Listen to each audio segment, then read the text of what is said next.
All right. Make sure this works.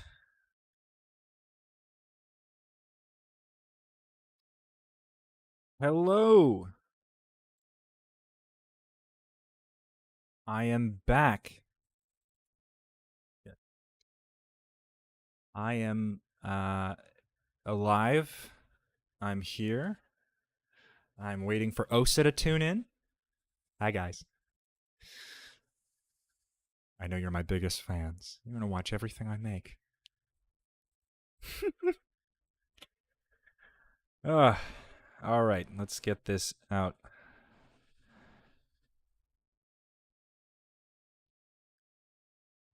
Okay.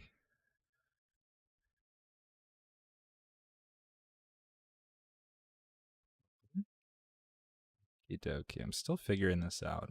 It's very well. It is me just waiting till the last minute.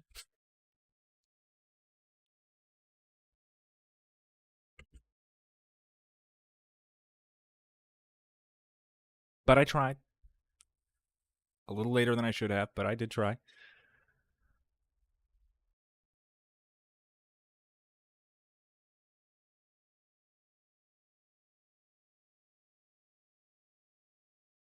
I'm going to do some question answering. I'm going to do some gaming and whatever else. I mean, I don't know. I got time.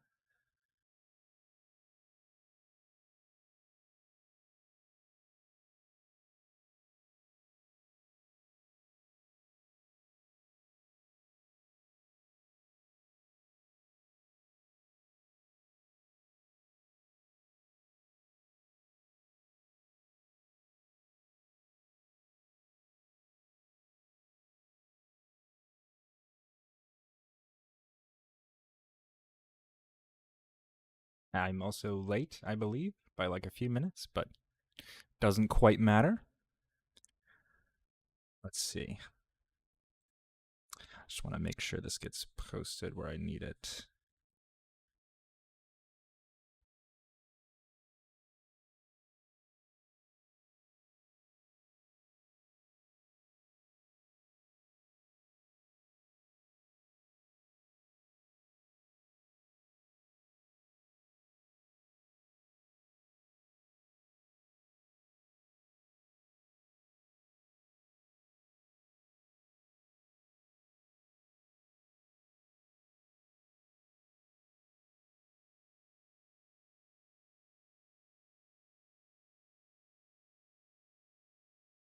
A lot of big things happening, a lot of plans. I have a few videos I'm working on, actual literal YouTube videos that aren't just me incoherently replying to I wouldn't say incoherently, but just speaking off the dome. So I'm excited about that. But more or less, I'm doing well. I'm just trying to organize it and make sure that it's right because I don't want to put out any more half-ass videos. All my videos have been either off the dome or with very minimal preparation, and then I end up talking for an hour, and then I have to edit. And rewatching myself is, I'm sure, as if some of you have watched yourself uh, in a video before, it's a little hard.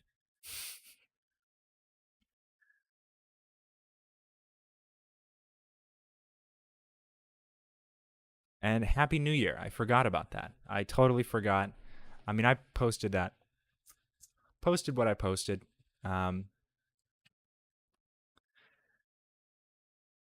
but yeah, okay. Let me do this quick. And hopefully OBS doesn't crash this time.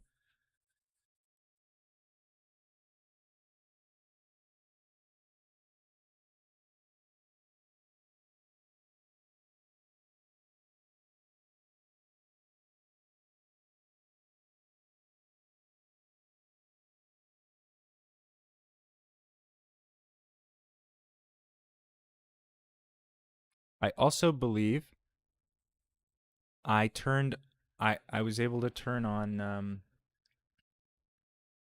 I was so fuck. What's it called? I was approved for monetization, which is a good 2023 start. It'll also be a good stepping off point and an encouragement for me to make videos that are not me just swearing for 2.5 hours. Although I will keep doing that. Um, but you know,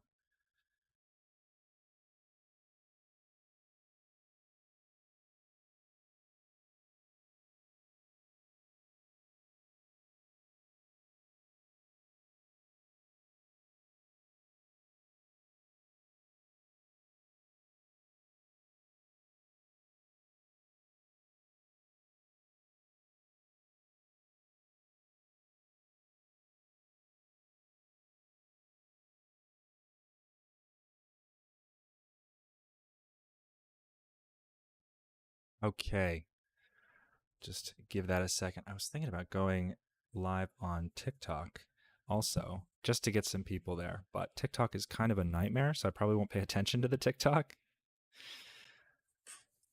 Let's see what I can do here.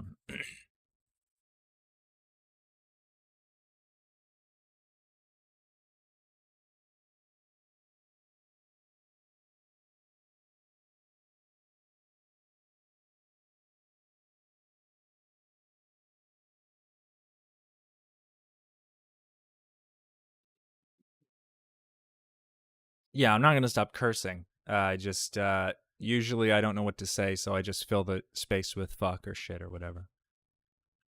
But I know that's not always fantastic for monetization, I don't think. But I guess I'll learn more about that. There's a lot of weird rules, um, which is fine because I'm sure many people try to, you know,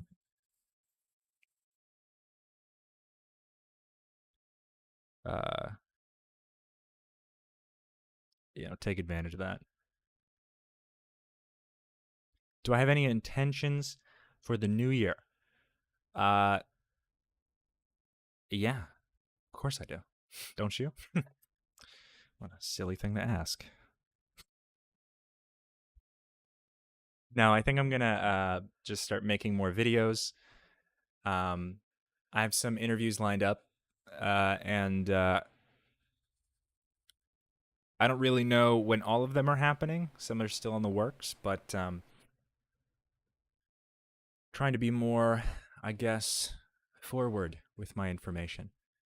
Um, and let's all say hello to the uh, to whatever OSA personnel are watching this evening. Uh, Somebody from church management, who is definitely scrubbing my videos for to put in whatever file they need to. Say hello and make sure that they feel nice and snug because they're gonna be here for a while. I hope. Osa's always watching. Not doing a lot of thinking, but watching for sure.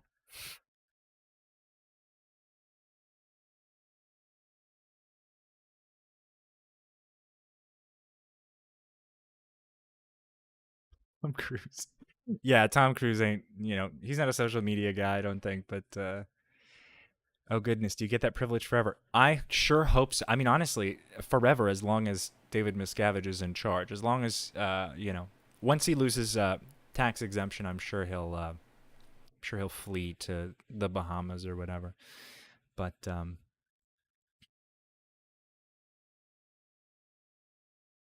you know, then Osa won't really have anything to do but clean up his mess. You know, and boy, are there so many messes. I don't know how many of you have been watching. I'm sure many of you know about Aaron Smith-Levin's channel. He's a cool guy. He's doing incredible coverage of this Jonathan Mauer situation, where uh, he is a child toucher, and he has been very caught in 4K so to speak. So that's exciting. You know, there's a lot of action. Um, you know, I get excited every time I just see one of those. You know, Aaron posts a new video that's um, uh, the day after he posts like an exposing video, just to see how much Scientology has like, how much like management has done to clean up and just scrub the internet of any mention of things. It's almost so predictable uh, how aggressive they are in like scrubbing anyone. Like when he came out with this video the other day about Jonathan Mauer, Johnny Mauer, where he is a pedophile and he was a staff member, an executive staff member in I think San Francisco or something, and he was it was leaked that he was involved in touching. I'm not going to use the word that Aaron uses because it's a hard word to pass through monetization. But he essayed um, a few minor female Scientologist staff members, and the day after, like the Instagram of the company he works for, his dad's company, was like scrubbed clean, and it was just like insane, insane, insane how quickly and how aggressively. Like I'm positive that David Miscavige himself watches Aaron's videos, no doubt, no doubt, because nothing gets done that quickly in Scientology without David Miscavige. Like, and you might think, oh, but it's an organization. You know, they seem so organized. They're really not. Like if there's like the way they pass information, it takes so long because their computer systems are like so archaic. Their finance system is still on DOS. So the computers are always crashing. Like these guys are so slow. But if you're in RTC or OSA, they got the, you know, they got the shit to really, they got like fucking sat phones on that thing. All right. Let me look at some of these chats. But it's just so funny to see,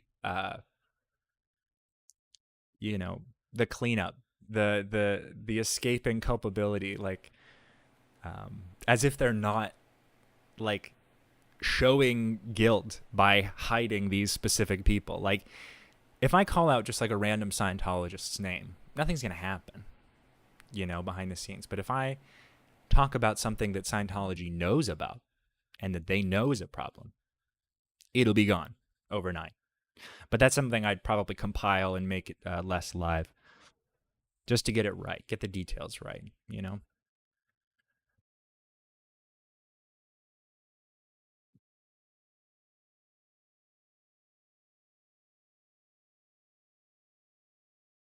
Has David Miscavige officially been served? Yes, by the eyes of the law, because you can't just like service, like when you get served, that's just notifying you. That's just like a legal confirmation that that you're made aware that you are a part of a lawsuit. If he doesn't show up, that doesn't mean he just doesn't get sued.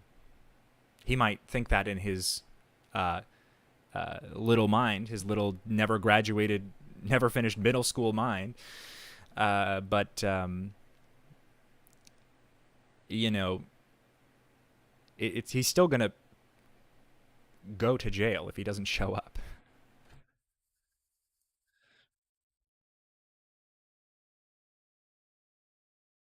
Is my dad still drinking the Kool-Aid? In a manner of speaking, he is chugging the Kool-Aid. He's doing the powder, and just, he's like puts the whole packet of powder in his mouth and then drinks from a water fountain. But it's Kool-Aid, so. But we're not gonna get into the dumb keto jokes because those are just so dry.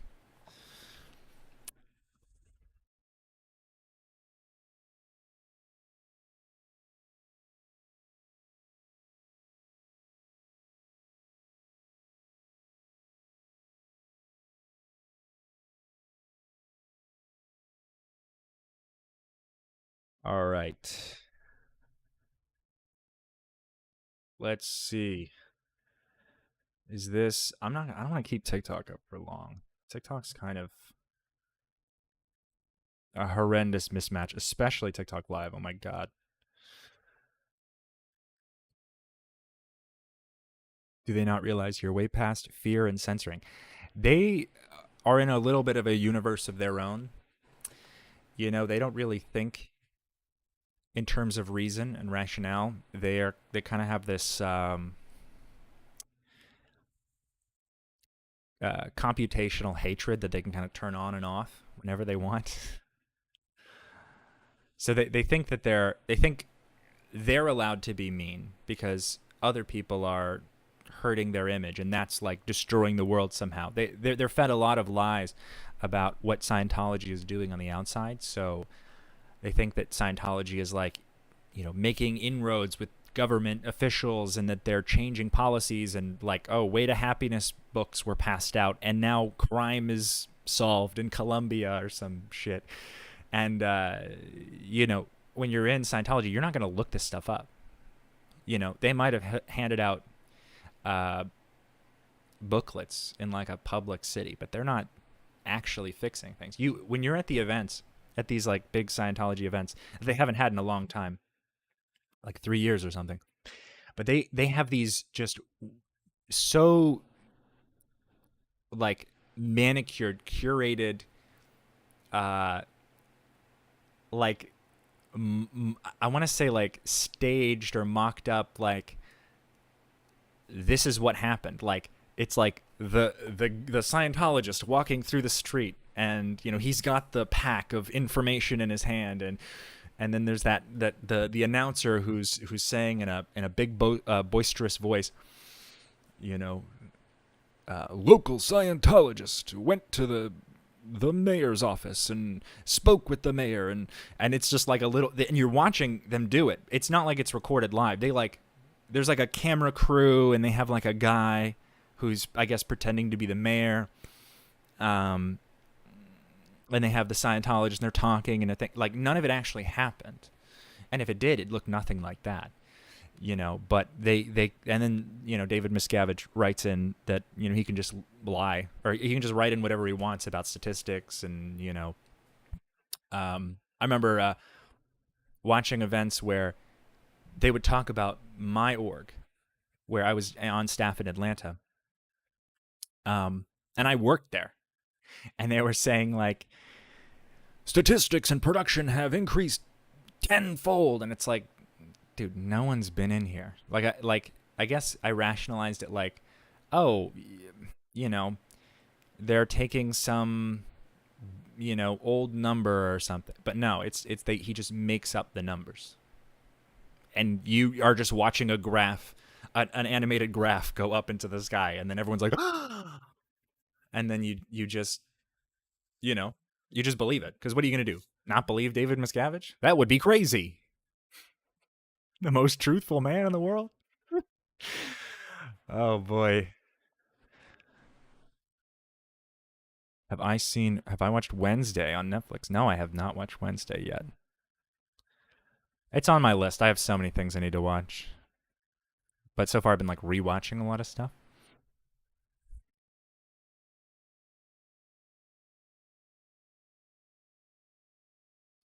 I remember Leia saying on the Joe Rogan Experience that high-ranking Scientologists can get away with murder. Yes and no. I mean, not literally, but that is something that, like, I mean, probably, but I wouldn't say that they're out there getting away with murder. It's just more of like a figure of speech, derived from a reference. Spacing on what the name of the reference is. It's um, ethics protection. I think it's yeah, it's called ethics protection. It's basically talks about if your stats are high, if your statistics are high, if you're getting in the most money, if you're doing the most work, if your production is up from the last week, then, you know, if your trend is just up, you can do basically no wrong, which is also a lie unless you're an executive. Like if you're lower on the totem pole, I've literally been removed from Like I remember I was training at Flag, the big place in Clearwater, and I my stats were so good, so constantly. They couldn't like action me for this. They couldn't punish me, I guess, for this thing. They were trying to punish me for this like bizarre thing.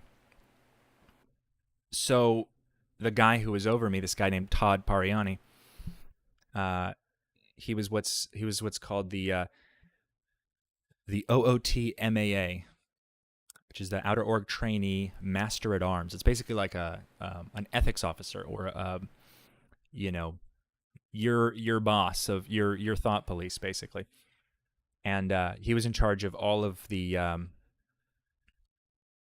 trainees, and he took me out of the course room to like meet with me, made me wait for 2 days, um, like 2 whole days of me just doing nothing, waiting to see him, until my statistics dropped, just so that he could say, "Hey, his statistics drops." It's like they do whatever they want. There is no uh, consistency. If you're higher on the totem pole, you can do whatever you want. And I'm going to say a lot of weird.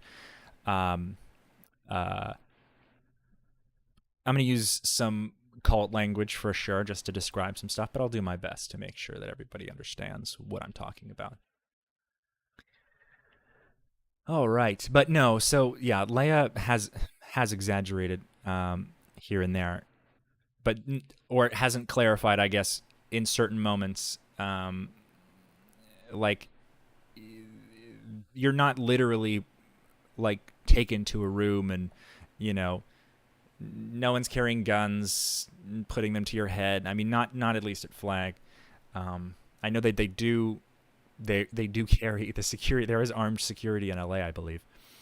There was a story where I heard where there was a man who came into the LA org, one of the LA orgs with a sword. Um, I have no idea if this is true. I think I may have Googled it and I saw something about it, but the security shot and killed him because he was well. I mean, he came in with a sword. That's a risky one. So they're like willing to. Certain Scientologists are willing to uh, kill and die for Scientology. I'm certain of it, but few and far between do they actually do so. Die for Scientology all the time, but not in such a dramatic way. It's usually very sad. No, actually, Australia. That was in Sydney. That was at what's called the AO, the Advanced Org in Sydney. There was a guy who, I think the story was his mother was being recruited, or his mother was a Scientologist, and he ended up stabbing another Scientologist, like one of the people who was telling him to leave. I think it was some sort of. I mean, if I were to speculate, because there was so few details about it, it's probably some guy who didn't want his mom to be a guy with pretty severe maybe mental health issues, and he thought his mom was in danger being in Scientology because they're a very manipulative group, and it's not hard to have resentment for something so extreme and something you've been probably convinced is bigger than it is.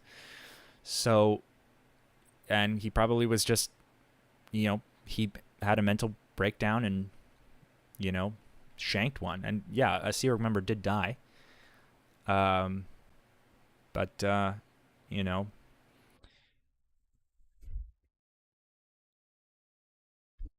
that's all I know about it.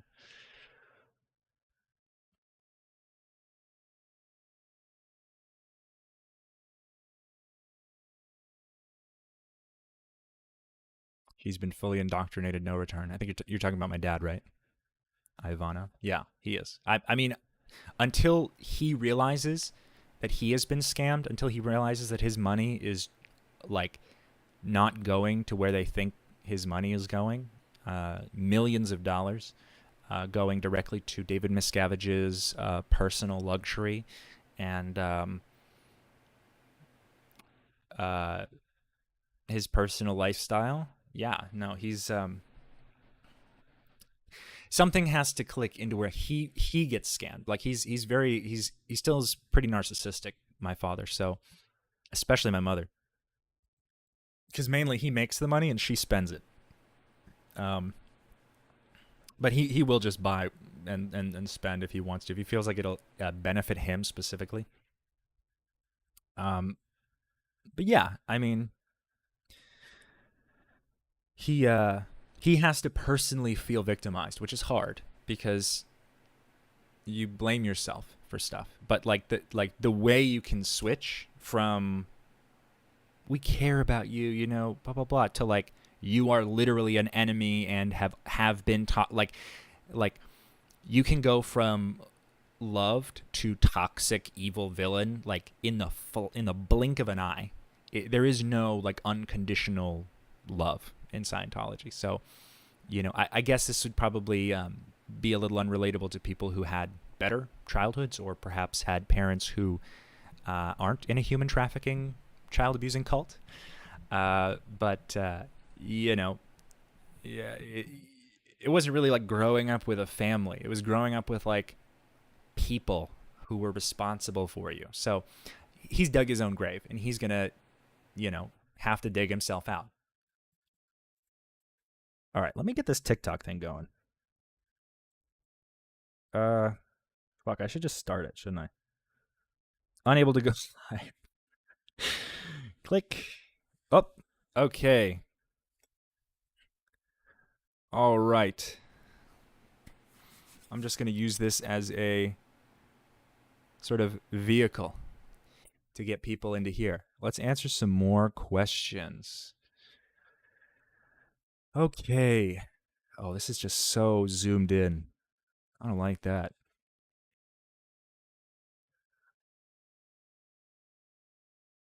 All right. It seems to me like Mr. Miscavige has little man syndrome. Him and Tom both. Let me tell you, David Miscavige is tiny. He's 4 foot 12 inches. 4 foot 12? 4 foot 13 inches, I believe. And he is very angry.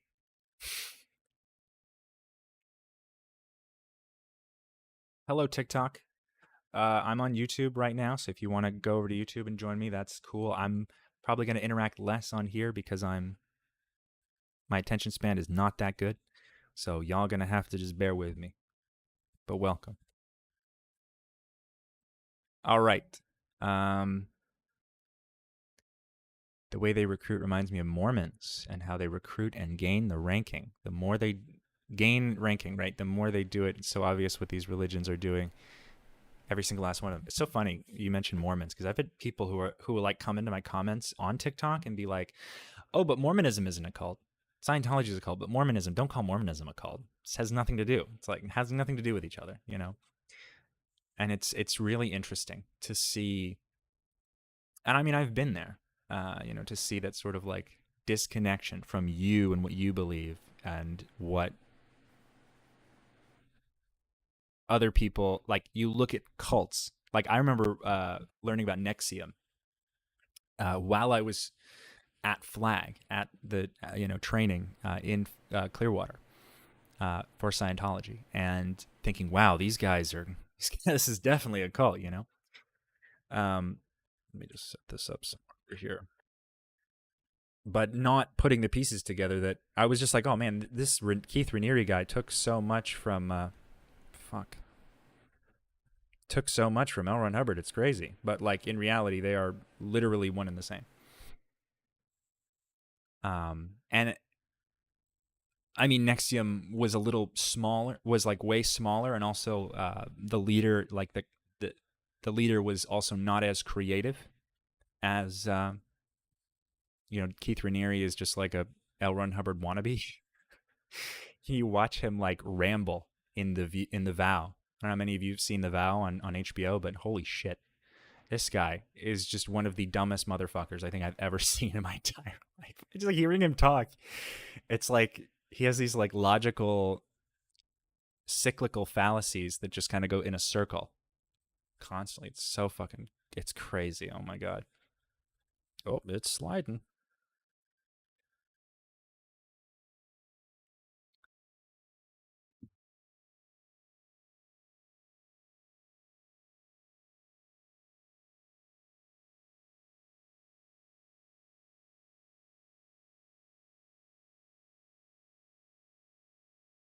I was always curious about what the coursework is for Scientology, and like superpower, or even like the first courses they teach you. That's a loaded one for sure. But so superpower isn't a course. Also, it's more it's what's known as a rundown, or it's like it's described as like a series of auditing actions, or auditing is the spiritual counseling in Scientology. It's auditing actions that have like a specific result, and you do like special things. You know how the cause resurgence rundown is just running in a circle around a beam of light in a dark room. A pole, I should say, a pole of light. Um, with all these like secret, you know, endings. But superpower is, and granted, I didn't finish superpower. I had to leave halfway through because of this humongous um, cycle that was thrust upon me. But it's just more uh, uh, like it's called overt pulling. It like an overt would be a transgression against your moral code, or specifically Scientology's moral code, and like that's really the cause of every problem that you have. So like you start superpower by doing something called the ethics and justice rundown, which is just you feasibly you know going through every possible overt you could have, there's a lot of it's a lot of overt pulling. But it's the same as basically everything else. You just kind of sit there and you hold the cans, and they ask you certain questions. You're taught when to respond and how to respond, and you know what they're looking for. And on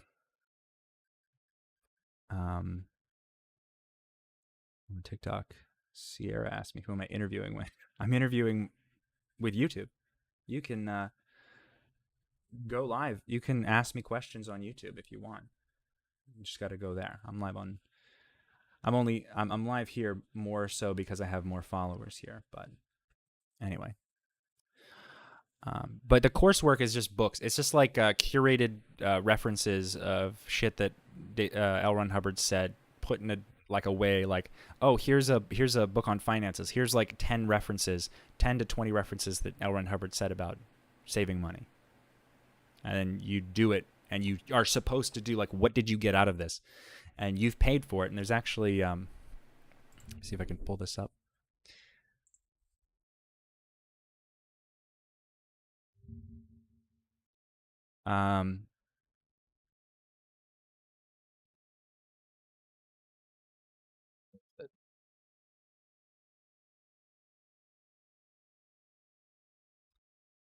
There's something called the justification of effort effect. Okay. Where anyone who invests time and money and effort into a therapy will say it helped. And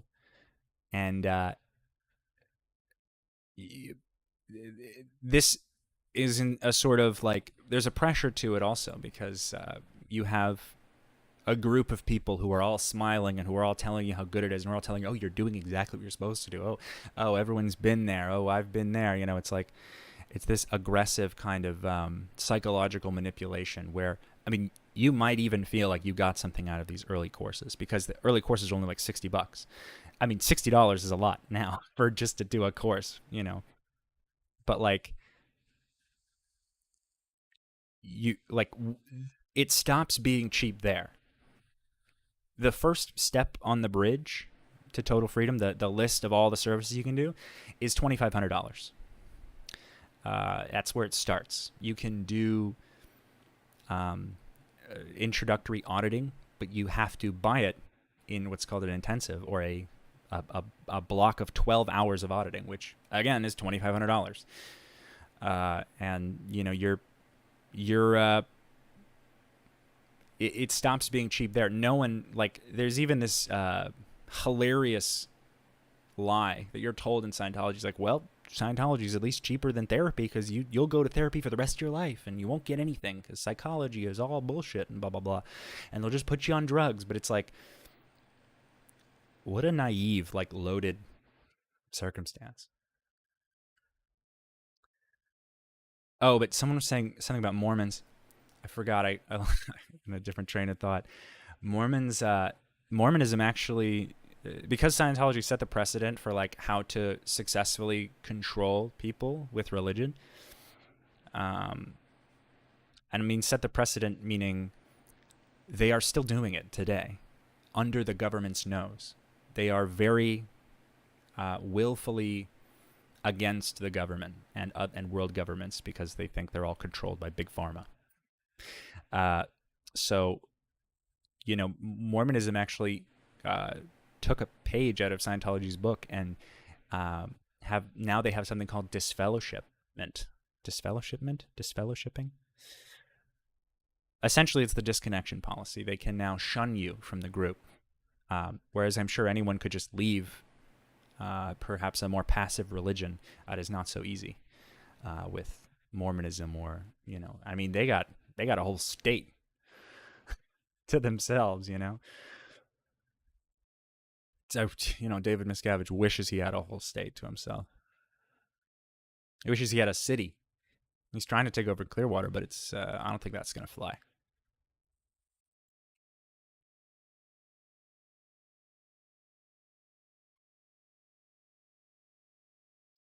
Yes, that was a Sunny D.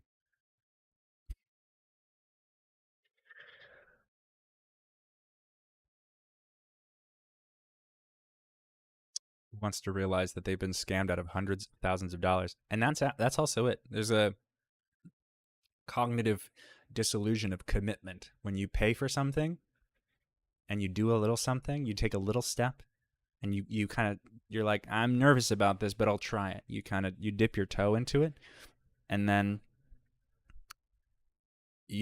they're like, and you get something small out of it, and you're like, and they're like, see, wasn't that fine? And you're like, well, yeah, I guess that was fine. And they slowly, you just start making you sacrifice your own commitment, or your own what's the word? You make compromises with yourself, and until this compounds, until like you're spending hundreds of thousands of dollars on this bogus stuff that does essentially nothing for you. But everyone's smiling and everyone's telling you, don't you feel good? Don't you feel good? Now that you feel like this, now that you're at this level, and you just kind of like raise and lower yourself. It's sort of like the mind-body connection in like a psychological standpoint, like the mind influences the body, but like there's so much to do, there's so much they make you do that you kind of force yourself into that you force yourself to know for certain that connection is all there is. And it's super narcissistic, especially. They see narcissism as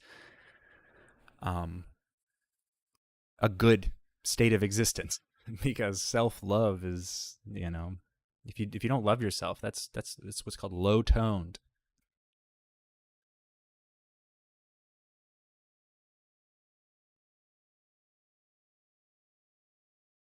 No one's asking anything on TikTok, but that's fine. It's nice to see me, though. Hell yeah. Nice to see myself. Nice to be alive in 2023.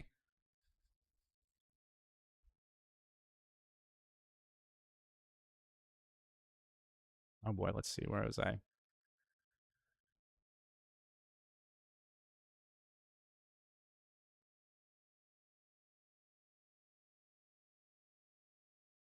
Man, TikTok is so crazy.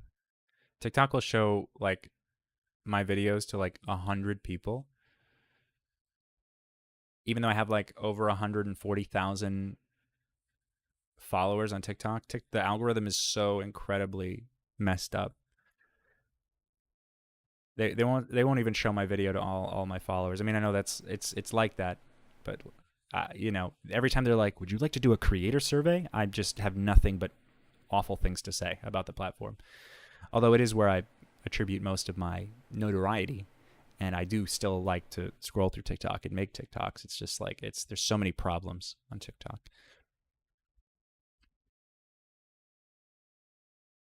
Would you be allowed back now if you lost your mind and for some reason wanted to? There was a guy in my TikTok comments who was like, "It's not, time isn't up yet. You can still. I know Scientology's weird, but you can still forgive your father and make amends and go back." I was like, "What the fuck are you talking about?"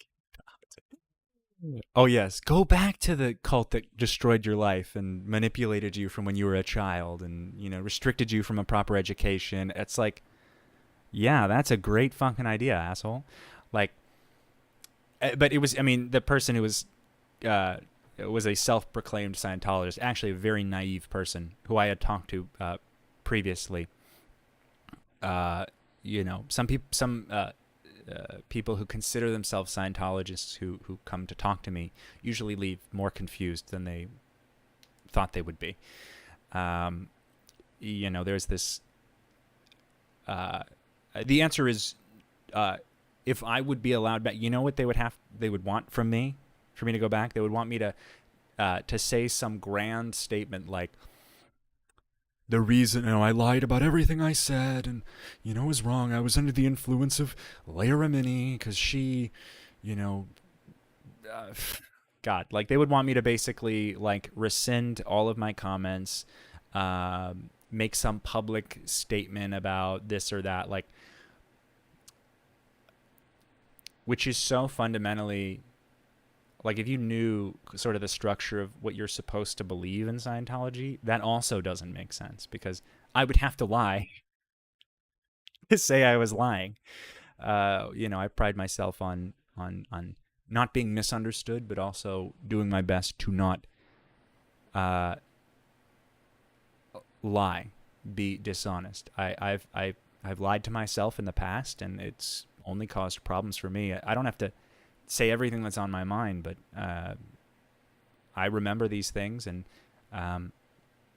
they affected me greatly. So, fuck Scientology, and fuck Dr. Berg. Honestly, he doesn't want it. He wants to, instead of taking responsibility, he wants to defend himself and his human trafficking cult, instead of having his family stay together. That should tell you all you need to know. But obviously, he is still hiding, pretending like nothing's happened. He's actually changed. I've mentioned this before, but Dr. Berg, he's not really a doctor. He's changed the way he does his lives now, where he does. He handpicks. He used to just have people be like, "Oh, this person is calling in," and he'll get them on the. He'll get them on the line, and his video guy will put them up on the screen. But now he pre-selects people who know nothing about Scientology or nothing. They don't Google him, and his blindest followers, and they vet the questions beforehand so that he can tightly control. I honestly don't even know if they're live anymore, to be honest, because he doesn't respond to the comments. I've been in his live, and I've tried to see if he answers the comment. Almost no response to the comments that I observed, and he would answer these just random questions. So it's hard to say if he even does lives anymore. He can just wait there and stand there and pretend like he's being live. How hard is it to pre-record that, and just play it live and have these, pre-recorded things? I mean, it would be safest for him and for Scientology, because God forbid anyone pretend to be, someone asking for health advice, and then, oops, they said, "Hey, what's your affiliation with Scientology?" That'd be a fucking hilarious live. Let me tell you, he would cut the stream right then and there, because he doesn't have an answer.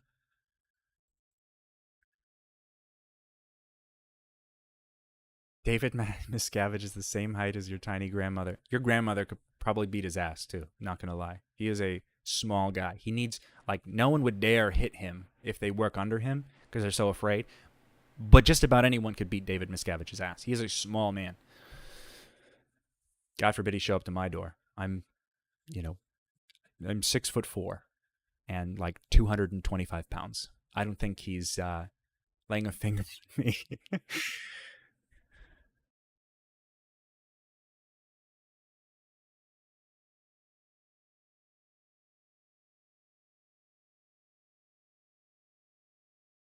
What's up, TikTok people? Well, yeah, the people who I recognize now from my TikTok comments are in there. Jonah Tech. I have a good memory mostly, but how's it going? Slim Shitty? Hell yeah. Homie from the Vine days. Am I the guy? I am the guy. Thank you. You're not that guy, pal. You're not that guy. L. Ron Hubbard has a course about saving money. Yeah, he does. I gotta tip it to him. Uh, I gotta tip to do it. I gotta tip dude to give it all to Scientology. I think what you're trying to say is what I was gonna say is yeah, you learn how to save money so you can give all your money to Scientology, basically. And it's encouraged that you like just do literally anything money uh, sponging. Essentially, you just absorb money from wherever whatever source you have three sources of income because auditing's expensive.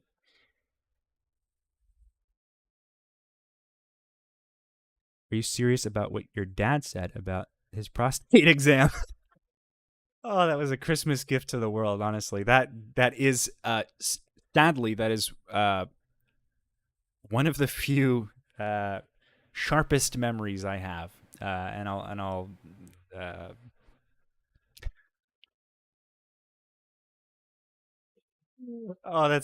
that one's so funny. Um, okay, so this story, it is very true. It is absolutely true. This so when I was a kid, I went to this Scientology school that's closed now. It's called Chesapeake Academy, and it was like on the outskirts of this cement plant. It was just like this remote private school. Small rinky-dink building. None of the teachers are actually trained as teachers. They're trained in Scientology or what's called applied scholastics, which is the company that is basically a educational arm for Scientology. It's how they recruit and indoctrinate younger children or young children and younger people under the guise of like educational help. It's really just um, like a recruitment tool. But uh, my dad would drop me off sometimes on his way to work, and very, very seldom. But and I was only there for like until I was like 8, I think, 8 or so. But he when he would come home, when he would sometimes he would pick me up if my mom was busy, and he used to tell me how his day was going or tell me about all the fat people in his practice that he thought were gross or he really just did not. He's a very fat phobic in the sense that like I guess he thought it was like you know how you watch Fear Factor because you're like, oh, that's gross but cool because it's gross. He kind of I feel like that's kind of what he thinks about what he thought about his practice because when people he was very disgusted at certain people uh, he was very disgusted at people who were overweight or who had poor diets because he saw himself as this perfect, guinea pig of the most workable health technology, which was usually just like a balanced diet. But he overblew it very big in his head, and Scientology definitely helped with that. But uh, you know, he would he would give me these talks, and I would just like either nervously laugh. I was a kid, so I'm just absorbing this stuff. And I don't know what brought this on, but one time my dad, Eric Berg, he told me this. He, sorry, I'll get through this. I can do this. Uh, he had this. He told me this thing. He was like, when I went to my first, I just recently got my my prostate exam, and it's where the doctor has to put his finger up your butt. And I had seen like movies, I guess, where people talk about it, and it was like a haha joke. So I roughly knew what a prostate exam was. Not like I knew what a prostate was, but he was like, when he's like, it's crazy when he put his finger up my butt, I came instantly, all over the table. And the doctor said, this happens all the time. He told me this when I was a child. Oh my god! But that was hilarious. I mean, it's hilarious in hindsight. Obviously, it is what it is. But it was just such a bizarre thing. I made a TikTok about it on Christmas Day. Um, it's pretty crazy. Why do they bring the word science into it? It has nothing to do with science. You're right. But L. Ron Hubbard pretended to be a scientist. He created what he thought was a science, and just told everybody that his science was science. Like he just kind of declared that he was right. And if you believe him and you pay the money, and look, isn't he right? Because you paid the money to see him be right. Does that make sense? Uh, the name itself I mean, for the time, it was a brilliant tactic, but it hasn't aged well.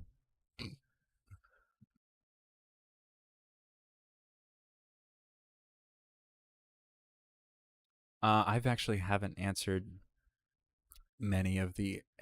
I'm a little behind on these on the chat here. Let me take a look.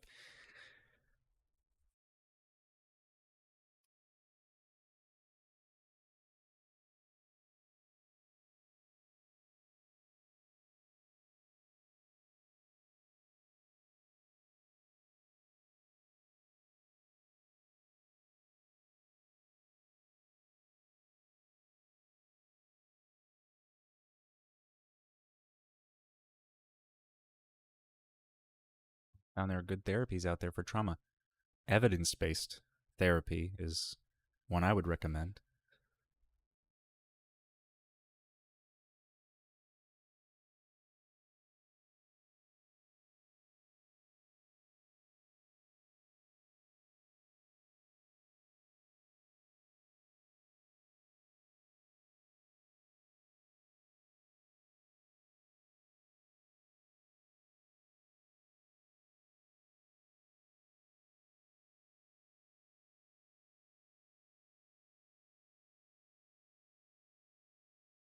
We got this. We got this. We get the chain spamming TikTok, as expected.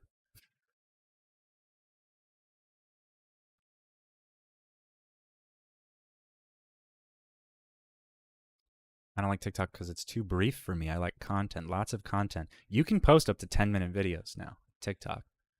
Not like I'm making 10 minutes of videos on TikTok, but one of these days it's gonna happen.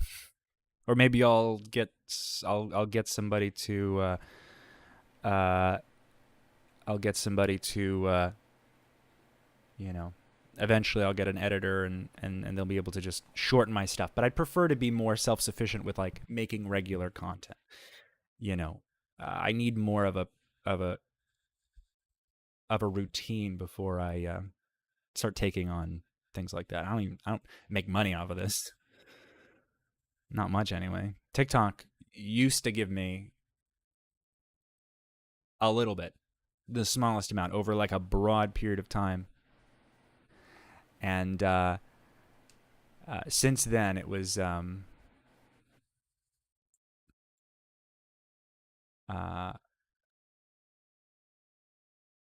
it's been different. The audio stream current stream bitrate is 0.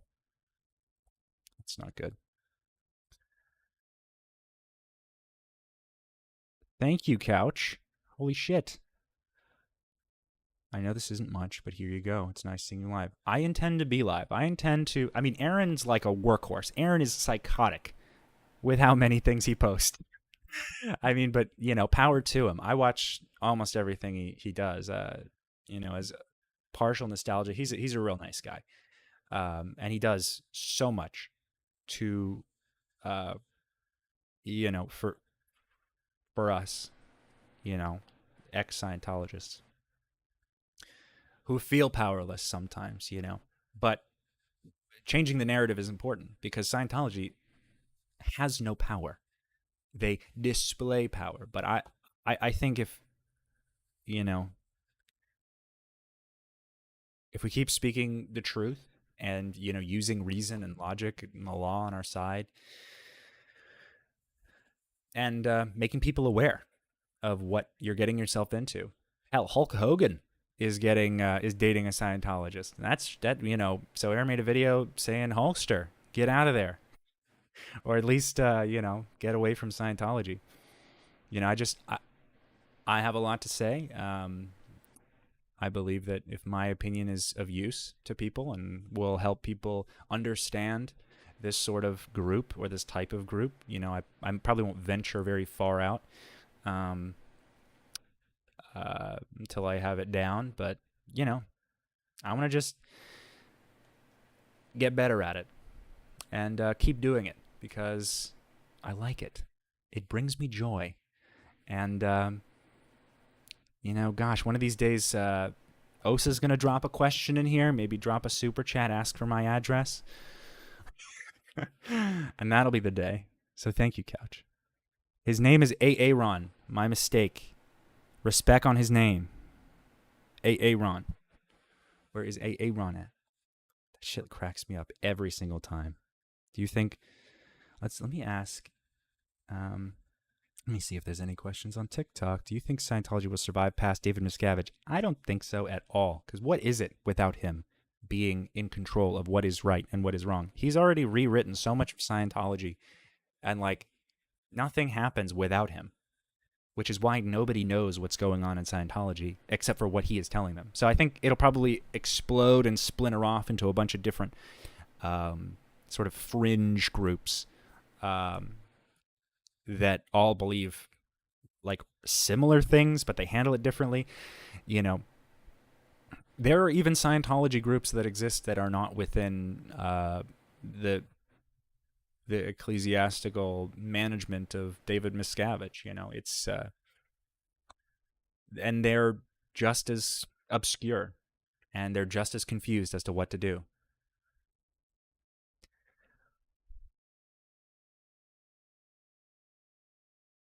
You're Boda, please. Boda, please. I'm geeking. That one was harsh. That one was brutal. I got to remember that. Your dad had a sissygasm during his exam. You know, you bet your biffy he did.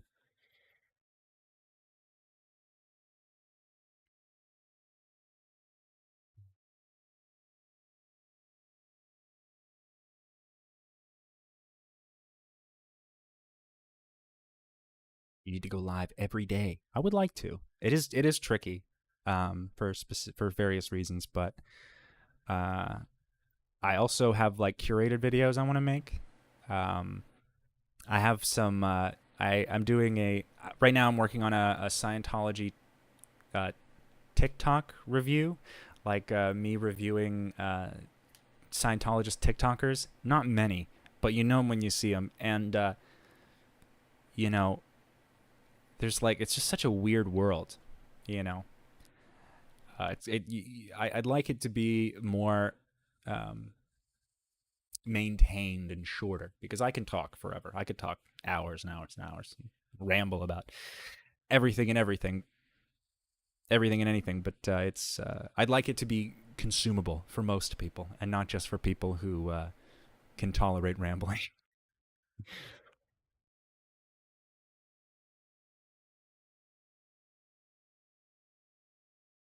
Will you consider reading the Bible and open your heart to the real God, Jesus?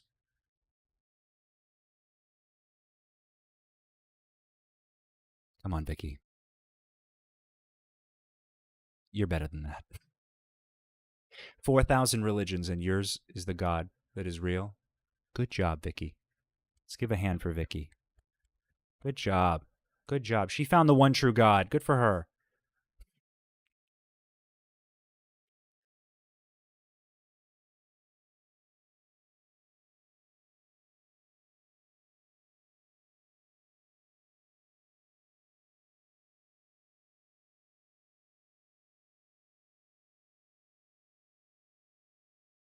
How do you know them when you see them? Now, that is a trade secret. That is sort of something that you just pick up when you live amongst them for so long. It's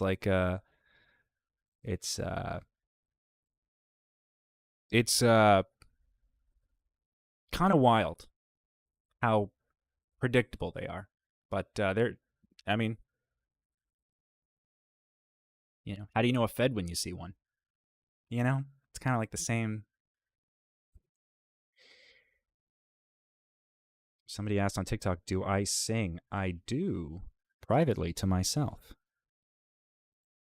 or in the shower. But I don't really know how I'll get past the copyright issue, so I'm gonna not do that.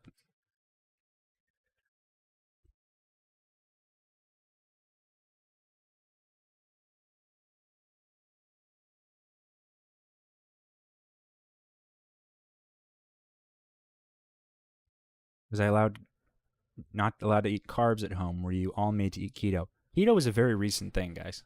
Keto is like within the past like 5 or 6 years. Uh, I mean, as far as like how it blew up, he used to he didn't give a shit about keto until he realized there was an audience in it and there was money in it, and then he built his own confirmation bias around that. He was like, well, this is popular, just like how he did the whole kale shake thing back when kale was big. It's just it's as yeah, we were forced to eat healthy food, which only made me specifically, crave General Tso's chicken at every perceivable opportunity. And I was a chunky kid regardless, but I didn't have any other options. I just ate food. I just ate as much as we had. Um, I was a hungry boy, but you know, I got Wisconsin in my blood, so you know they make them big out there.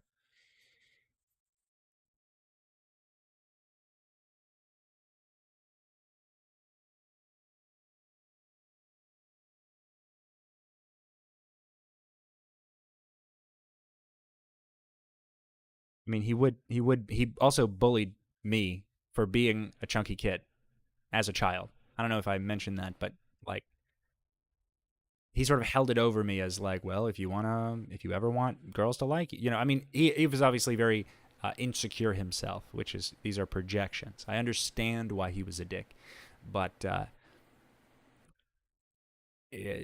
as a child, it's rarely that simple.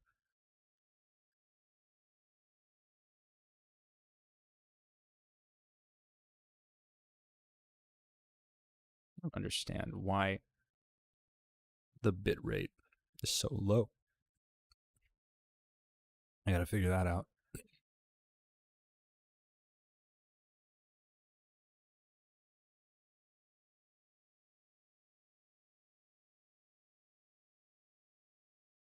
Thank you, Cookie Cocoon. I appreciate that.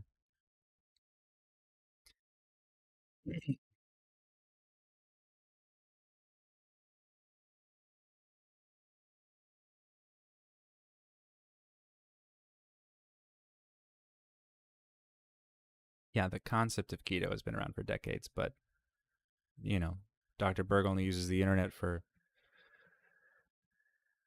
conspiracy theories and internet porn. So he you needed to just give him some time to catch up. Thong a day videos on YouTube. Such a bizarre story.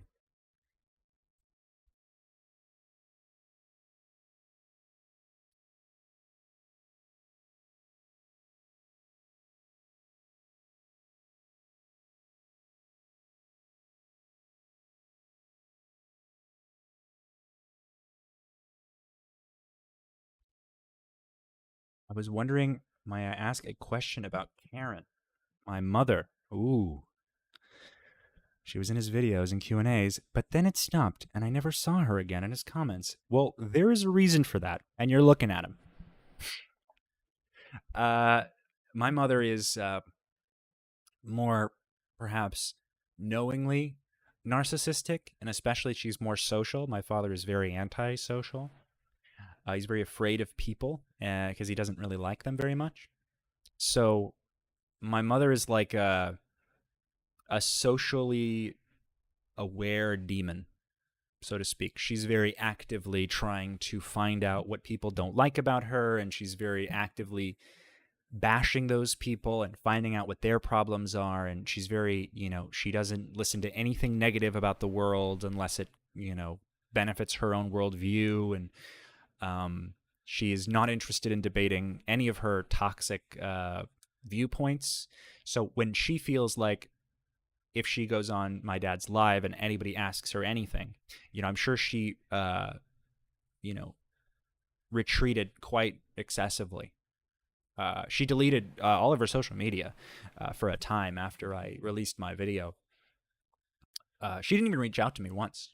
She, I think, butt dialed me once before, like just recently after the first video that I made on TikTok, but never once after. Actually, recently I've been trying to get some property back from them that belongs to me. And I reached out to my mother and my brother, and the only text I got back was my mom saying, "Jordan, block this number."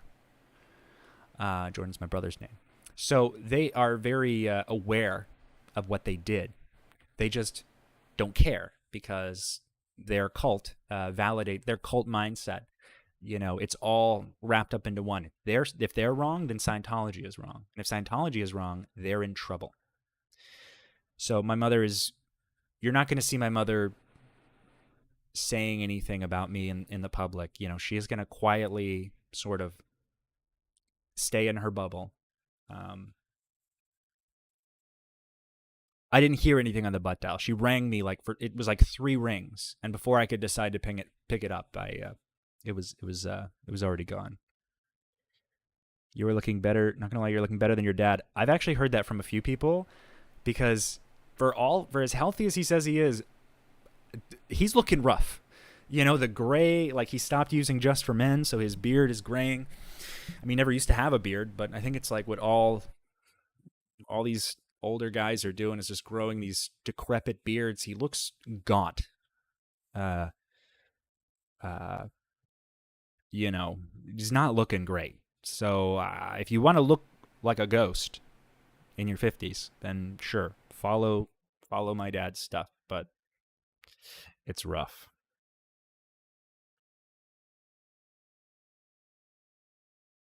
Beverage of Champions. Not a sponsor, just delicious.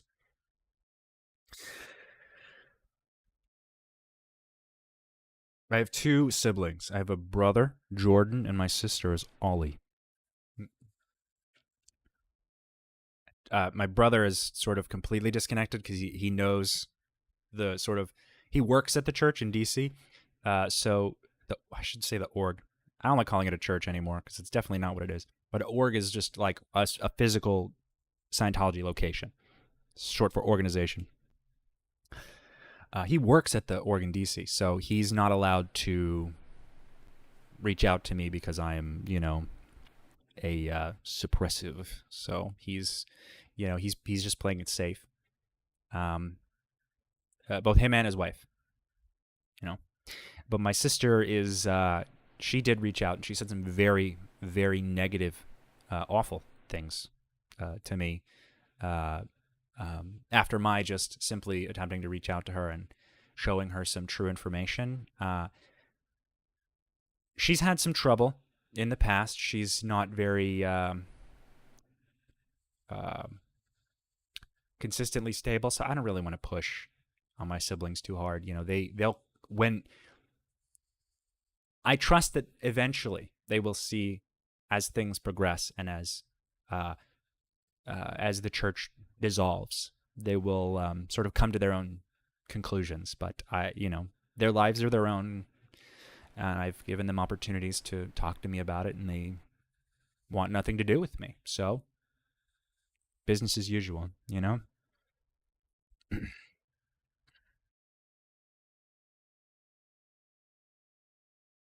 Besides from it being a cult, would you call Scientology a religion? Now,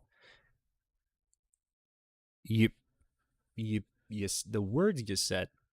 Now you said both the words.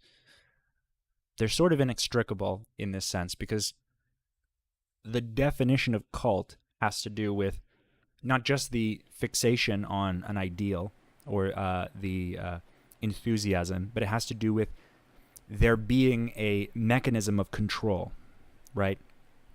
So cults and cultic groups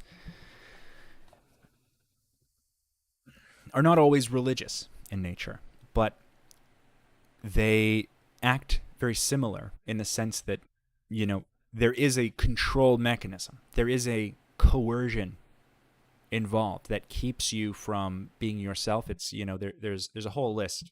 I would recommend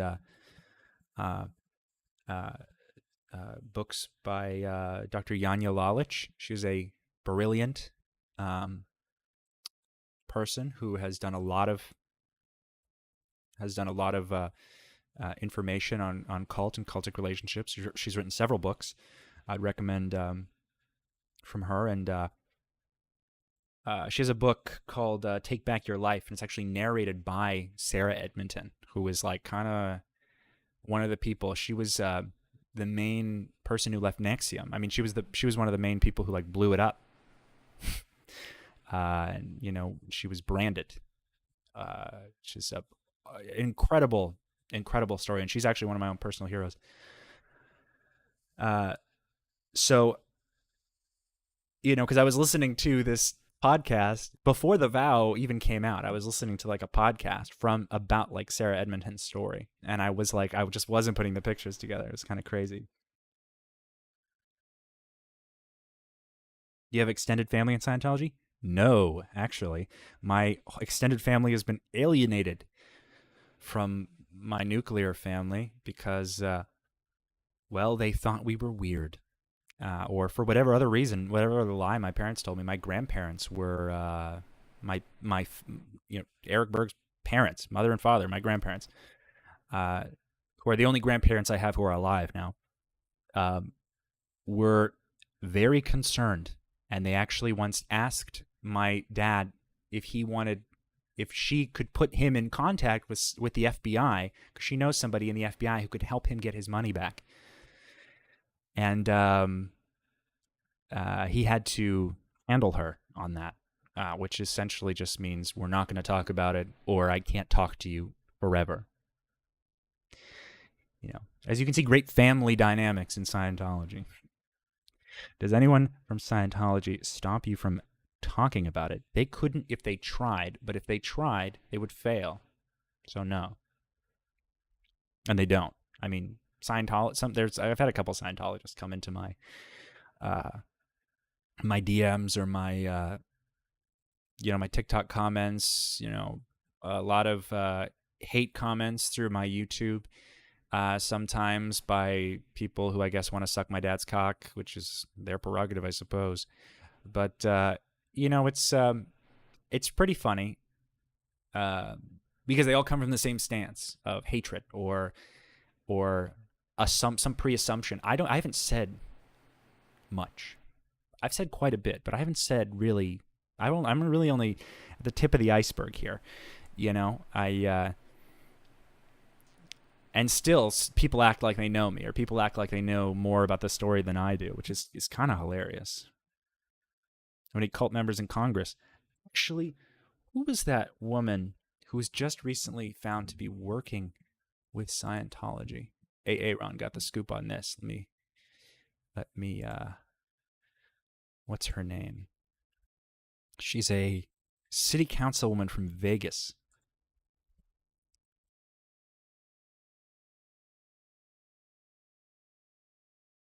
Michelle Fiore. Michelle Fiore, the girl with the woman with the guns and I'm running for governor. And she had the big truck and she had one of those really cringy conservative commercials. Yeah, she's been kind of caught being, working for Scientology in certain ways. Whether it's for, I don't know them, but that's about, she's about the most, uh, probably the most, I'd say, highest government position that a Scientologist has right now. There's not many Scientologists left, honestly.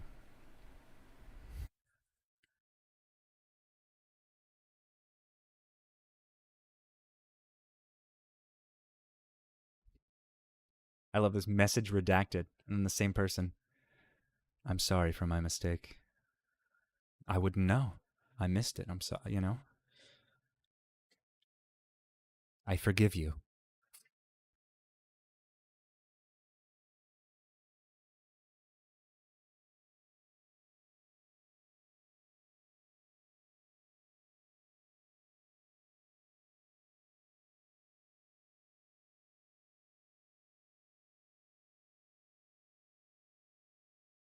Thank you, Haley's. That's very nice of you. You can also ask me a question with those. I'm open with that. Perhaps keep it chat friendly. Digestible. Did you get the tattoos before or after you left? I actually got a tattoo. Oh, yeah, there we go. I was about to ask. I was about to answer that one.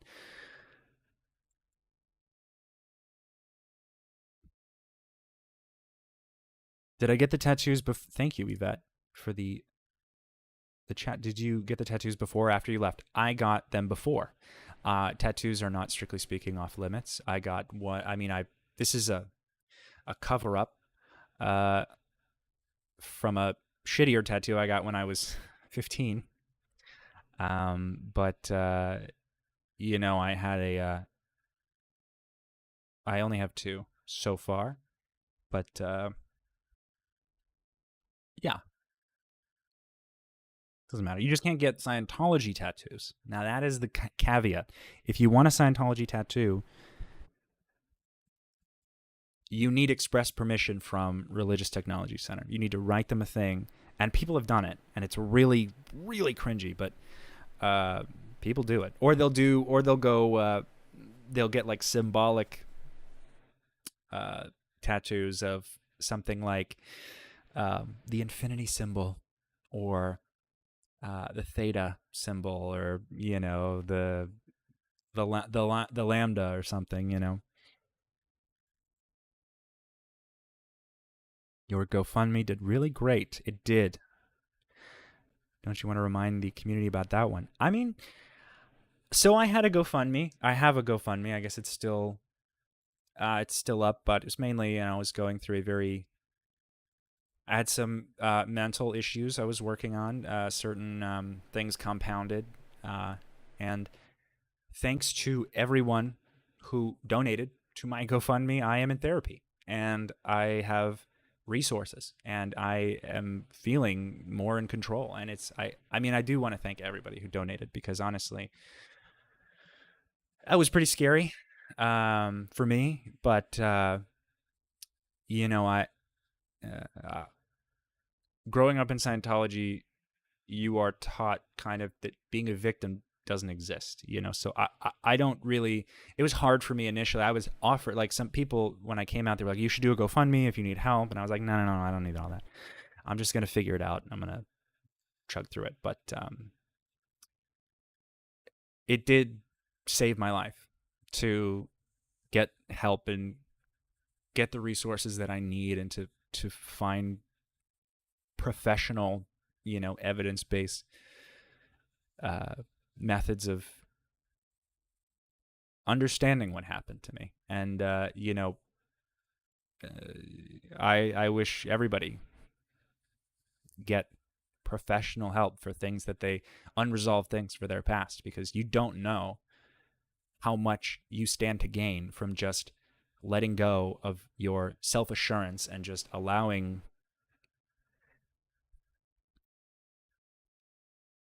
I'm not going to say submission, because submission is different. Submit to yourself. Be honest with yourself. You know, find people who are, professionals in their field, and find resources that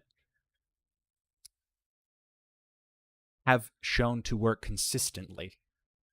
Not just anecdotally, because then you're getting into, uh, uh, whatever. But like, I found help in it. I'm going to therapy. I have books on trauma and books on complex PTSD and books on depression, anxiety. I've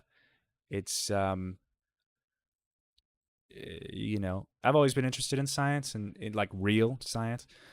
Which is another reason my parents didn't like me, is because I contradicted them by showing them facts. But you know, it does help. I mean, especially when you just make sure you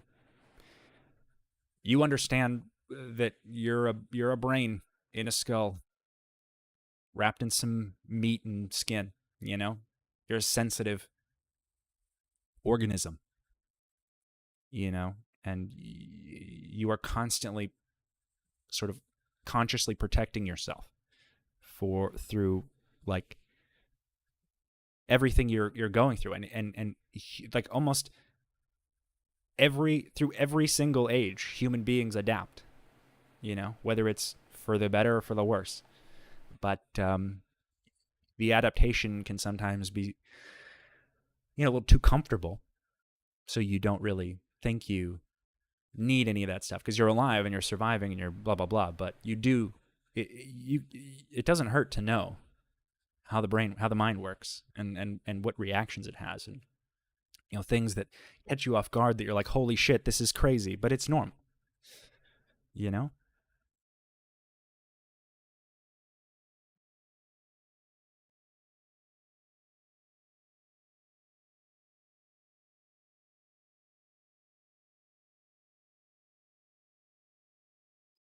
What's your opinion of your father's health advice overall? I've been following OMAD Keto for a couple years and a bit worried about a few things. Plus, your dad looks like crap. This is another thing I've heard a while. I'm going to answer this sort of categorically. I'm sure this is going to come up again, but I'll just refer people to this. What are we at? An hour and 22 minutes. And 28 seconds. My father is not a medical doctor, nor does he make himself abreast of medicine in its scientifically accurate form. He has a confirmation bias on just about every piece of information he learns. The only reason he keeps the doctor title is because every year he does every time he keeps his chiropractic license up by like letting the test. You got to do like a certain amount of hours of study on whatever materials you need. He just lets the computer run and lets the timer go, and so that he can clock in and get his like little certificate renewed or whatever. He doesn't do any sort of. He's not interested in what the state has to say about what he thinks. He's interested in what agrees with him, and he has he's a very big conspiracy guy. He's very into conspiracy theories, and EMFs will scramble your brain, and that vaccines cause autism. A very highly debunked theory. A lot of this crazy. I mean, he's very entitled to have, like, by what he's, kind of learned. So he's not actually like a doctor. He draws certain conclusions that might help some people. But when I worked for him and I was the director of his customer service, like I was... I'm spacing on the title, honestly. It's so long ago. I tried to put it so far out of my mind. Basically, I was the one who was training and correcting his keto consultants, which is what you had to call them, because they're not like medical professionals. They know Like, he was trying to. The idea was he would hire internally, like he would hire people from his Facebook group, and these people would know about his plan, but very rarely did they know enough to help a lot of people. And we had scripts, and some of them were very nice people. And But I was hired because I knew and I was trained in Scientology. And you know, um, I knew how to train them in Scientology as well. So like I was listening to these calls, these customer service calls in my headset, day in, day out, every day. So many refunds and so many people saying this does not work for me. Oh, I got sick after taking this supplement. Oh, I felt nauseous. I just can't take this. Oh, I'm gaining weight. Oh, I'm losing too much weight. Oh, I feel like awful. Like it really just works for who it works for. And categorically, he can just block the people who, and he has people who moderate and block negative comments. I know because I still have them in my contacts. I don't call them, but I know their names. And um, you know, he prefers to only hire Scientologists, and the few people that he, you know, this doesn't work for everybody. Uh, it can work for a few people, and yeah, those people, good for them. But saying that he's like a lifesaver, or he's like a some sort of like medical genius is just statistically goofy. He's not very healthy. From what I've observed, I mean, I assumed he was. He eats a lot of salad, so sure. But yeah, he is. The stress will kill him sooner than anything because he is in a human trafficking cult, and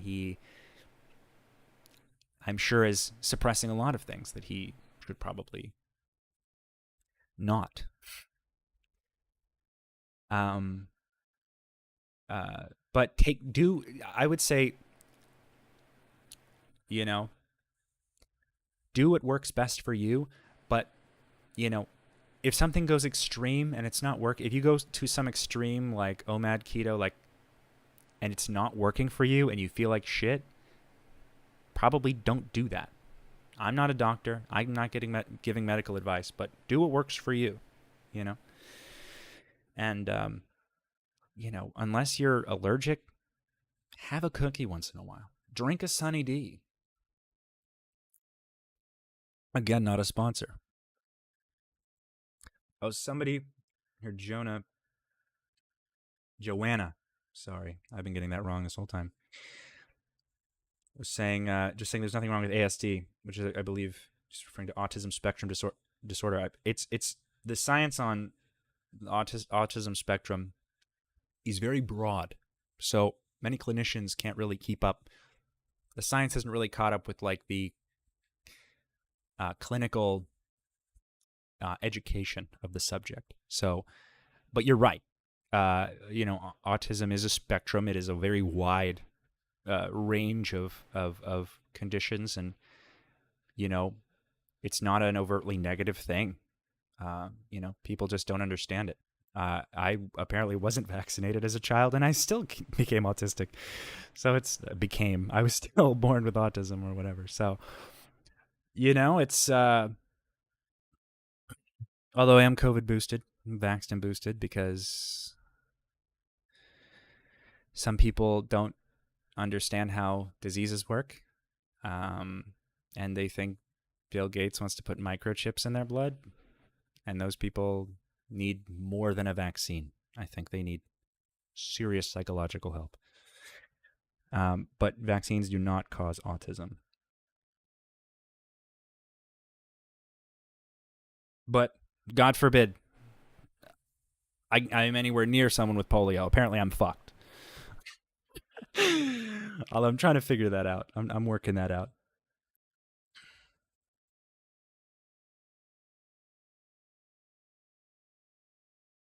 Yeah, CB Genesis. Weight loss is not always the goal. I got a bit of a belly. I mean, I work out a lot now, and I'm gaining muscle. And I'm a big guy, but I don't care. Sometimes it's not what's important. What's important is how you feel about you as a person. You know, fuck the haters. Fuck people who think that how you look is should dictate, you know, your anxiety. Spruce yourself up. Do things that make you feel good, and understand that that's better than stressing yourself out about,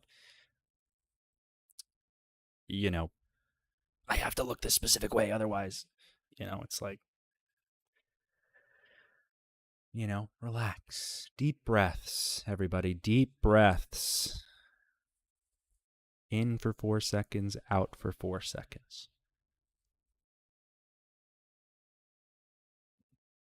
His advice is very culty.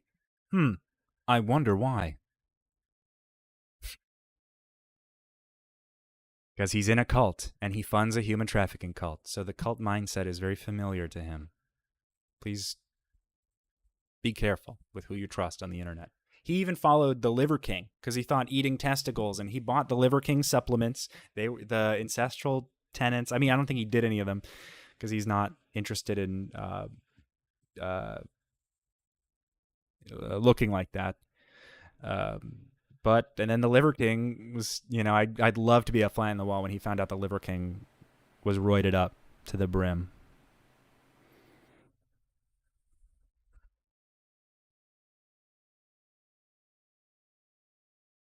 But it's like, who gives a shit? It's not my brand. I'm not a health advisor, and which is why I usually don't answer those questions, just because then all my chats and comments are just filled with, my blood pressure is blah, blah, blah. And I'm like, I don't care. I'm not your doctor. And neither is anyone in the comments on TikTok. So please do not get your medical advice from TikTok.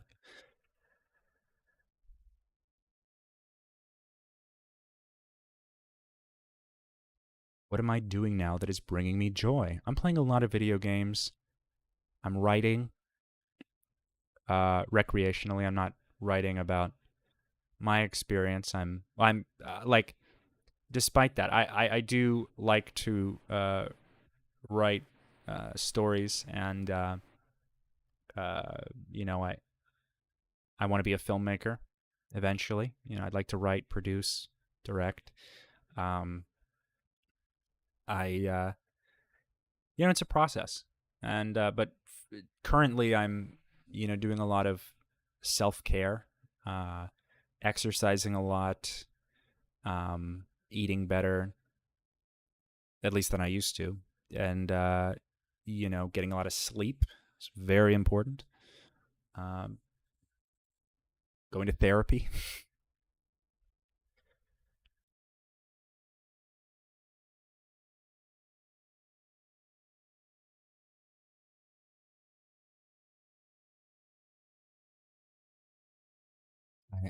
I have tried VR.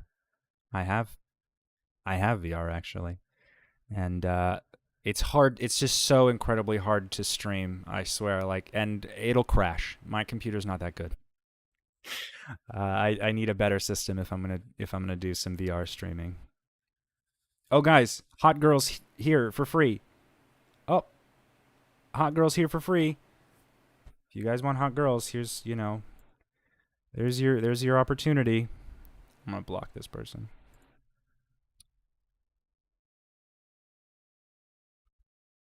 Where's the? Here it is.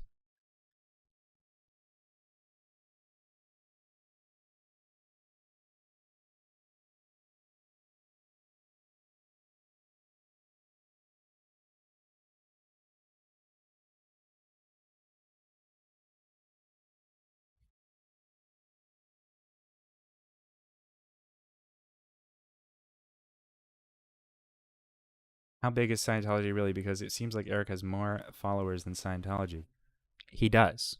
He has more. Even if there's reason to believe that he is buying a lot of these subscribers, or that they're like from some bizarre other place. But there are only the big thing is like there are only like 25 to 30,000 Scientologists left in the world. I have more TikTok followers than Scientologists has members. It's just when you're in, there's like a lot of propaganda, aggressive propaganda,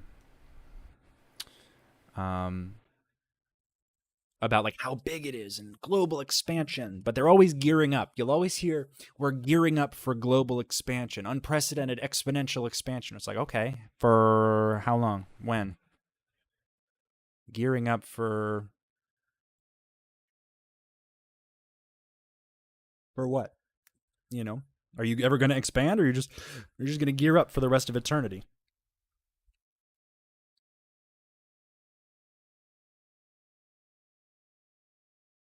Your dad shared any opinions on VR? He doesn't. My dad used to need my help to turn on the DVD player. I am not even lying about that. This man knows nothing about technology. All of his, he is so bad at remembering stuff and knowing and learning these things.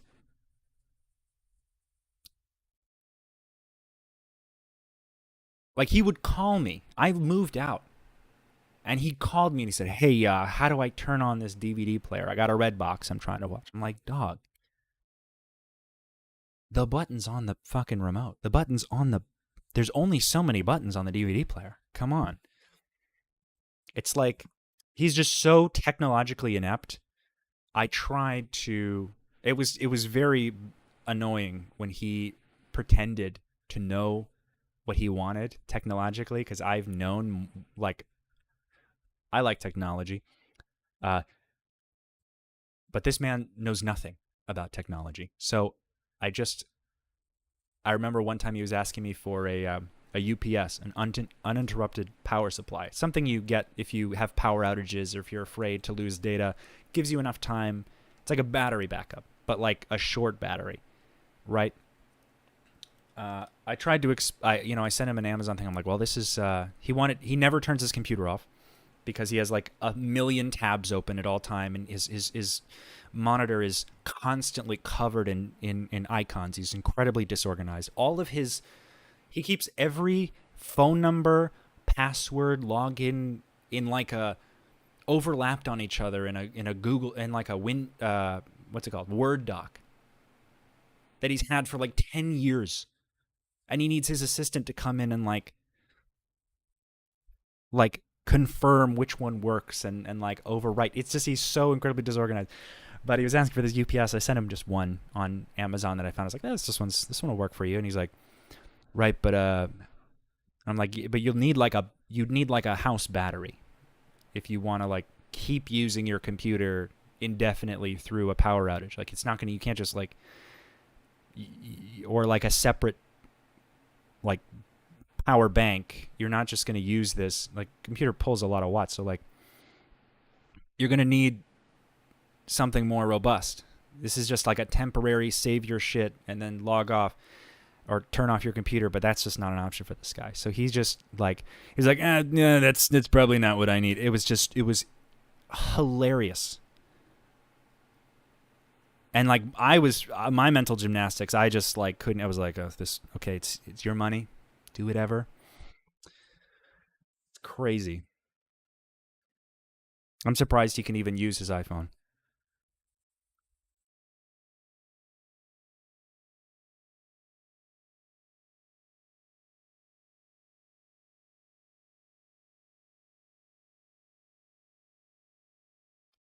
Oh, as a scientist, I have to disagree.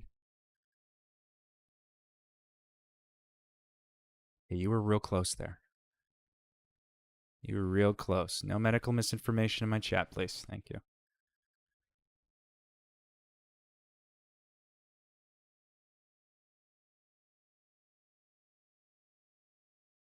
But also in Scientology, people think L. Ron Hubbard wrote a lot about like implant stations, and also OT3 is about like the Xenu story, where Xenu took a bunch of people and blew them up in a volcano, captured their souls, put them in front of TVs, and indoctrinated them with like flashing images of sex and this and like religion and all this stuff. And it's exactly how it is on South Park, but perhaps a little bit more conceptually nuanced. It's not as like direct. Um, uh, but it's the same story. They're working off of the same information. And there were no pictures when L. Ron Hubbard wrote it. It's just like a big thing. So in some way, like Scientologists believe that, you know, screens attached to your face will re-stimulate or bring up from past lives or existences, you know, this trapped obsession, you know, zoning out, when it's just people having fun. It's so they can draw those parallels, especially if you are OT and you are like wholly narcissistic, because that is usually when that happens. Um, you know, like Clockwork Orange, exactly like Clockwork Orange, except my father's never seen that movie, because if he saw that movie, he would just get really confused because he's not a very bright guy. He, I'm sure, is also probably on the spectrum, which is why he's so consistent and so hyper focused on one thing. But to Scientologists, and especially to my father, autism is an illness. It's like it's like a bad brain condition. Like, you picked up the wrong body. You picked up a damaged body. And you know, if you're weird, well, stop it. Knock it off. Don't do that.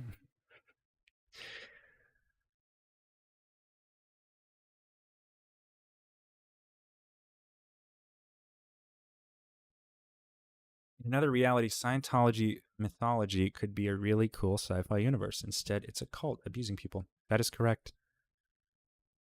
You know, once Scientology is completely dissolved, you know, maybe someone will actually make a show. I think about it like, man, there could be like a. I don't think there would be anything close to the vow about Scientology, but I think if you structured it right, you would have to know what it feels like to be in the room, like a fly on the wall in like a Scientology organization, and know what context to emphasize. You could make a pretty aggressive Scientology show, but um, yeah, a movie or like a book series. I mean, I don't think a book series. You don't want to read that. You need to just see it. You don't need to read, because they're going to be saying a lot of L. Ron Hubbard. You're going to be reading it. You don't want to do that. Uh, but a show, I mean, it could be very interesting. You just need to frame it right and not exaggerate, because you do not need to exaggerate. There are very bad things that they do that are very overtly negative, and the way they do it is like how they're able to get away with it. So when you exaggerate, you kind of inflame this certain parts, certain nuances that like make it hard to show that what actually happened was bad, because you're like inflating it. You know what I mean? Also, I you know, finding out that Battlefield Earth was just L. Ron Hubbard reading Dune and realizing that he's not as good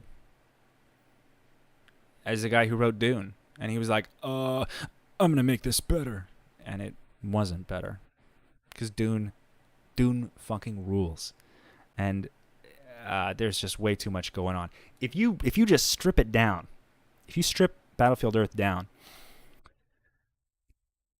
the amount of things you would have to justify, the amount of like, it's a cool like made up story if you really just suspend your disbelief. But there's a lot in there that just doesn't make any fucking sense. I'm not gonna go into that whole thing, because that's like a fucking really long book. But the movie should speak for itself.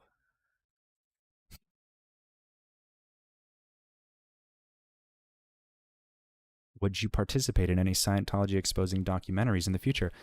Well, I guess you're gonna have to find out, won't you?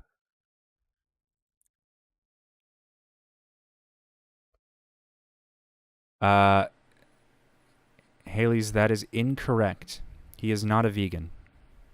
You're asking, what does Dr. Berg actually eat? He actually thinks vegans are stupid. He thinks vegans are dumb, that they're hurting themselves. And there's something to be said about at what age you should. I know that there's something like you can't be you can't like force your infants to be vegan. There's like a certain age to where they physically need certain nutrients and proteins and fats and so on, blah blah blah. But he is not a vegan. He eats like plain burger patty and a bowl of salad and a block of cheese and like nuts in a bowl from a bag and a sliced tomato with salt and pepper on it. He just like I don't know. I mean, something Italian now. I'm sure I don't know if they've actually done it yet, but they were talking about getting a private villa in Italy, and just moving there. And because he can eat like. No, you are vegan. No, I'm not vegan. There's nothing wrong with that. I'm just not. I've never said I was, so that information came out of nowhere. But yeah, no, Dr. Berg does not like vegans. He will make fun of them in private, but not to their face. He wouldn't say anything to anyone's face. He's a coward.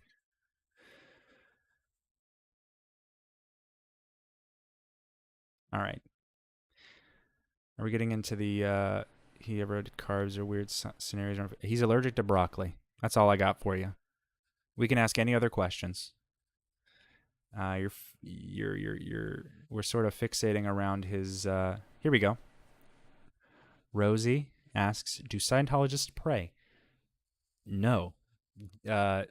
Depending on how far you've progressed in Scientology, and like whether or not you believed in a religion beforehand, Scientologists do not believe there is a God. The further on you go, the more you realize, L. Ron Hubbard. Well, the more you like learn from L. Ron Hubbard that there is no God. There are no pearly gates. There is no, Actually, when you get into the OT levels, I think they changed it. He talks about how he is what was known to be the Antichrist, fulfilling this like prophecy, so to speak. I mean, he doesn't believe in Jesus or that Jesus even existed, or there are references where he talks about Christianity being a cult, and so like there is no heaven and hell. There is no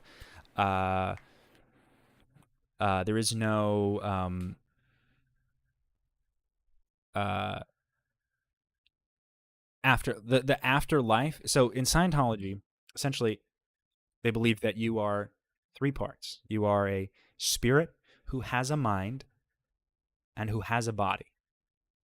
So these are the parts of man, right? It's very basic shit. But when you die, you take your mind and you go and you find another body. Usually, depending on where you're at, I mean, if you read History of Man, which is a basic book, which people don't bring up enough, I have never in my life thought that there was more compelling evidence that Scientology was batshit crazy than the History of Man, the book written by L. Ron Hubbard. They can say that they're just like, oh yeah, we just believe we're spiritual and whatever, and all the alien stuff isn't real. And then you read History of Man, and he's literally like, you'll get sent to the moon and implants, and they'll there's like an implant station on Mars where they suck all the memories, they brainwash you, and they erase your memories, and they shoot you back down into a body. And trillion years ago, there was like they would put you as a thetan, which is you as a spiritual being without a body, without a you just as like a point of perspective, essentially. It's not measurable in any way, although he goes on to claim that you can measure it, which just one of his many contradictions. Yeah, so it's kind of like reincarnation in a very literal sci-fi-y way. Like, I would read these to you, but they are so incoherently dumb and bizarre that there would probably be a lot of context I'd have to explain. But that's right, he did love his sci-fi. But there is no, like, there's no, the afterlife that you chase in Scientology. What you're looking for is to get all the way up to the bridge to total freedom, go through all the steps, do all the auditing, go up all the OT levels. Well, not all of them, because it stops at OT8. There's nothing exists beyond that until David Miscavige writes them himself. Because L. Ron Hubbard died, in an RV out in the fucking woods, writing his shit. Like, he was running from authorities at the end of his life, and he was not well, and so he didn't even finish that. So you go, but the idea, when you're a Scientologist, you're told you're going to go up the bridge, you're going to get all this auditing, hundreds of thousands of dollars most likely, and then when you die of whatever, you will remember. And you won't need to just pick up a body right away. You won't go to the implant stations. You're going to go wherever the fuck you want. And from there, you go to Target 2, which is the planet that L. Ron Hubbard is on. Kind of Heaven's Gate-y, but very so open-ended. There's like so much, so vague. You're just like, you're already kind of entranced in it. At that point, but there is no, or you do the Sea Org, you join the Sea Org, the Sea Organization, the management, and you come back. And you pick up a new body, and you're given a 21-year leave of absence. I am not joking. It is literally in the billion-year contract. Either it's in the billion-year contract, or it's in more information about the Sea Org. You are given a 21-year LOA, leave of absence, after you die, to come back and when after that 21 years, or you can join beforehand. You can end the LOA, and you get back on post. I'm not even joking. That is literally what it is.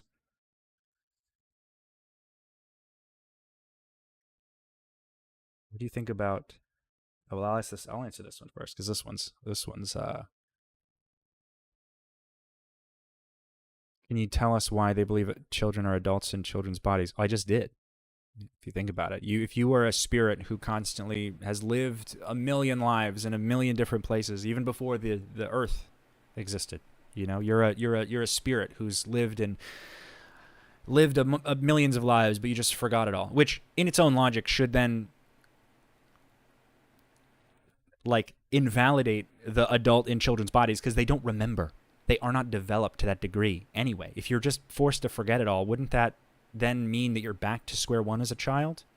But despite this glaring error, they think that, oh, well, you've done it all before, and you're just gonna have to remember, or you're gonna remember when you get auditing later, and then you're gonna forgive me, your abusive parent, for treating you like shit your whole life. Somebody asked, where do I think Shelly is? We know where Shelly is. Apparently, people are spotting her. She's in a place in California, in Twin Peaks, called CST, the Church of Spiritual Technology.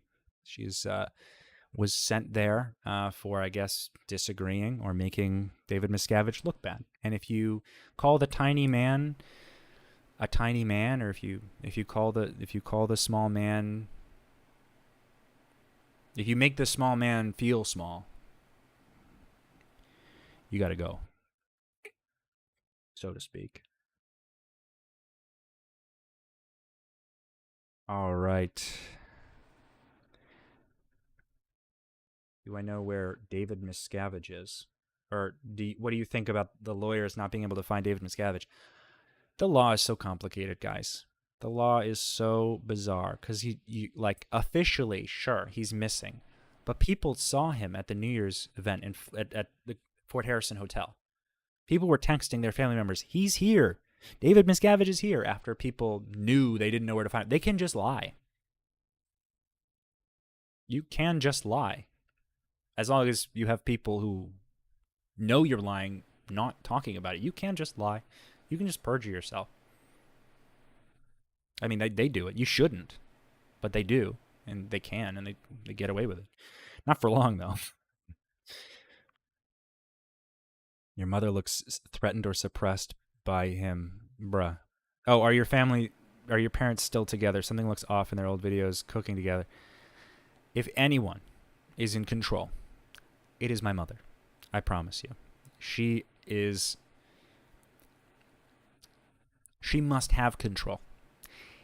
He can be annoyed or whatever, but she is ultimately the most manipulative part of that relationship. So do not mince words. She is the one who convinced him. Ultimately, I mean, she manipulated him into becoming more active with the church even before he went OT8. I don't want to keep doing the air quotes. It's just kind of a habit, I guess. But she's the reason he is OT8. She's the reason that he's donated probably over $10 million to Scientology by now. 10 million of YouTube ad revenue dollars as well. Like, not just his supplements or whatever. Like, YouTube is supporting this guy heavily.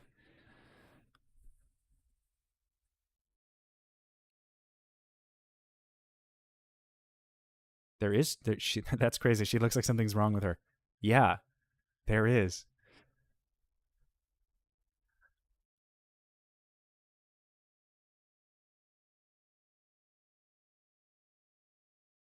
Oh, well, the like the way that your parents eat as well in those videos, like Zuck drinking water. Sweet baby Rays. Uh, yeah. Oh boy. Uh, not that. This new one. Um, yeah, they're just acting in the videos. They just want the video to be over. Like, they just want to film it, so they probably are bad at acting. That's the best I got at that. Internet says, "What are your thank you, Internet? But what are your thoughts on the keto diet?" I guess this is going to be the rest of my life. This is going to follow me until I am digging my own grave. I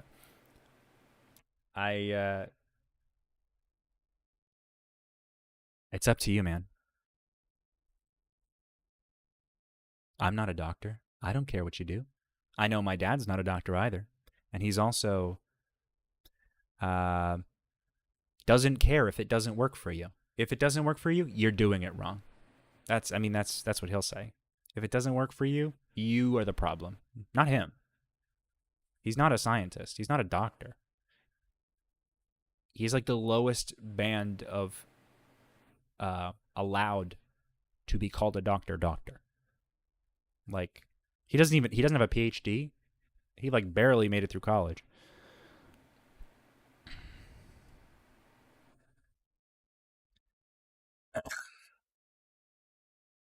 Okay.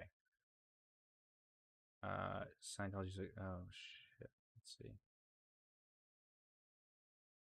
What will happen to her at this special church as punishment? Happen to who? My mom? Punishment for what? For me? Interrogation, most likely. And they probably just have to donate a fuckload of money. That's about it. Interrogation under the guise of auditing. You know, they want to find out who is the reason I left, which is very clear. What did they do? How, what do they know about me? They already have all my information. I audited up to the state of clear. Scientology stated it clear. So I've already given them a lifetime's worth of my activities. There is no information they need about me. I also don't care because none of that is useful to them. You know, I just think what I haven't said is what they fear the most. And perhaps they're hoping I'm a relatively small fish. But my father is a big fish. And he is the hill they will have to climb. And my father is a very cowardly, sort of self-obsessed, confused person. Like he would fall for many like salesmen and like pitches in his day. So like he's just kind of very influenced by like who loves him the most. And you know, just about everyone that I knew in the church, in the cult, just blindly believes whatever they're told. So they're both very narcissistic, my parents, but they're kind of like on the same page at this point. And now it's about protecting the family from my suppression. Good Lord. Oh, how awful I am for just standing up for myself and the abuse. How terrible. How awful. And if standing up, if you're in a relationship where if you stand up for yourself in a logical way, that you then become the bad guy. Like if there is actual abuse and you stand up for yourself and you become the bad guy, that's just reinforcing the abuse. That's just literally manipulation. It's like you have to learn about it. Hold on, let me close this door.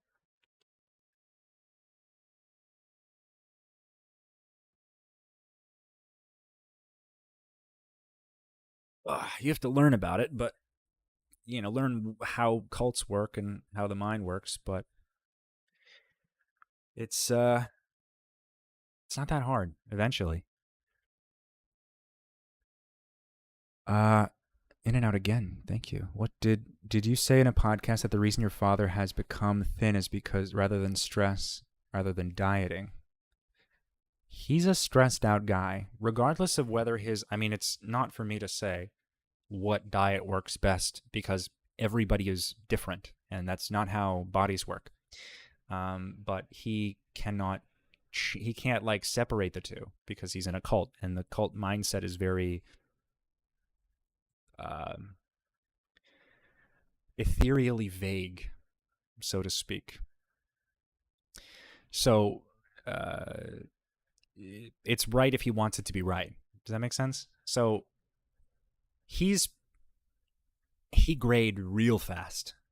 And I'm sure there is just a huge, despite his positive livelihood online, like however many subscribers he has, behind the scenes, there is an immense pressure. There's this humongous, stressful, negative image of him and his family and what he is close to because of Scientology. And they are now looking at him like the Berg boy became an SP. You know what I mean? So it's it is very much he's kind of saving face and being careful. And it's another reason why he has not talked about it. I'm sure it's incredibly stressful. It was stressful for me when I was in the cult, but I left. I got out of there. So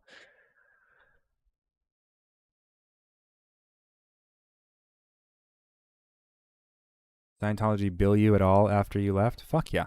I mean, they didn't bill me. I had what's called a freeloader debt, which is essentially when you do... Oh, somebody had a quick question about an SP as a suppressive person. In Scientology, a suppressive person is the big evil enemy. It's supposed to be, by definition in the what's called the PTSSP course, it's like anyone who is critical of or destructive towards Scientology, L. Ron Hubbard, or Scientologists. But like only in a Scientology, it's like it really only has to do with Scientology, like as a whole. You might say this person is suppressing you.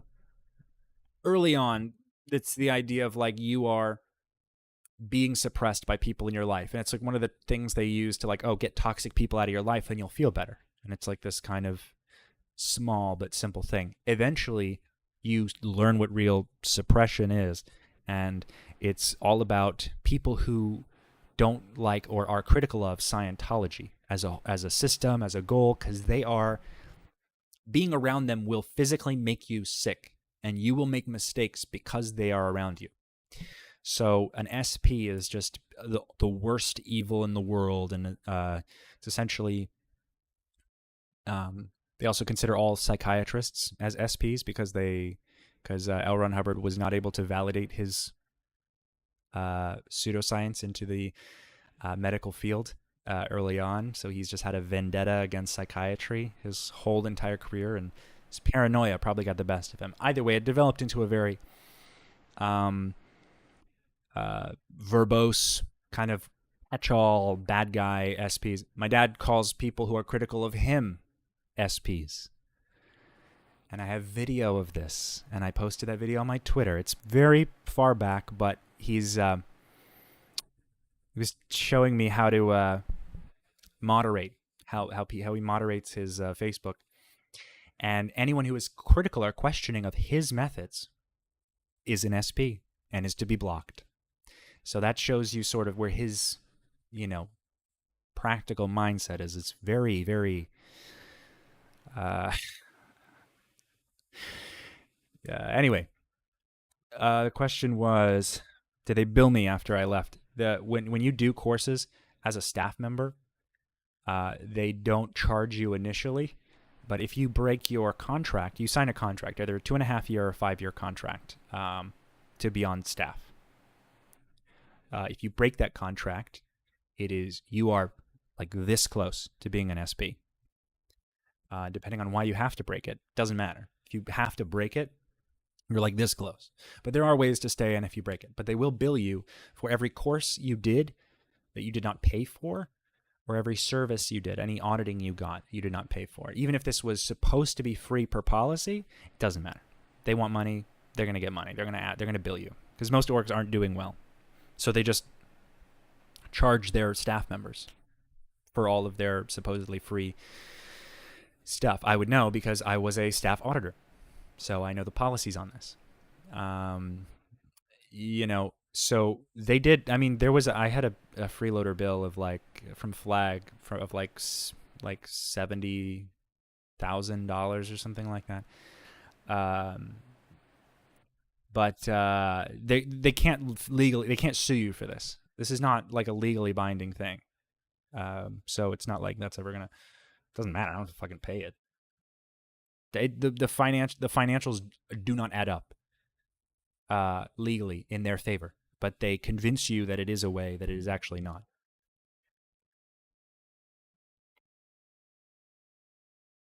Right. You think your father is a good actor. He comes off as very chill. He's a narcissist. They tend to be very good at letting you see what they want you to see. Is this a real In-N-Out? I've never had your burgers, but I hear they're fire. I'm a burger guy, so I've had burgers everywhere I could eat burgers every day for every meal until the day that I die. You think I'm joking, but anyone who knows me would attest to that. Let's see, what else do we got?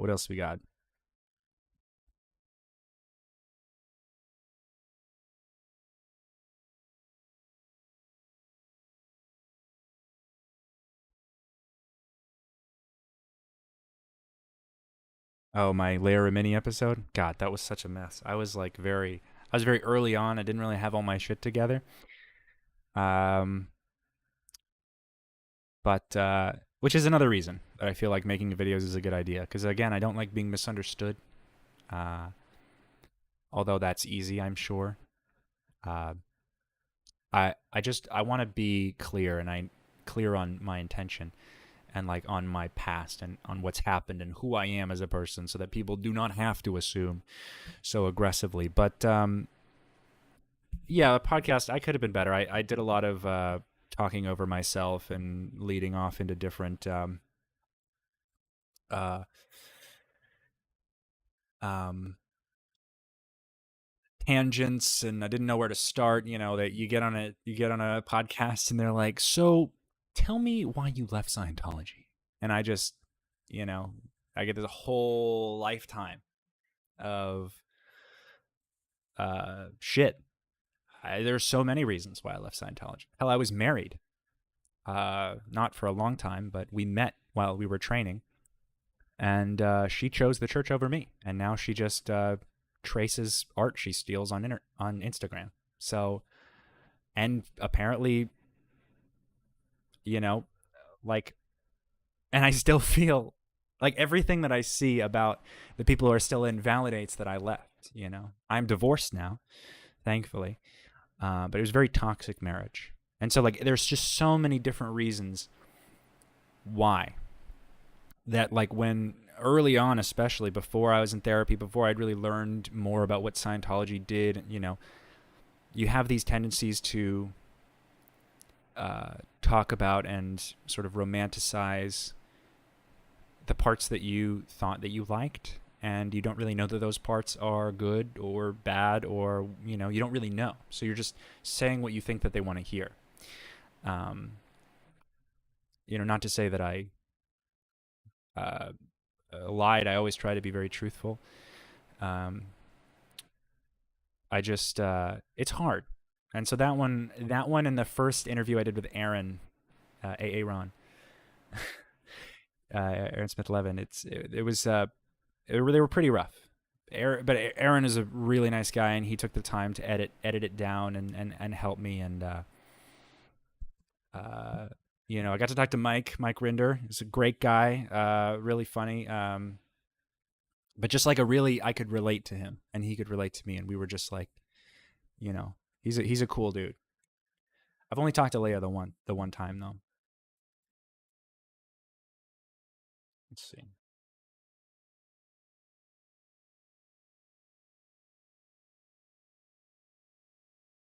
Do you have kids with her? Thankfully, no. That would have been a fucking nightmare. Could you imagine, like, being in my position and having children with a girl who's not only on the other side of the planet but in a cult? Yeah. She also did not want children. She does not like children very much. I'm a very proud SP. Welcome to the club.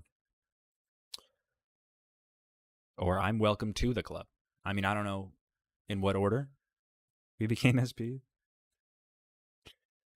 but many people have reached out to me and talked about my, uh, you know, uh, my experience related to me, and they're very nice. And some of them are very weird and very aggressive.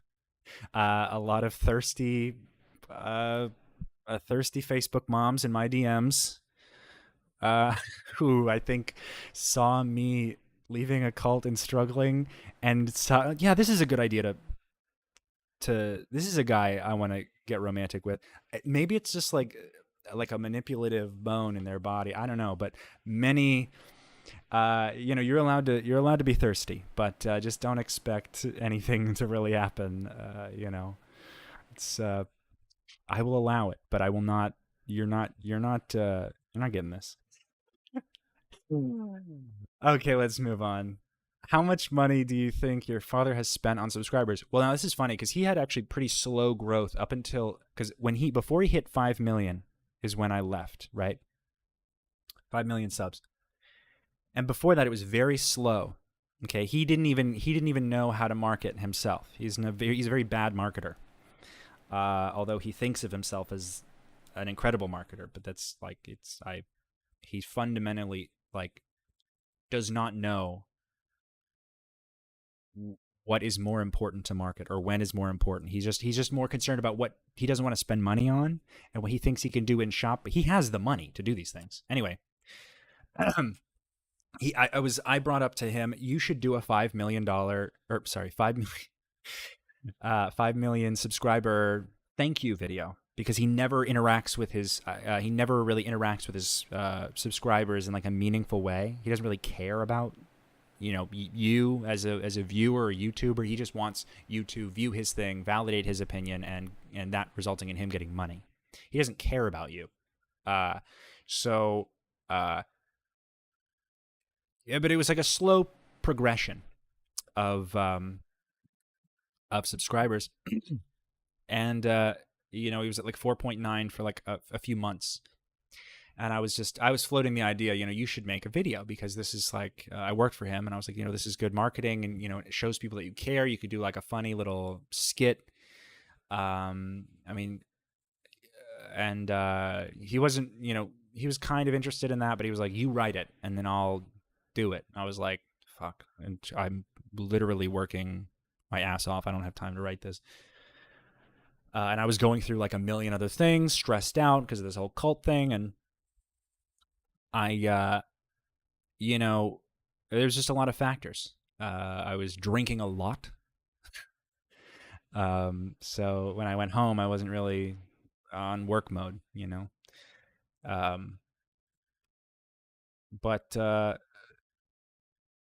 so I make this video. This is like a week or so after I stopped working for my dad, because they just didn't give a shit that I was feeling very sick, and because it was like just around COVID was starting to become a big problem. There were older ladies that worked in his office. I didn't want to go into the office. I don't want to give them COVID.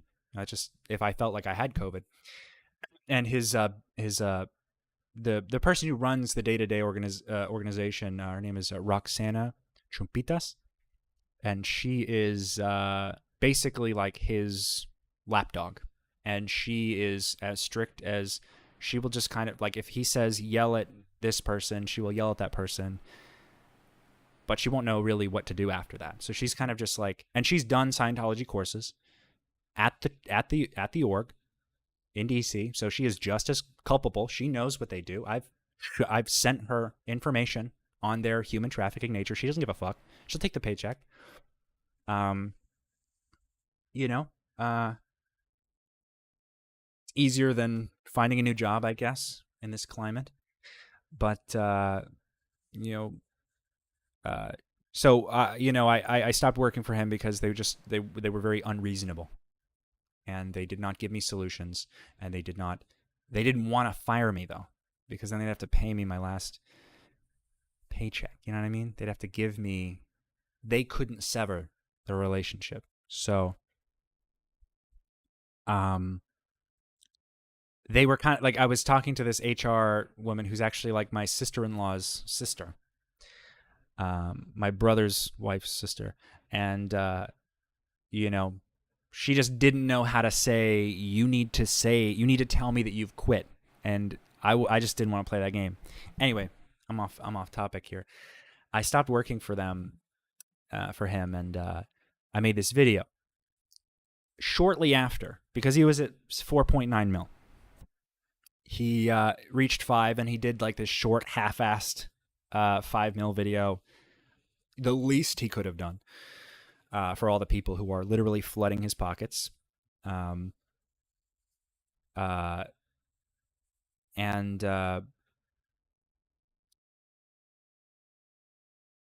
He started to go down. His monthly subscribers started to go down, like tanking, like severely tanking. Like he was getting like 400 or like 40, like 80% less subscribers per month, and his view count was going like plummeting down. And very shortly after, I'd say maybe like a month or so after, both his channel and the Russian channel, which is I'm sure run by some Russian Scientologists, where they do all of his shit for free. They don't charge him anything for it. He's just using them to get more publicity. both started skyrocketing, and intervals. Every other day, there would be 10,000 followers, 10,000 followers, 10,000 followers, and then nothing. 10,000 followers, and then nothing. 10,000, and that's just that. And they've just been gotten more comfortable with it. YouTube doesn't give a fuck. I've reached out to Team YouTube on Twitter, and they were like, "Oh, we'll help you," and they didn't. I've reported him many times, and now he's at, I think, 9 million. 9 million who? Because if you look at his comments and you look at his interactions, there's not 9 million people, or even 5 million people, or even 2 million people. Every once in a blue moon, he'll get, a million, because he does a lot of clickbaity, a lot of clickbait now, way more than he used to. So, he had to kind of compensate to make it seem like he wasn't actually losing interaction. So I couldn't actually say how much money he spent, but I'm sure it's enough to cushion his the bad perspective. He's spending a lot of money on SEO, search engine optimization, to when you Google him, you're going to find me way down on that list. But if you Google him and anything else like fraud or scam or Scientology or Sun, then yeah. But maybe it would have been different if I kept Berg as my last name, but I just changed it because I didn't. It's kind of a shitty last name. I just never liked it. Berg, like, it's never felt. I've always been the Berg boy. It's just, it's like, it just leaves a bad taste in my mouth. So Rafalco comes from my grandfather on my mother's side. He's a really nice guy. I have a lot of fond memories, and there's not a lot of people in that with that last name in that line. So it's just kind of a way to respect him. Eric has many channels in different languages. If we can find how some large drama channels in Russian, French, Spanish, and Italian to cover his Scientology, this could damage his... Very true. It could damage his image to actually expose this in other languages and for other communities. But he is very wealthy, and money drives most things, and YouTube will favor money over everything. Oh, scapegoat, you motherfucker. Don't you bring this, don't you put that evil on me. You do not know you do not know what I've been through. You just commented iceberg in the chat. I'm going to lose my shit. You know how many people in my life have called me that? A lot. Too many. Knock it off. You're done. Next person to say that gets put in timeout.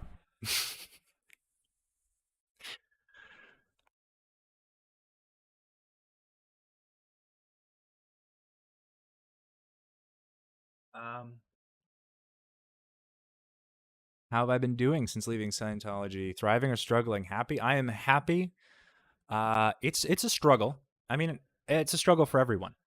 It's gonna be a struggle, but that's life. Life isn't about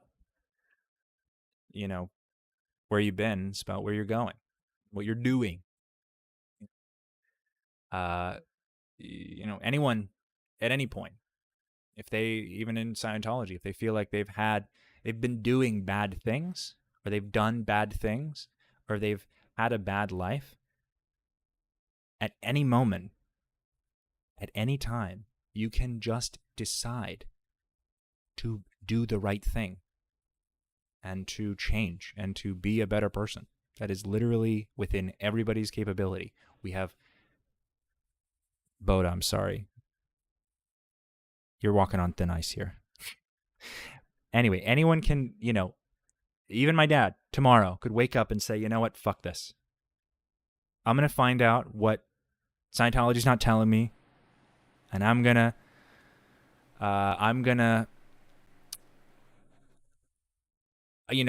it's too fucked up.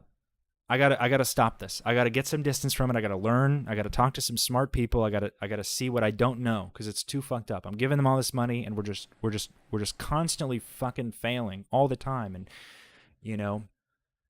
Uh, and he could turn around, and that'd be great, and he'd have a lot to make up for. But you know what? It would be a start that he understands what right and wrong are. You know what I mean? So I don't look at it through the lens of do I am I good now? Am I good now or am I bad now? You know, it's about, you know, what I do with what I have and who I want to be. You know, it's just that it's that simple for me. But I'm sure for others it's quite difficult, especially when they think that there's this humongous force of good that they're betraying in some way. It's like they got to realize that it's not doing what they think it's doing. You know, you can, like, it is a faith-based religion in that you have to believe everything you are told and believe that everything everybody else is saying is a lie and made up. God, if big pharma, like, they think I took some like suitcase of hundreds from big pharma. If you know, you would not hear from me if big pharma popped 50 mil in my bank account tomorrow. I would go fuck off and live the rest of my life in a hole. I wouldn't be here. Not like I wouldn't have anything to say. I would still say what I'd say, but, like, you know, I'd have cooler shit. You know, I'd have fucking, you know, there's like, I feel like there would just be like an obvious way to tell. Like, I'm sure they opened my mail. You know, I had some mail that was going to my parents' house. I'm positive they've opened much of it. I mean, Scientology goes to great lengths to, you know, steal the mail and the trash and things from ex-members. And, you know, it doesn't fucking much matter to me, because they would have to come to my house and end my life,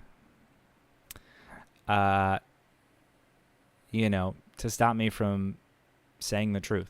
So that's, you know, David Miscavige, if you're listening, you and me, baby, 1-on-1. The winner gets to keep Scientology. Oh, I would love that. Oh, that would just be that'd be over in a second, let me tell you.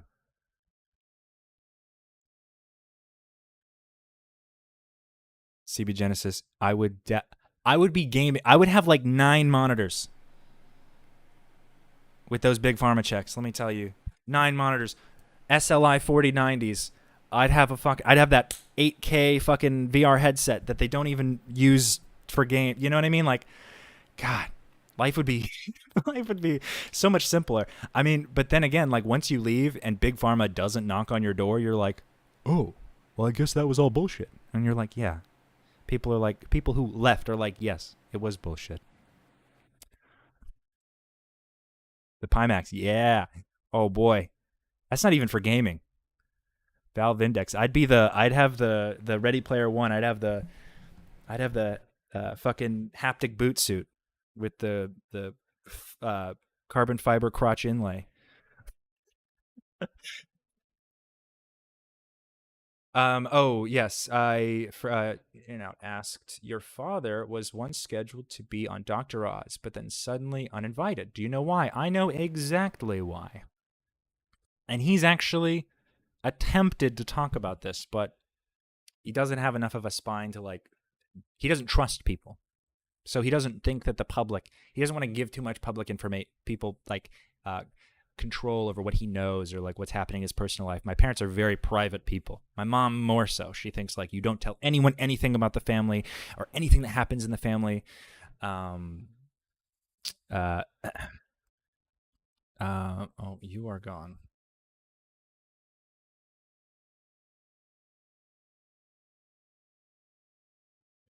Anyway, so he was going to be on, like, Dr. Oz when he had his show. This is many years ago.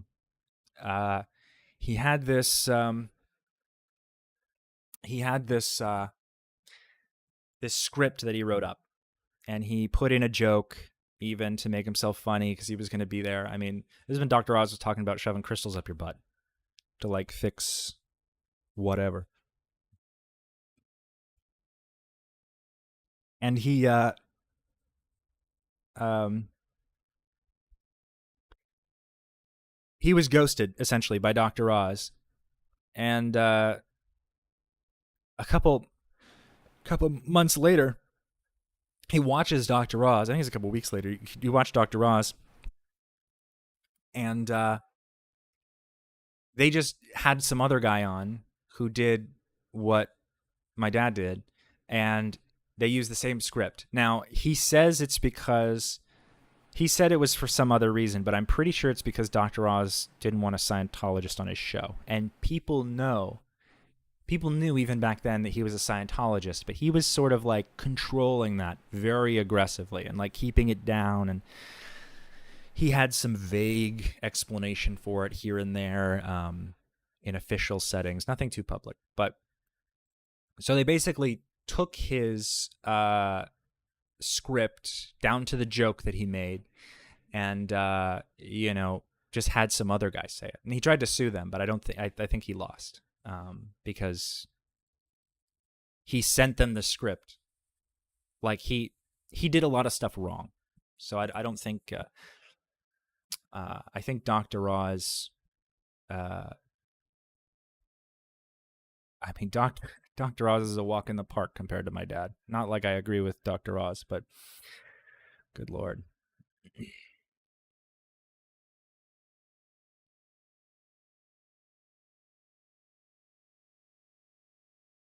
Do they try and keep you from leaving by force? If you let them in, if you don't have a safe place to be, they will. There's like a sort of aggression when it comes to the emotional and a sort of material manipulation. Like, my brother, when I was sort of skeptical and I was kind of learning this shit about Scientology, it was after I decided to take a break from Scientology. Shortly before I made the video, but I hadn't actually looked into any of the documentaries until after I decided to leave. That was how bad Scientology is, and my family is that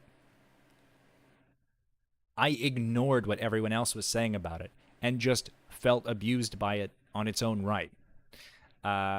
You know. So many people have different stories. But my brother used to take me on these walks where he would tell me, if you keep watching this stuff about Scientology, you're never going to be able to see your niece again. And I was like, I know, yeah, I don't want that. But at the time, at the time I made the video, which, ensured that, I was planning on not being alive for much longer. So that sort of superseded most of everything. I just wanted to act, when I said go out with a bang in that video, that is more or less what I meant. And trigger warning, I was pretty low. Should have said, I think you're supposed to say trigger warning beforehand. Oops. But it turns out leaving Scientology was the answer, and learning the truth about what's actually happened to me in my past, in my life.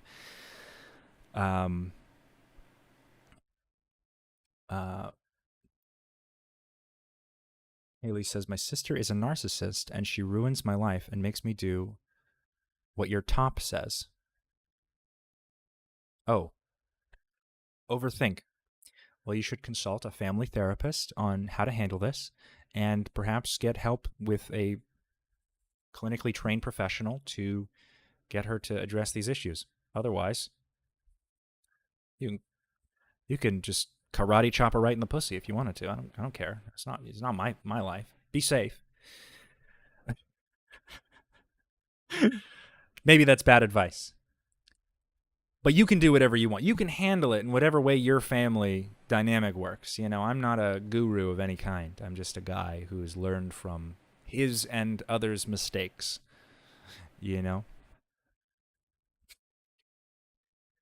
But I'd call that the clam slam, the karate chop. You got to wind it back. It's got to go down. And like when it comes up, it's a full extension, You know, it's got to be like a long. I've never used it, but there's no way it couldn't work in practice. I've lost so many of you.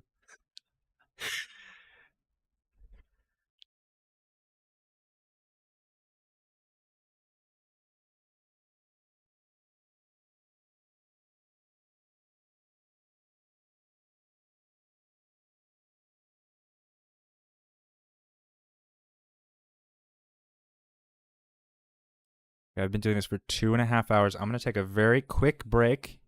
I will come back to answer more questions. I'm just going to step out for a sec. And yeah, you can still ask me stuff.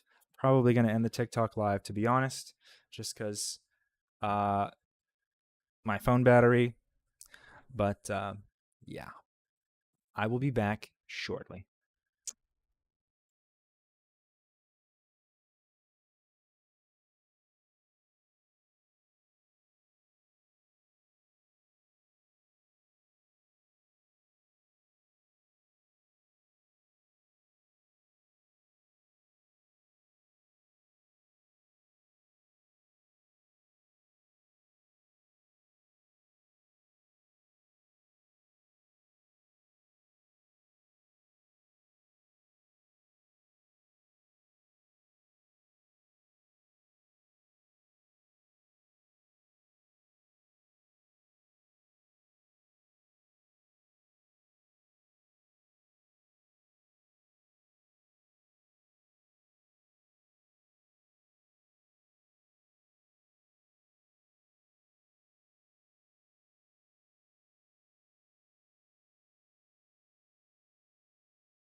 Ta-da, and I am back.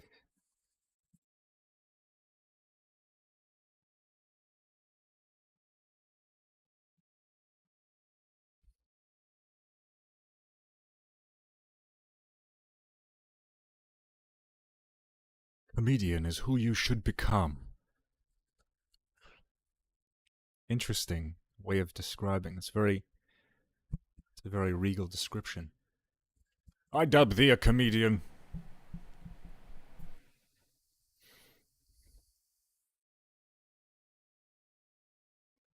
Okie dokie. Let's play a game, shall we? I'm in the mood to play a game. I'll still answer questions. Let me move this over here. Close all my extra tabs. I'm going to make sure this shit does not crash.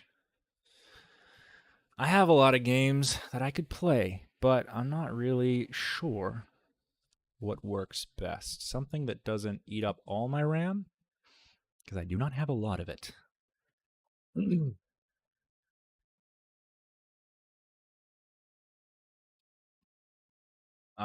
Let's warm up with a good old game of DMZ. This new Call of Duty, I'm not a Call of Duty guy, okay? But sometimes, like, the mindlessness of it, and, like, you gotta be, like, really focused a lot of the times.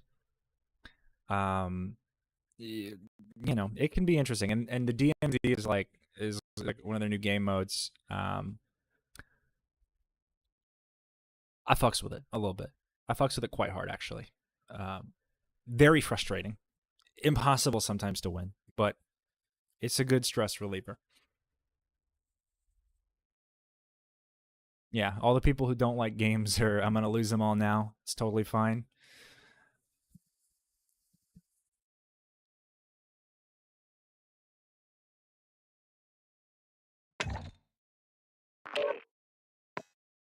What are my favorite games? Oof, that's a loaded question.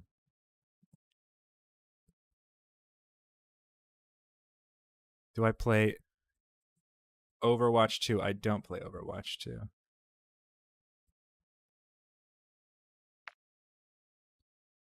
Well, everyone's a supporter until I do things I want to do. Live your life. I play. I've been playing Star Citizen. I play. I've also been playing the new God of War. Oh my god, it's such a good game. I play a little bit of everything. Titanfall 2. I play Red Dead. I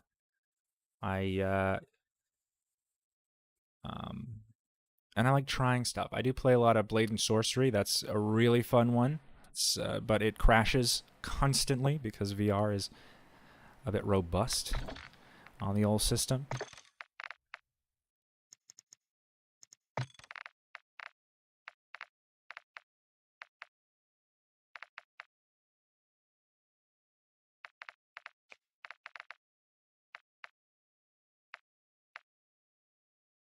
Cyberpunk. Um, I used to play Destiny, but a lot of toxic people on that game.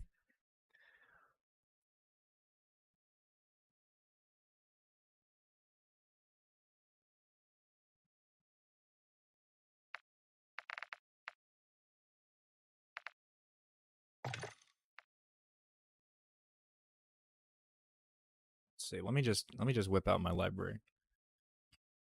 Uh, I also started playing Squad, which is like so incredibly fun, but it takes forever to play through a match.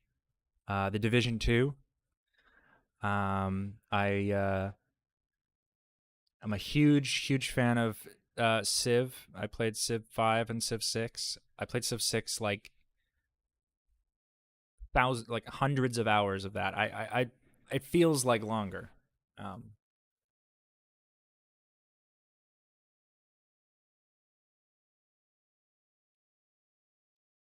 I've the only Civ like I've played is Humankind. If it wasn't Civ, it was Humankind, and I played that for a bit.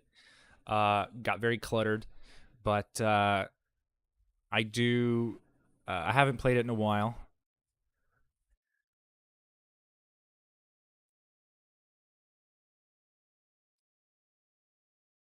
I play. I'm also in the middle of a few games, few of the older games, because I have my PS4 hooked up in my on my desk. So I'm still in the middle of Doom Eternal.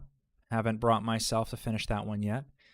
Um, but I was my excuse was I was trying to beat. I was in preparation for God of War Ragnarok. I was playing uh, uh, the original God of War on the hardest difficulty, and then I got to the Baldur fight at the end, and then it started like because you die in like 2 hits, like it was just like this, like the console itself would like was lagging so hard trying to keep up with how fast he goes. He does this like zigzag move and this like it's like this jump move. It like there's a lot of reasons why I could sounds like an excuse, but uh it was just kind of tanking my enthusiasm. But I got the new I got close enough to the end. That's basically the end of the game, minus the Valkyries, and which I had already beaten all of, not on the hardest difficulty. So I'm gonna finish God of War Ragnarok, and then I'm gonna stream it on New Game Plus, the hardest difficulty. That is the compromise I made. So y'all get to see that. It's an incredible game. Although I might have to stream it. I don't have a good capture card, so I'd have to stream it on my bed and possibly use the fucking PlayStation camera. If I want to have any kind of face time, it's like it's complicated, but I don't have like an incredible system, so I can't. It's hard to capture. Maybe I can. I don't know, but it's an incredible game so far. Like just narratively, it's a beautiful and it's I'm loving every minute of it. All right, let's see. Let's just do a warm up window. I'm sorry, warm up window doesn't make any sense. I'll do a warm up match. If I want to play anything else, I also have Back for Blood, No Man's Sky. I was playing Halo Infinite for a bit.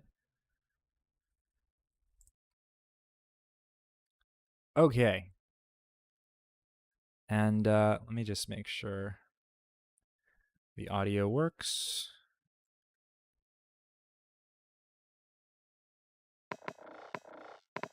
Okay, hopefully it's not louder than I am.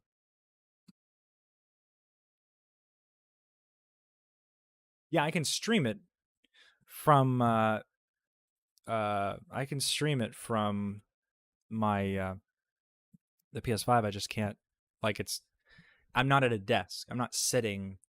I'm like cross-legged on the bed, like fucking zoned into these. It's the combat is so involved. I love it, but um, yeah. Um,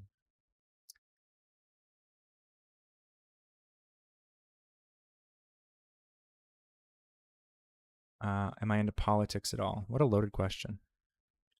I prefer to not make this make like myself a political creator. I have my own political views. I'm not interested in political debates. But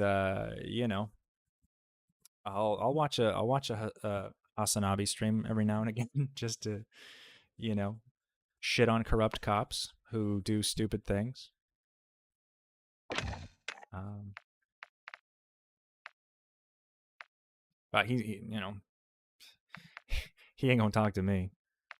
I don't think that's his thing. I don't think he's interested in invoking Scientology against him. Not like it would matter, but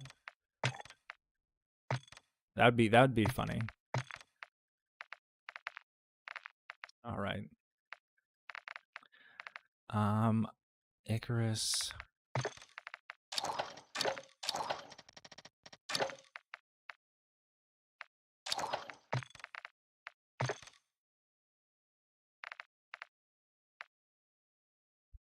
Yeah, I got a lot of really angry people who want to tell me that I'm who want to invoke their politics upon me.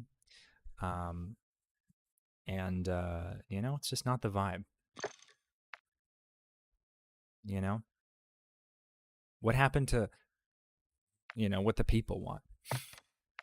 Now it's about, what's that are you on? It's like, I'm on the side that values human life, personally. Human lives, workers getting paid what they're fucking worth.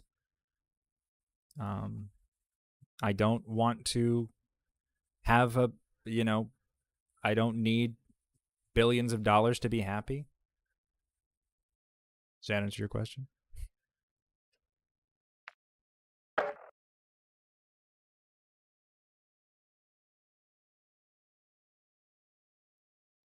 You pegged me. When?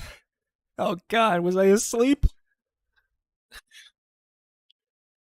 He said, I pegged you as a decent. But the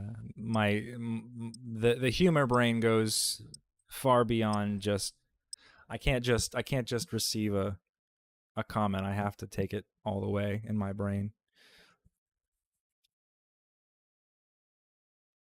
I'm not expecting to live through this whole round. I want to just like get into it. I could talk endlessly for like 7 hours probably, but it'll get more unhinged, you know, the further I go.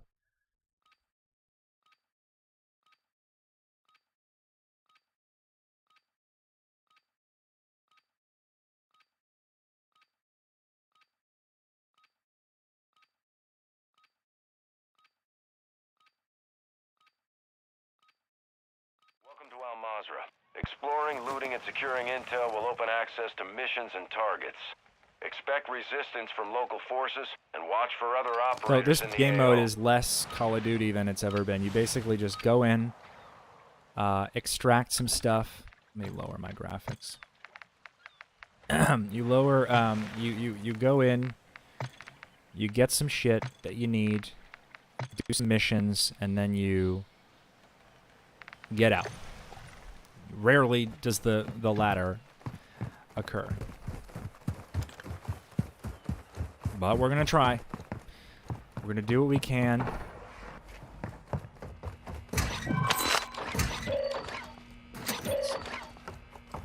think I need gas grenades, and what else do I need? I need to kill a commander. That's not happening.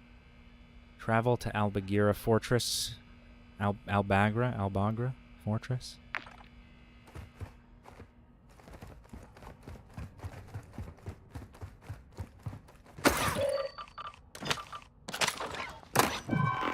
Self-revive at the beginning of the game. That is lucky. That is lucky.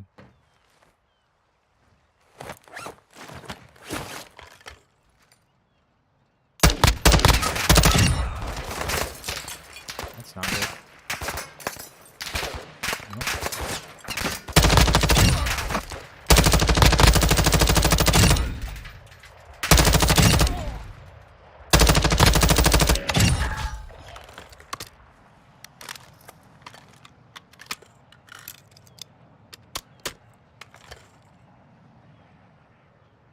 I heard of Zenith VR. I have not actually.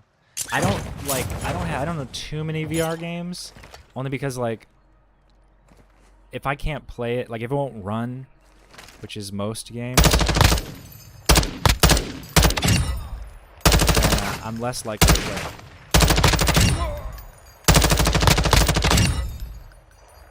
These bots though, they updated this game recently, so the bots in this game are like godlike. They're absolutely devastating. They will humble the shit out of you.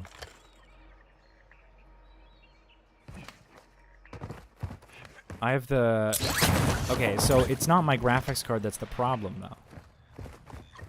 I have like a medium range... I have like a...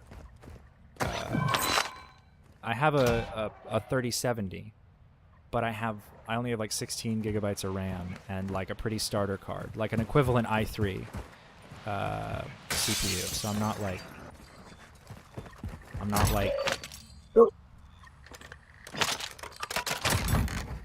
I'm not killing it, you know. I can play stuff. I haven't tried to stream VR because it's just hard. It's just hard on my system. My Oculus Quest 2 crashes like almost every time I play. Like I use that usually as like a bar to know when I'm done playing. Is like, well, it's crashed. Zuckerberg did not make a good enough system for me to enjoy VR.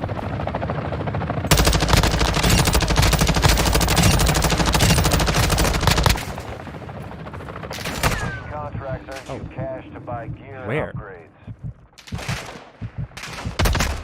Oh no! Oh, this doesn't look good.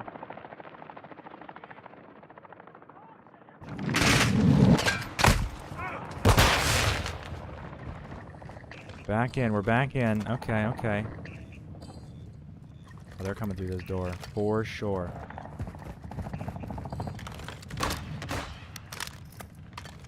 Fucking smoke bomb, dropping pieces of shit. We got a boat? No, we gotta go across the way.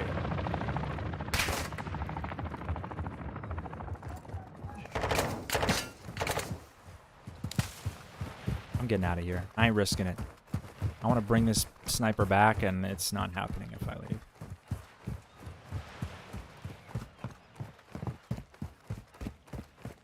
Ultra One, activity is increasing near your location. Stay alert.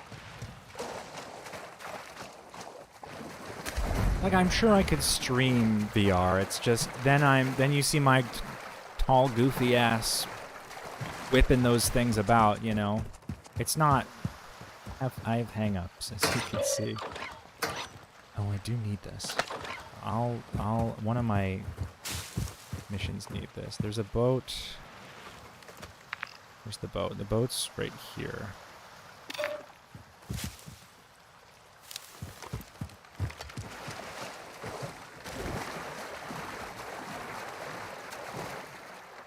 It only streams like an internet live stream over USB or wireless connection.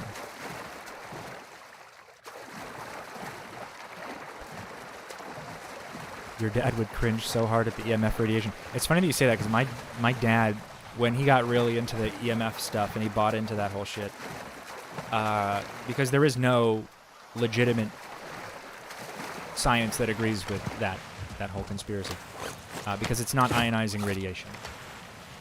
The sun has more ionizing radiation than your Wi-Fi. Like, you know what I mean? Like, I just don't know what his plan was after learning this, but he had these like EMF blocking like blankets, these little like those little cloth, these little basically like what do you call them? Faraday cloths is how you could describe them. And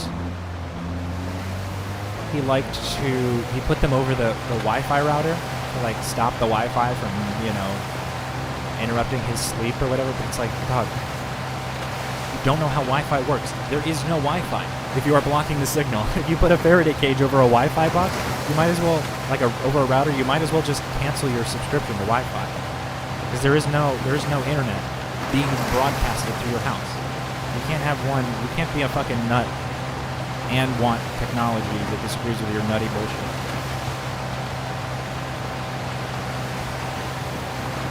Every time I had to attest. I missed your first one. After growing up with special knowledge, it was relieved to find it's okay to not know. Yeah, I mean, you don't have to have the secrets of the fucking universe, because it's not gonna. It's going to bring you as far as it's literally brought anyone else. You don't need immortality. You don't want immortality. There is a grim reality to the concept of being immortal that most, you know, smooth-brained cult leaders don't explain. And that is that you will watch, you want it. You want to be immortal, that's fine. You will watch everyone. You will not be able to have a relationship with anyone. You will have to be... Because you will watch everyone die. You will grow and watch everyone die over and over and over again. You will have relationships that will eventually become meaningless. You will have nothing will have meaning eventually, because it's such a, like, it's a loaded concept to describe, but like people who think they want, oh God, don't want that. People who think they want immortality don't know what that means, and Scientology is not going to give you immortality.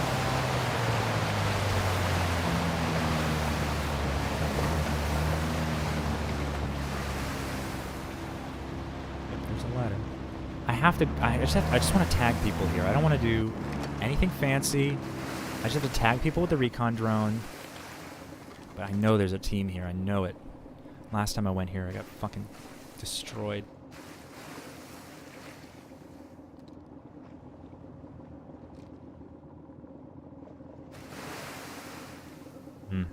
I don't like that I can't see anything.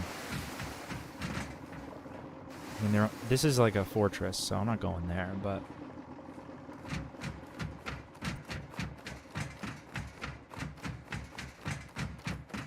Samuel Hayden from Doom. Exactly. Exactly. Dog, you don't want it. Let me tell you. Because, like, what are you doing with it? If all you care about is living forever, you're probably only thinking about yourself, and you don't deserve immortality.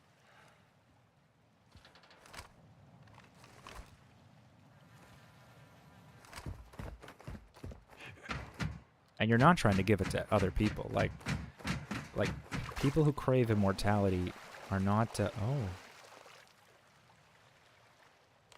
Oh, are they in the fortress?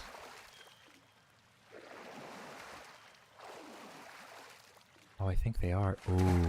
Oh, that's too close for comfort for me. What if I just lay... Oh, I gotta get up there then. Because I need to tag these guys. Oh, is he looking at me? Don't look at me. I'm not here. I don't exist. Move along, sir. Move along. Oh, I don't like that.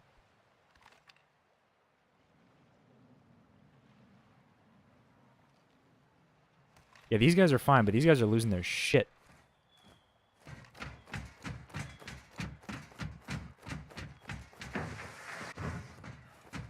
Your dad could be so far if it wasn't for his Scientology strings. Dude. If my dad learned about common sense, humbled himself by admitting, maybe perhaps I'm not the smartest fucking guy in the universe, who should be revered as a god, which is what he, I'm sure, believes, or as some, like, he should be acknowledged for his spiritual superiority. You know, he might actually be successful in life, finally, you know, but no dice. He just wants to fuck around, spend all his money, get milked like a cow.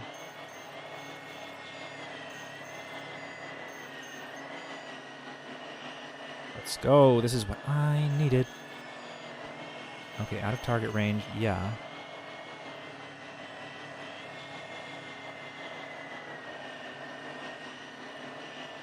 There we go. How many people did I get?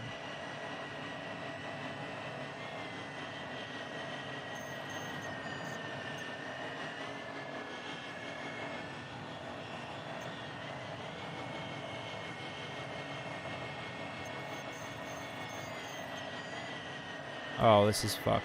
Hold on, I'm not gonna... Battery depleted. Recon offline. Oh!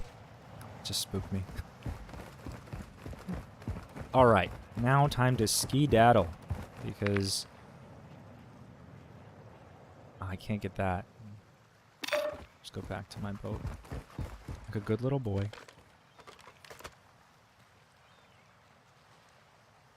Yeah, they're definitely taking that fortress. They got me! They found me! Get what's in here, though. I saw something on the couch. Fuck that.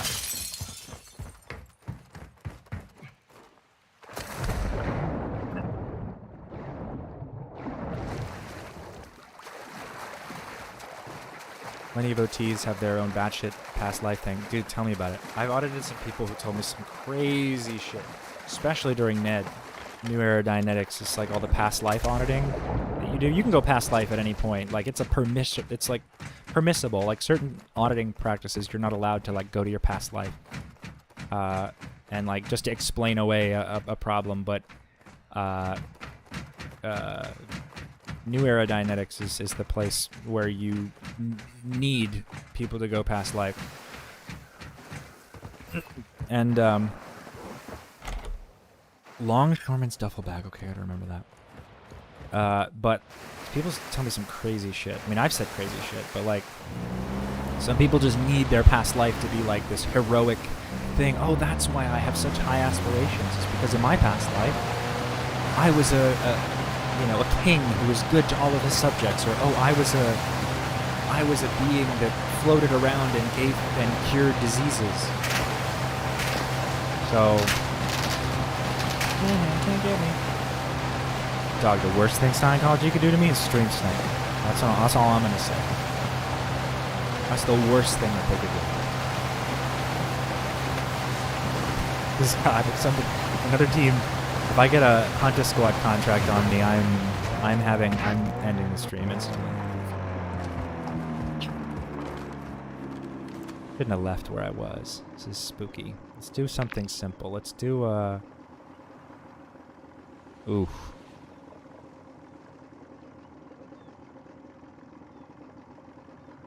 It's a little too close to Sawa Village. Let's get up here to this boat and see if we can make it into the city. Because I think the only... Yeah, I'm gonna have to go...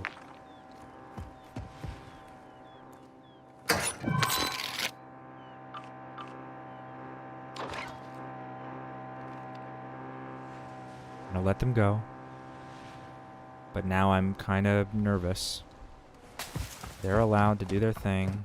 People just don't know what your intentions are in this game, let me tell you.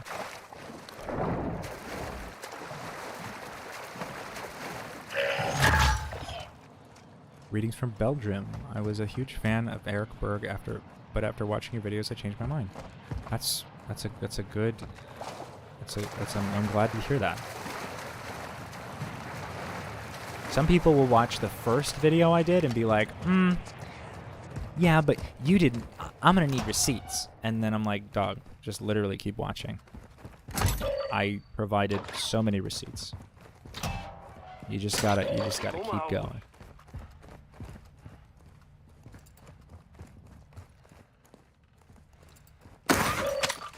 It's like, how you gonna make yourself look dumb like that in my comments? It's so easy.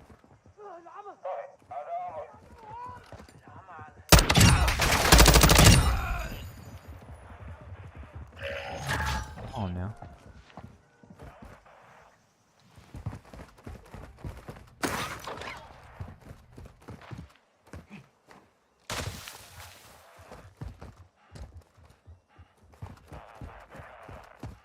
Trust me, I'm about to uninstall this game myself. Ooh.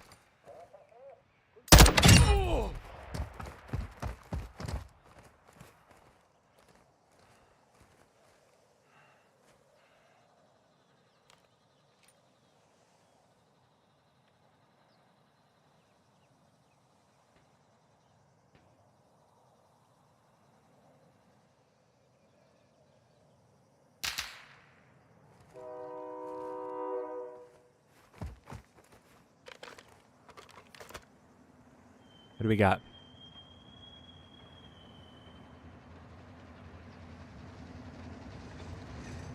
This is a bad idea. This is a bad idea.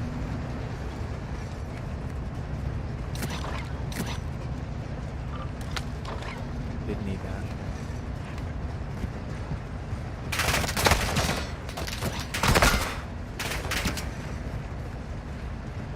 Get into a more protected area. X13 auto. I have one of those. I'm going there. I'm gonna get off at Feed Port because I still have to kill people there.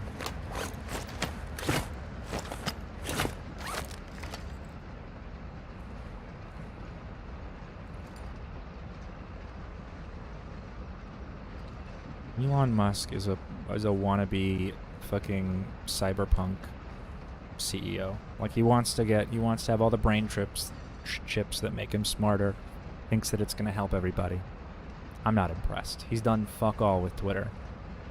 Twitter is decidedly worse. You know, he used to be this like real smart guy, and then he was like, it's smart not because I'm encouraging the technology, but because of me. I'm the smartest. And I'm the bestest. You just watch. It's like, dog, just get a fucking life. That second divorce hit hard. Ooh.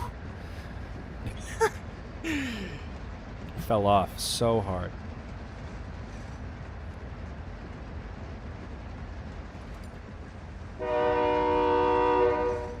And he platforms like racists and anti-Semites and Scientology.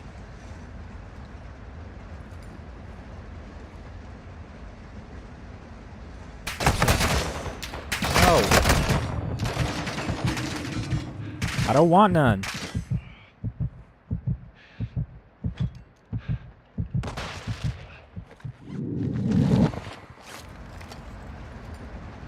Dog. And Quarry, I'm getting out.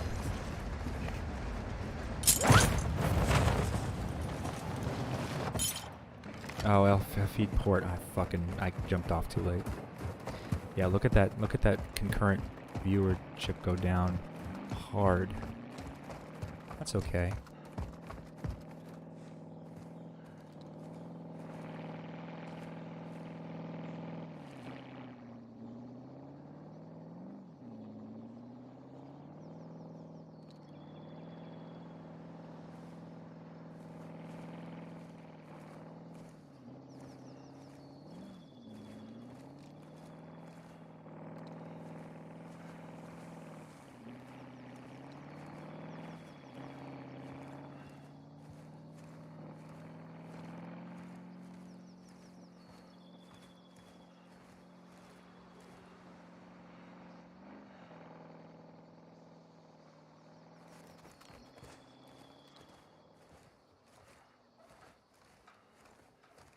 Oh, there's already 4 minutes left, dog. Oh, is that... Oh, okay, is that on the top? The rooftop? Yeah. Yeah. I'm gonna take this... Oh.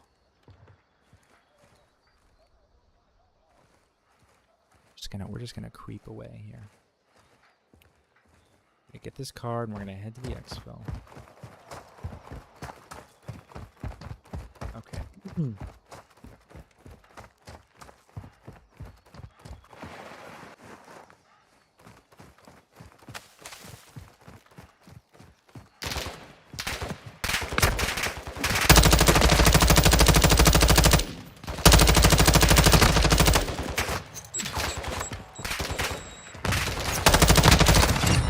Oh, we're done. We're dead. See? They just spawn. They just spawn in leagues.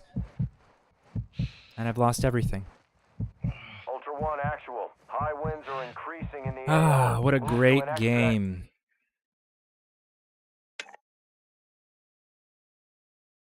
Life is worth living. Just kidding.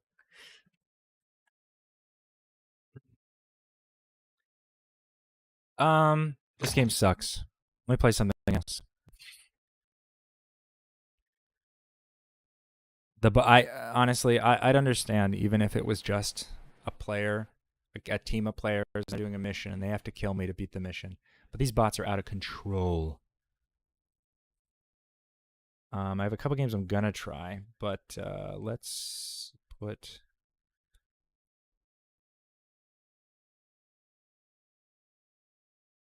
Pig's interesting here. No.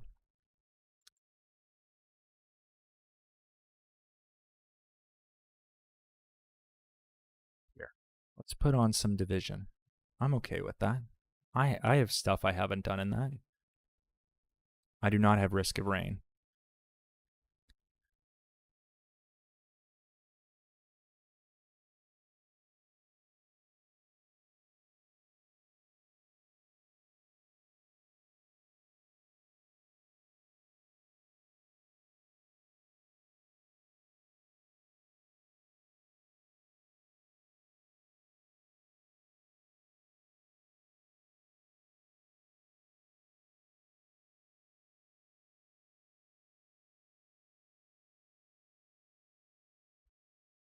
Yeah, I'm not really sure what you're talking about there.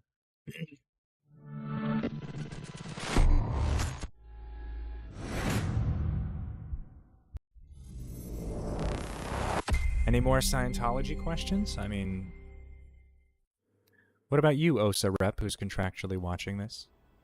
Do you have any questions about when you're gonna leave or who you should talk to leave? I could hook you up with the Aftermath Foundation in less than 5 minutes, and you could seek safety. Ooh, this is chugging. Oh, why is this so... Graphics. Sync off. Custom.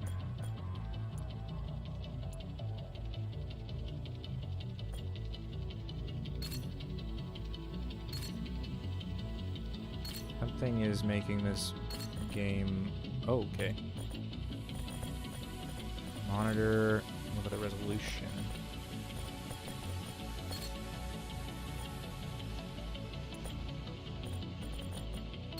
There we go.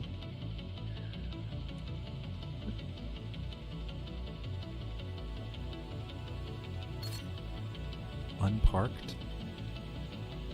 Not exactly sure what you mean. It's not Intel. It was it's a 5600X.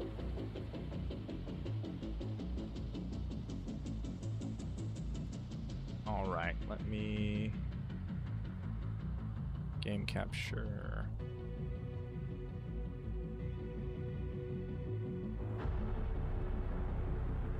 There we go. All right. My little guy.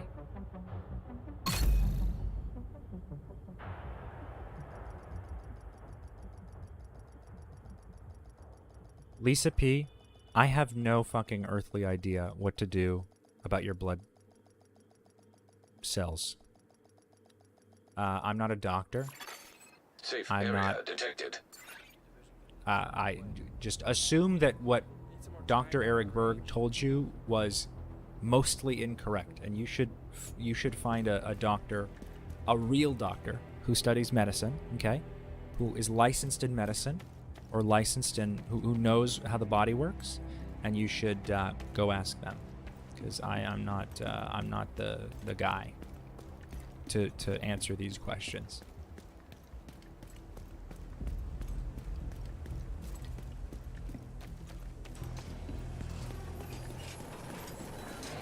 Like, I don't have the answer.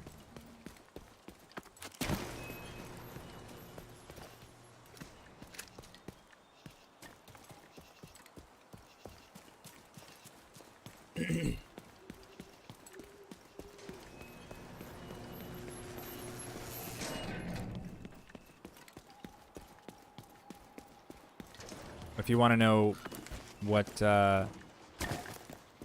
you know, anything else about him that it has nothing to do, I mean, it's hard because you get people who, you know, I get people who just want to know if he's lying to them, and then they get nervous because they've been following his, you know, his plan or whatever, and they're concerned. But I only have so much information, and none of that has to do with... All my medical dietary knowledge has to do with...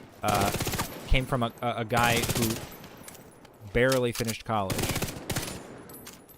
and was a chiropractor, you know, who believes that 56 million years ago, or 76 million years ago, a galactic overlord blew up a bunch of souls, and those souls then stuck to bodies, and somehow those bodies are the source of all your ills. So he doesn't even believe that keto is going to fix you. He wants you to audit out the body thetans out of your body, and then everything will return to normal. Because that's how his fucking mind works.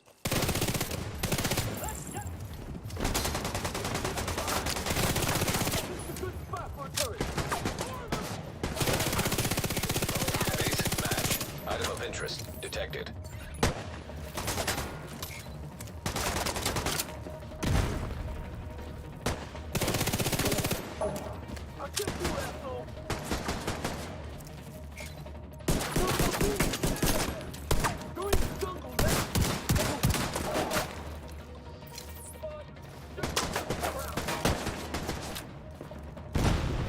Yes.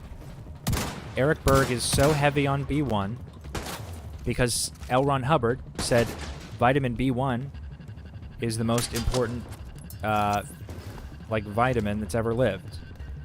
He wouldn't care about B1 if he doesn't...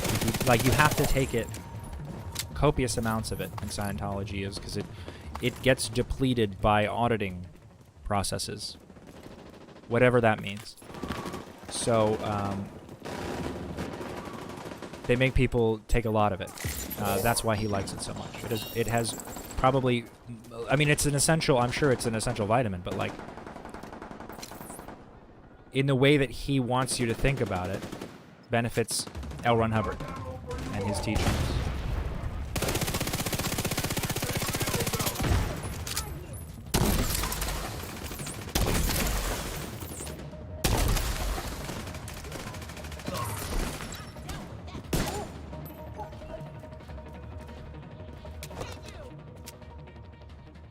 Yeah, doctors also refute his stuff on YouTube, but he tries so aggressively to get those videos taken down, and if he can't, he'll like have his staff members and like everyone he knows,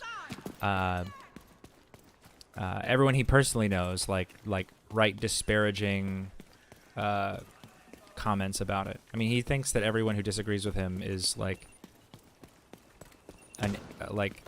is like a psychiatrist. In the way that like psychiatry is to Scientology the pillar of all evil.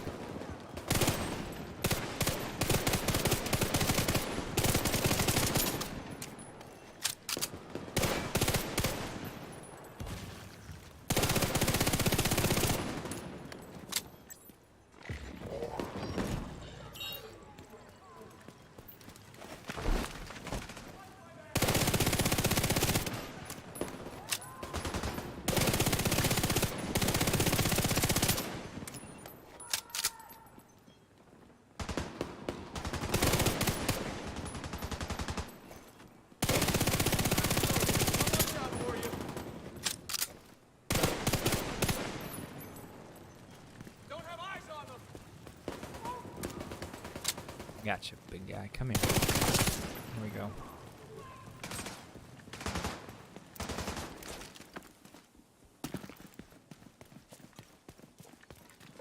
Come on.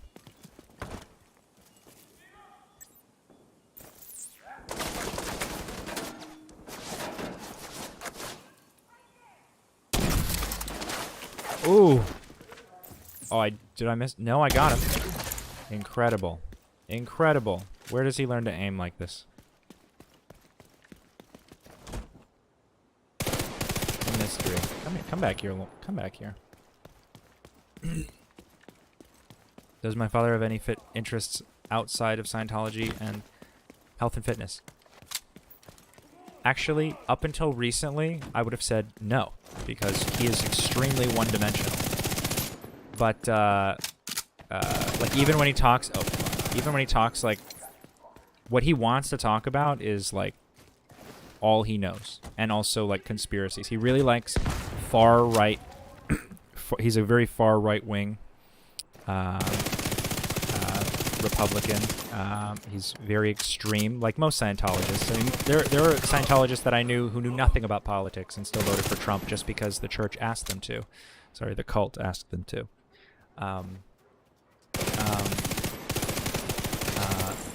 But you know, he's very he likes talking about conspiracy theories. Like he knows what he's talking about. He stopped early on because I just didn't give a shit, and he was becoming more and more like a little racist in like the policies he was supporting, and like a little what do you call it, anti-poor people. You know, because how dare people suffer? You know, they should just stop being victims and become Scientologists. Identified. It's like, all right. And my mom especially, she's a little bit less of a closet racist and more of a openly racist. But she keeps it down. She knows that it's not PC anymore. But so many keto questions. Y'all gotta temper your expectations. But he does like watching the occasional movie, and in his home theater. And he also likes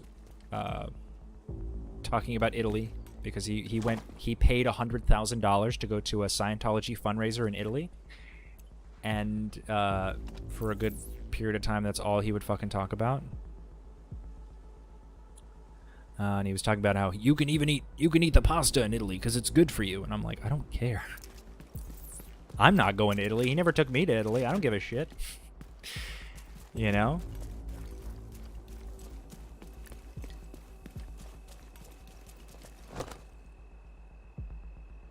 Who's first? Oh, well, I guess I should. Can't even use that.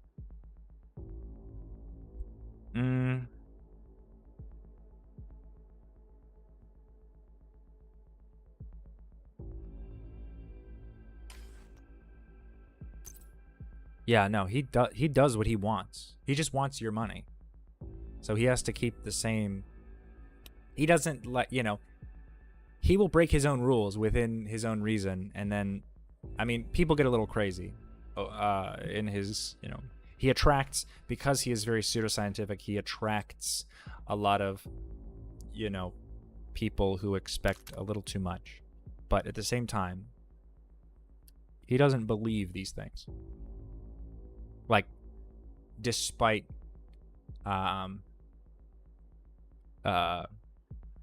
preaching about it, and yeah, he does like mostly keto stuff, but like, it's kind of like rules for thee and not for me.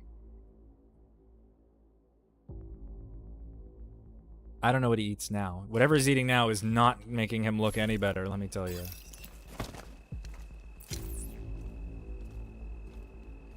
Yeah, he's looking rough now. God, I would love to. I mean, I've texted him a few times, but he's willingly ignored me.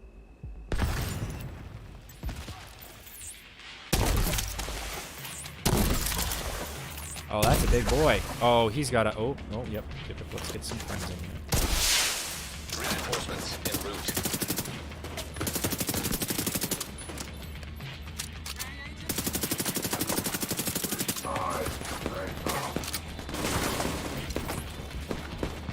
Yep. Jesus. Vital signs critical. Yeah, no shit. Agent vital signs 0. I'm gonna need some help for this one. Incoming backup request. The razor blade Backup drone? request sent. How pointless.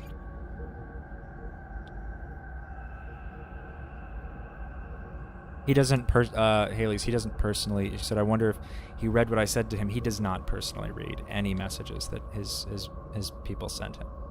The people that follow him send him at all.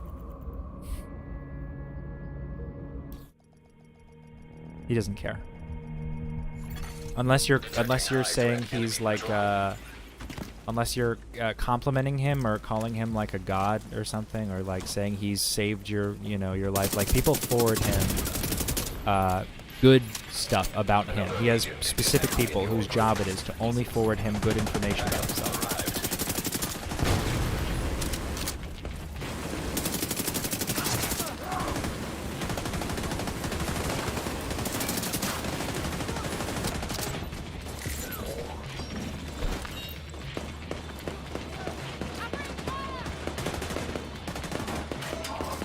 No! Okay, how do I get up here? This is a little...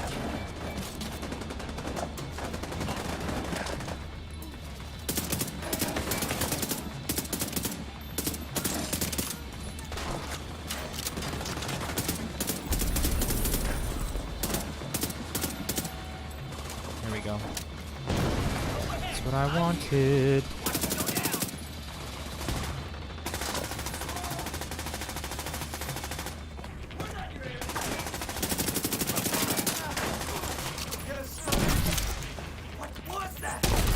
Oh, fuck.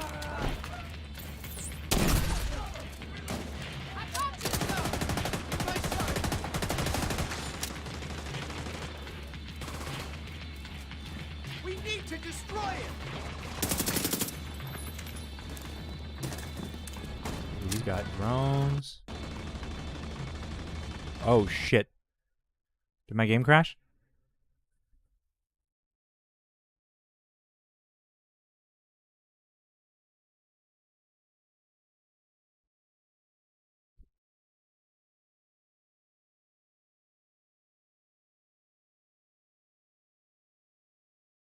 Yarp. Yeah. Well.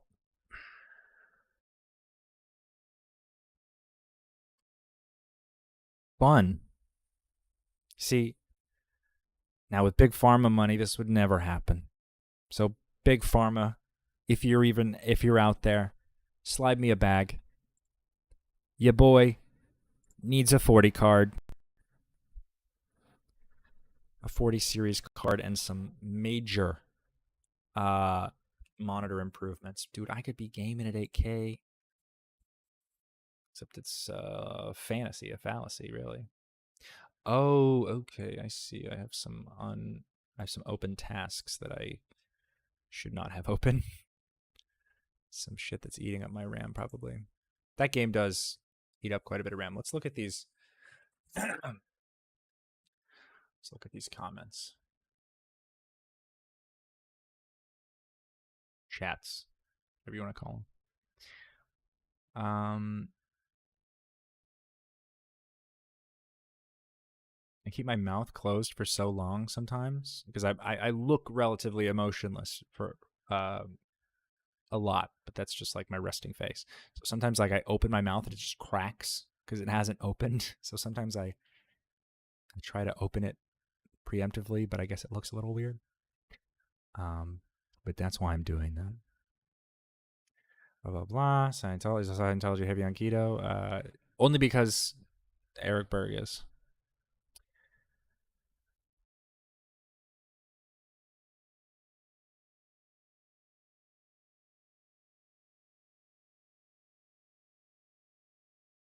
Haley's common sense. He has blocked me. You must realize there are things about this that I feel like a lot of people know already or should know, and that when Scientologists don't like being bothered. They're not allowed to feel negative emotions. They're not allowed to feel anything that isn't they're not allowed to know negative things. So my whole family has me blocked. Every time I text them from a new number, they block that number. Because everything I say is some like wild manipulation. I'm literally like, I would like to get my property back from the house, from his house in Bethesda. They'll just block me, and they have. I even said I would get a lawyer, and they've blocked me from there too. So it's like, they're not smart, and they're not nice people. They're not good, wholesome. I don't care what he does on YouTube. They're not good people. Ooh, Aaron, we got a confirmed sighting of Shelly Miscavige. We should just watch that on this stream, honestly.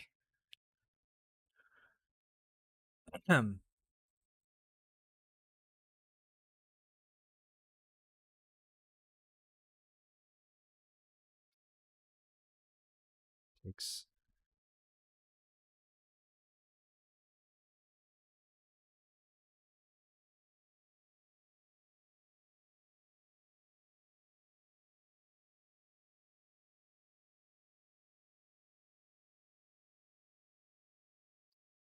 Yeah, doesn't really matter. Like I said, what works for you will work for you, but it won't work for everyone. And if my dad believes that he is the smartest person about the body, I think he probably believes he's the smartest person in the world, besides David Miscavige, who is obviously a saint and could do no wrong. But don't tell me anything wrong he's done, because you're obviously lying. All right. While y'all are talking about that, I'm going to start. I haven't played this yet, but I'm going to play it on stream because maybe I got a little bit more time.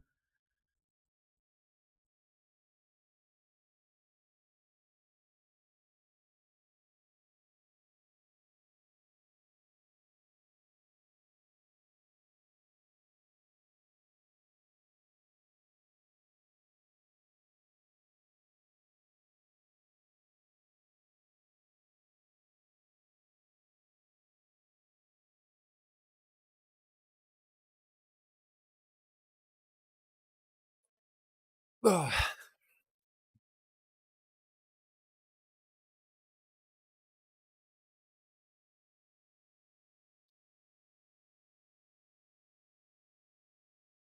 Oh, do I have to open this? Star Wars Battlefront 2 is also really fun. I started playing Generation Zero, but that was like, I'll probably get more into that later.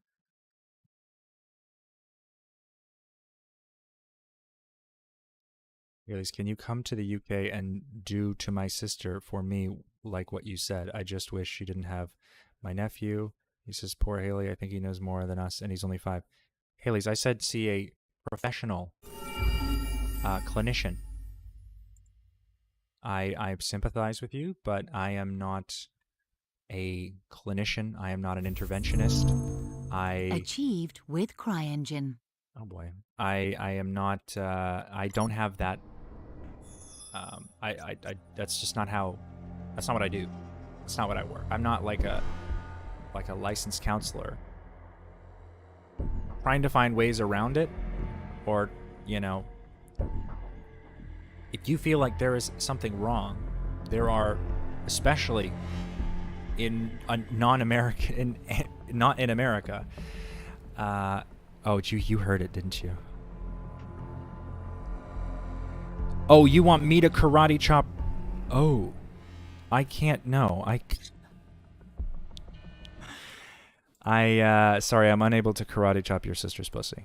That is sadly where I am.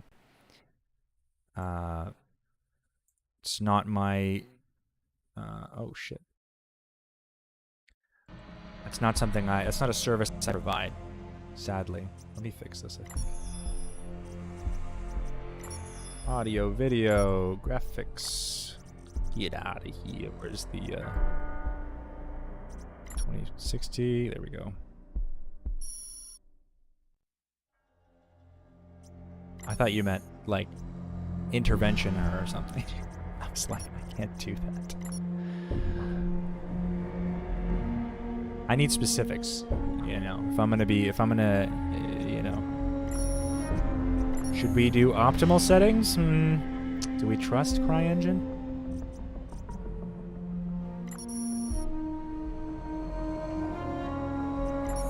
Very high spec. I don't believe you, but this is an old game, so. Alright. I've never actually played this game. I played the demo on PS3, I think.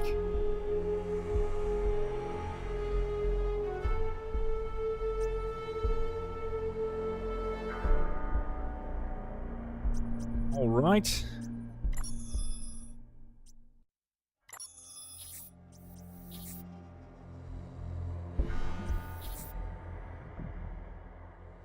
They speak Korean. Okay. Enemies speak English. Easy. Up to hard. Enemies still speak English. And then deadass, they speak Korean in the hardest difficulty. I guess it takes place in Korea, no? That seems like a little too far for a game to just like be like, no. It's so hard. You have to learn a new ass language.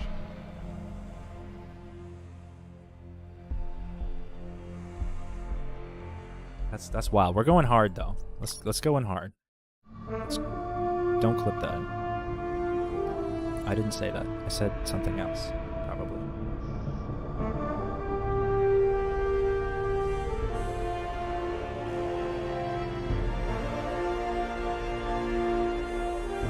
I vaguely know what this game is about, but I just downloaded it. I was also going to try Anthem, not because I haven't played it, but because I haven't played it on PC. And Anthem I know is like rough, but I don't want to play Destiny, so I got to try something. Destiny just does not work well with any of my capture software. Destiny is just like a nightmare to stream, so...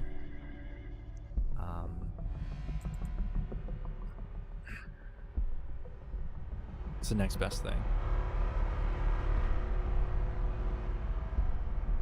Okay. Why do I feel like we already crashed? Really wish Destiny didn't want to milk my wallet. Tell me about it. Jesus. Every fucking year, like twice a year, I'm expected to pay like fucking $30. I'm like, I'm over it, you know? This is Dr. Helena Rosenthal of the IAS research team stationed on the Lingshan Islands. Oh, the IAS, the International Association of Scientology. Koreans have assumed control. They're rounding up civilians outside. I have like over 1,000 hours in Destiny, but I don't. Koreans don't know what they're dealing with. I don't play it. I probably will eventually, though.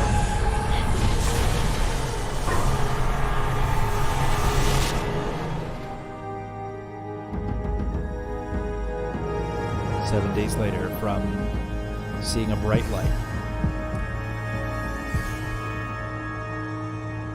Lingshan Islands, Philippine Sea.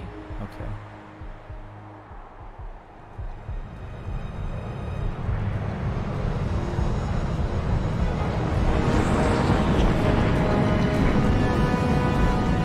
This is Sky Chief, Red Angels 25, bearing east. Getting some radar interference. Looks like an electrical storm brewing. That's a negative, Sky Chief. Nothing on our side. Skies are clear. Over. Roger, Command. Must be a malfunction. ETA to drop zone 3 minutes.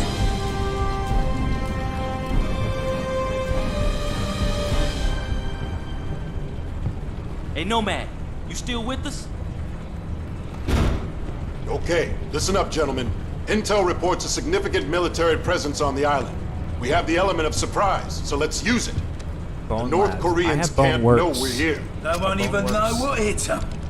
Can it, Psycho? Rough Pay on the attention. old. This is a covert noggin. operation. Definitely gives me motion sickness. Our job is to locate and It takes evacuate. forever We're not to at get where war I'm here. going. Not yet. But I have Bone Labs on my Right. wish Do list. we even for know sure. if these people are still alive? That's what we're here to find out.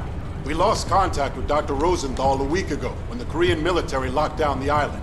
There's 2 days military. ago, we picked up a distress signal from the team's research vessel. Someone down there wants to be found. Raptor team, we're beginning approach. Stand by for green. All right, gear up, masks on. Once we clear the plane, form up on me. Shoots on my mark. Green in 5, 4, 3, 2. All right, Mr. Crisis. Go, Let's go. go, go!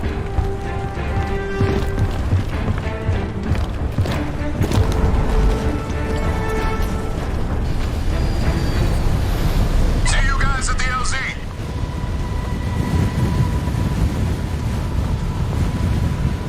What are we doing now? Jason Scott is chasing archaeologists now. Yeah, this will be a We're cakewalk. falling. I've heard of this guy. He must have found something big to buy all of this heat. Whatever. $50 says this Rosenthal ain't the real reason we're here. Lock it up, team. Stay focused. We got limited intel going in. Upcom's being moved to the USS Constitution. Until they're 5 by 5, we're on our own. Shoots on my command. Go! What the hell? You see that? He lost his chute. My chute's gone! My damn chute is gone! I've got no main, no reserve. Keep it together, kid. You're over water. Your suit should absorb the impact.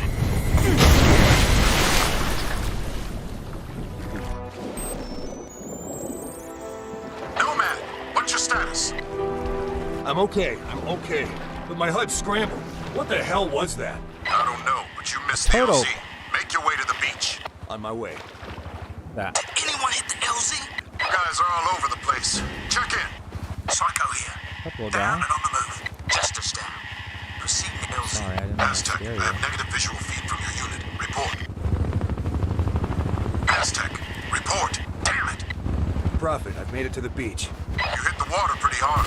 Some of your suit functions are offline. Let me run a quick diagnostic. Your video feed is breaking up. I'm gonna try to recalibrate. Alright, your suit checks out. You're back online. Still no word from Aztec. Nomad, rendezvous with Jester and head to Aztec's location. Check your objectives display.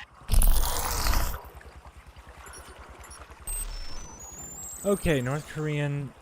The North Koreans. Okay. Oh, okay. So North Korea. That makes sense. Have illegally occupied an island in the Philippine Sea. Dr. Rosenthal, 1804 U.S. archaeologists being held by the KPA. Extract all 5 hostages. First of all, rendezvous with Mr. Jester.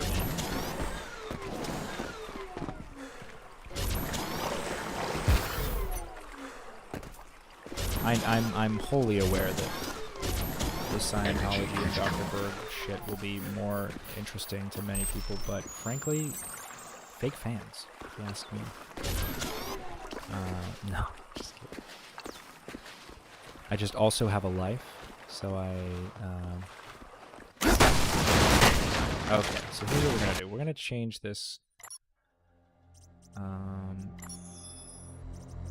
Where's the interaction? Oh, here we go. Crouch. We're gonna do control, weapons, melee attack. We're gonna do mouse 5, grenade throw, mouse 4. Let's do. That's what I do for most things. VTOL. Am I flying a plane in this? Make sure your silencer's attached.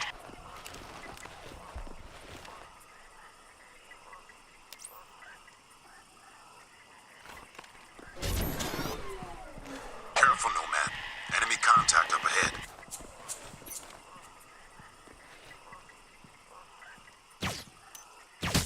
Under fire!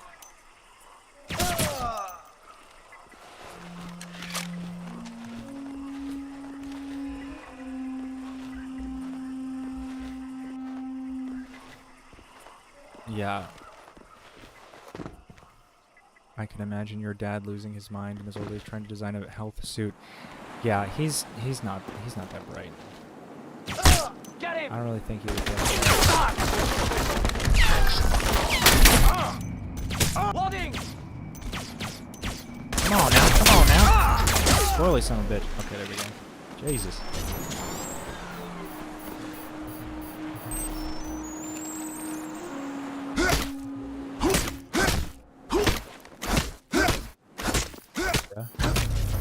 Shooting me like that.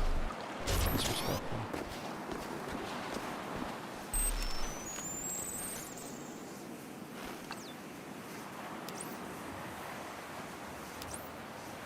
Tactical attachment.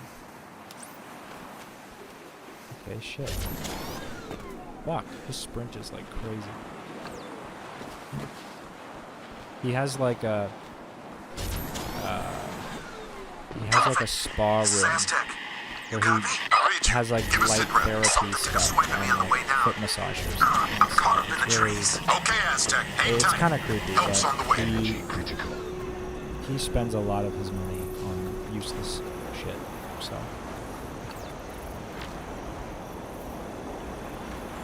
No man! Up here!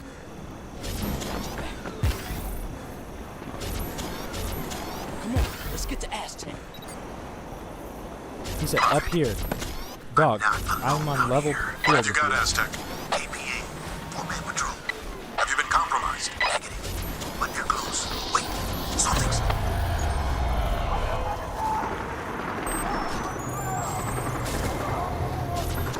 Aztec, talk to me. Why is it shift is toggled? Hold on, sprint is toggled.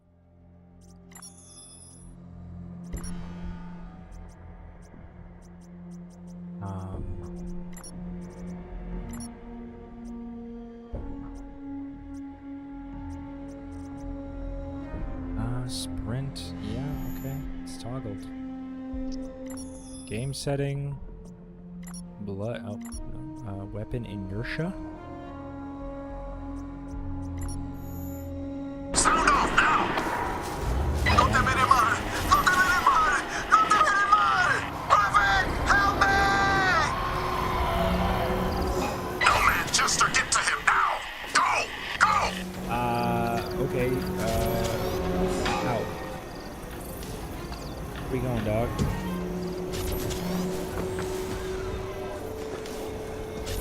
Yeah, I don't know what his plan is. We just ran up here and then that's it. There's like nothing out there. Speed mode. Not shift. Speed mode. He needs a whole mode for speed.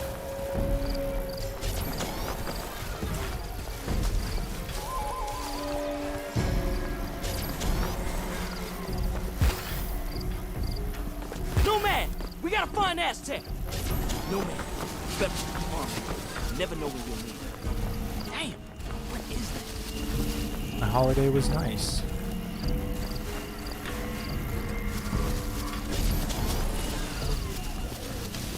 I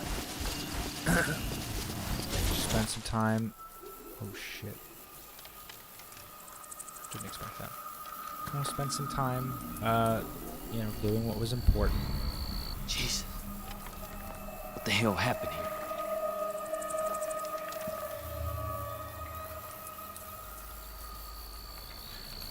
You hear that?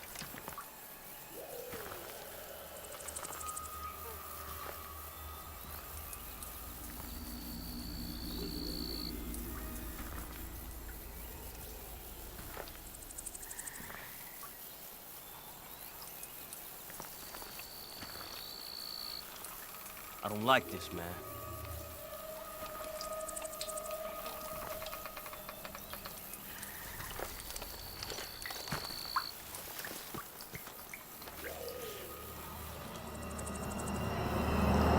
Shit, son of a bitch!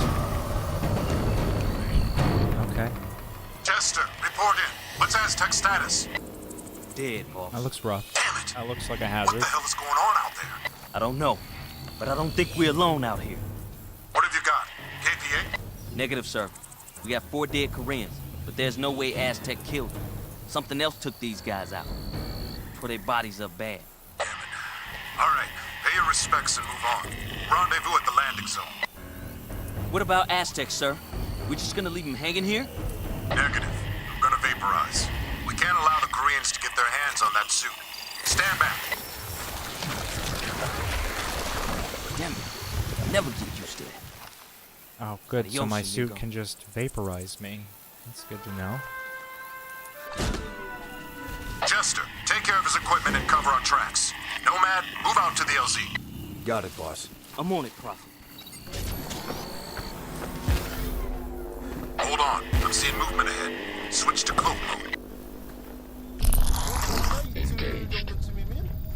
KPA patrol. Deal with them. Nice and quiet. What the hell was that? Energy critical.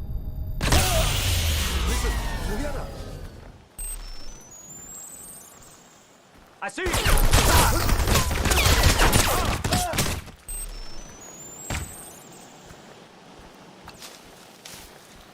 I could have done that better.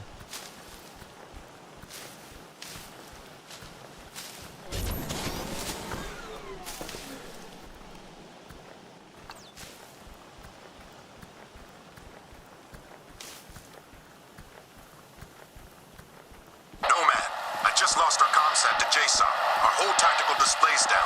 The KPA must be using a GPS jammer near your location. Find it and take it out. Copy, Prophet. I'm on it. I'm starving.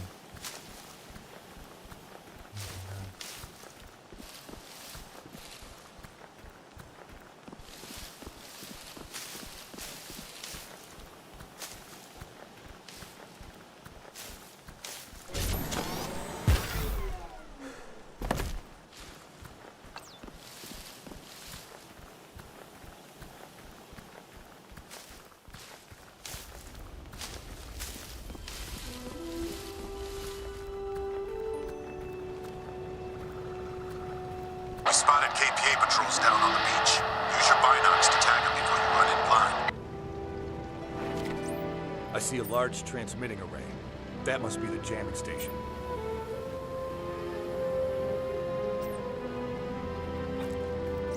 Gonna tag this chicken.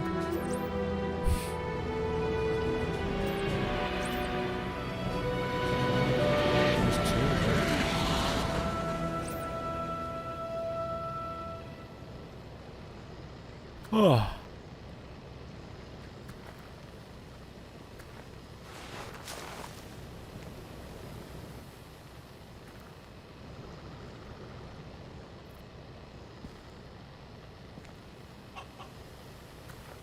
Okay.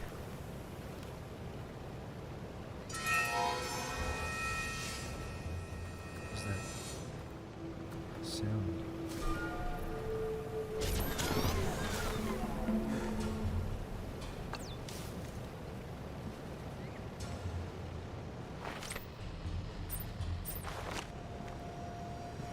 I only tagged them for like fucking like less than a minute.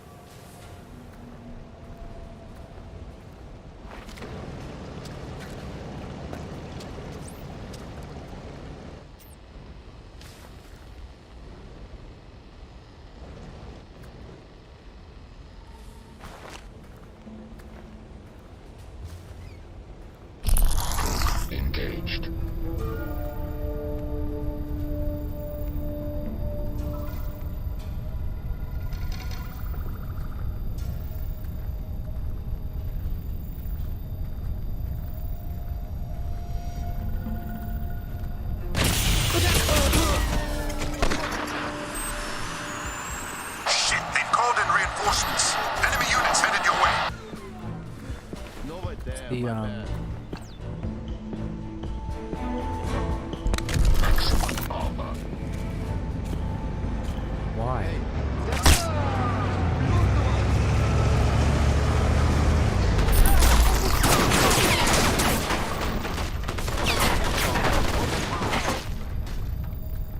Unfortunate.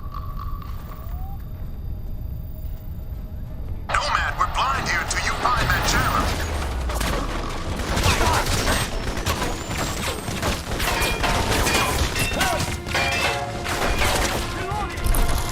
Engaged.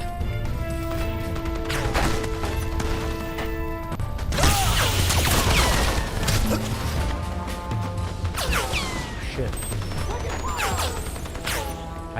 I completely forgot what the select fire button was. It wasn't F, it was X? No? Engaged. I'd find you.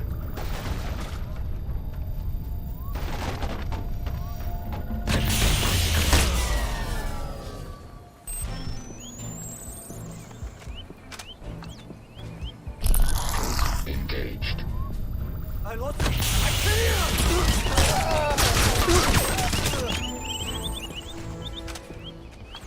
The birds were like chirping to the tune of my shooting. Okay. What next? Oh, I can find the gym. Oh, where is this thing? I'll blow it up. There we go. Good job. Tac system back online. Proceed to the LZ.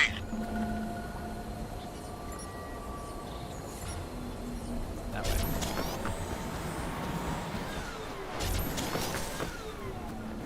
Let's take this car. Oh, did I get... Oh!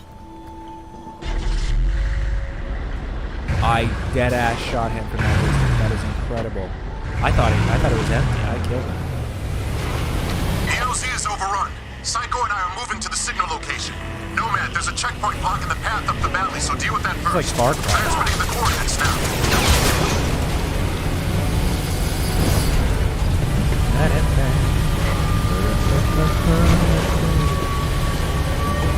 Let's go.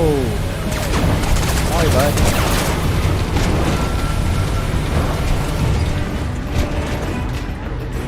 How do I change the...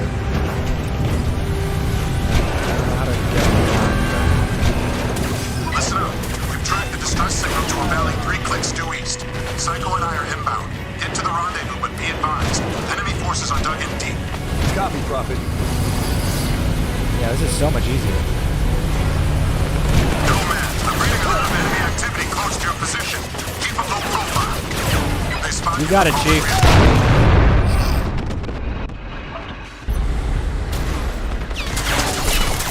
Engaged. Take him down. You must.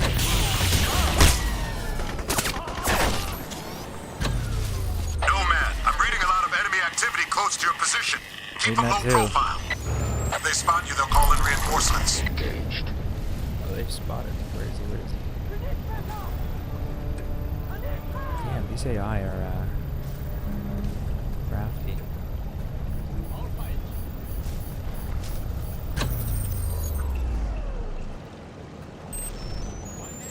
Where?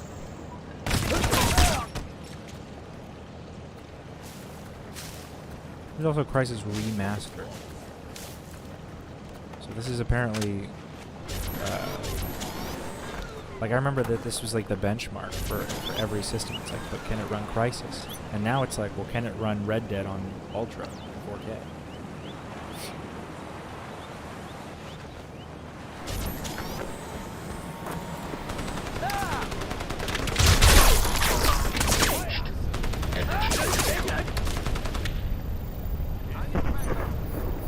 Motherfucker.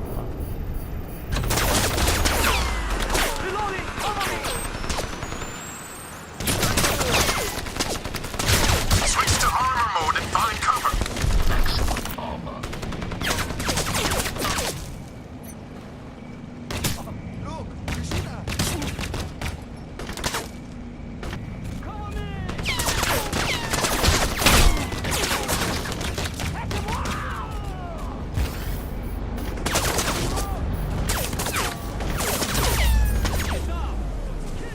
I read additional KPA headed your way.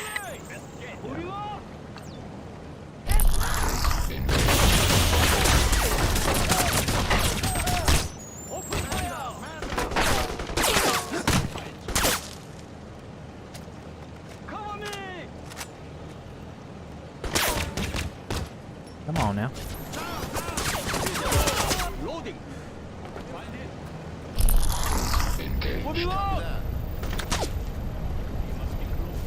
Come on now. Take him down. Open fire.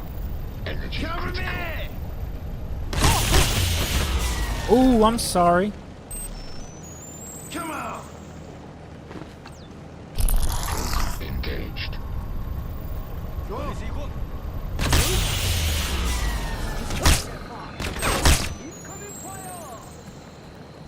You called him in.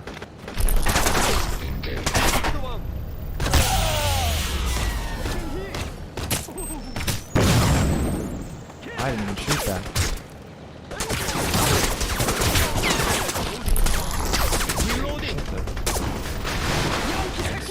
Sliding a little bit there.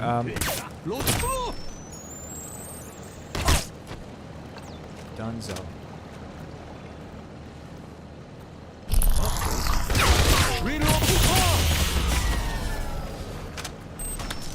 Hostile.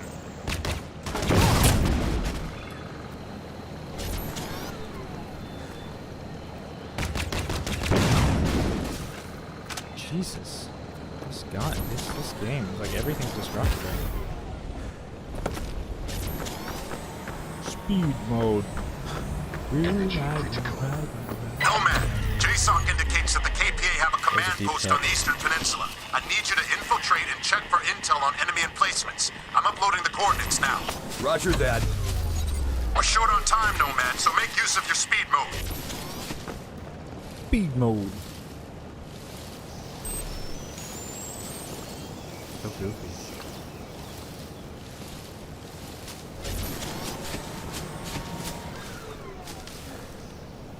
We ran into a KPA checkpoint up here. You're gonna need some firepower to get past it. Stock up on grenades if you can find them.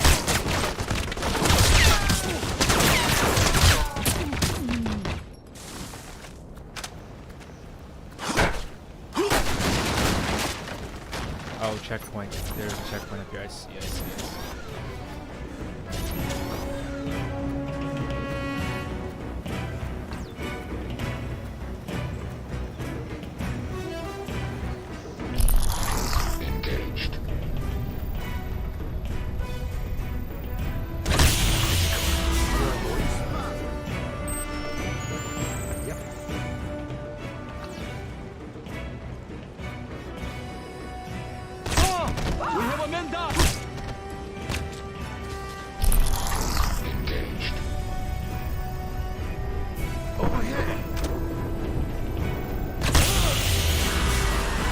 reload, didn't I?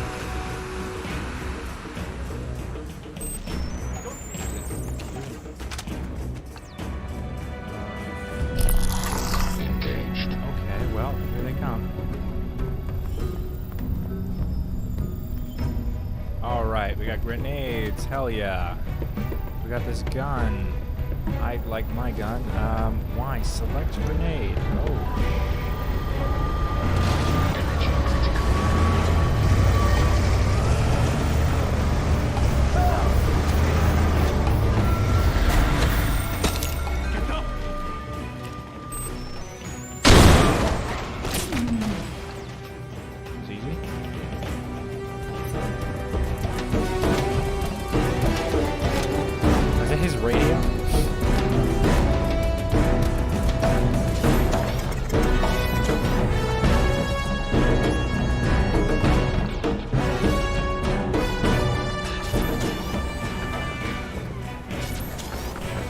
Giving major, like, Far Cry vibes. Engaged.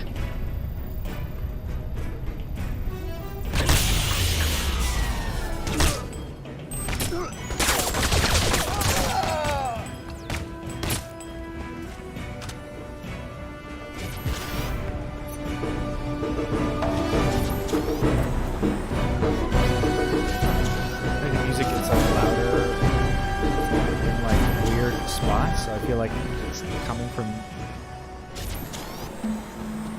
Yeah, just the audio is a little weird because the music sounds like it was coming from that.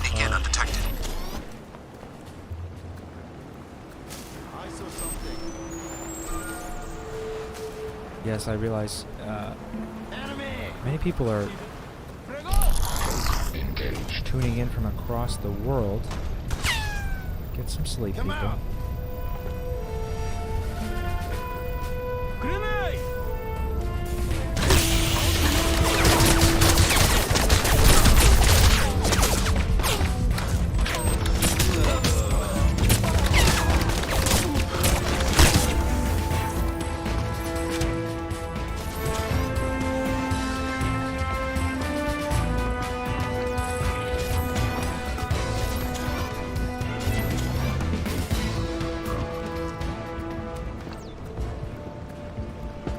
We made it. I think. I don't know where we are. Oh, hello, sir. Engaged. Is there execution mode?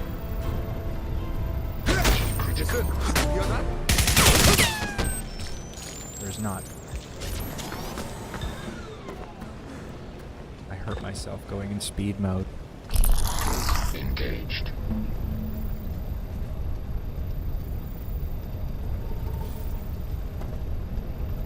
What are we doing here? Let's go. Boom, boom, boom. And whoever's in here. Shit!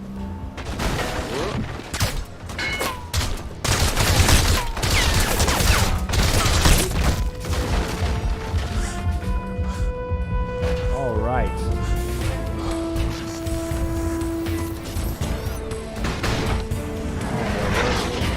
We're dropping frames, ladies and gentlemen. Oh, I am stuck. Oh wait, use my super jump. That'll do it. Ah, fuck.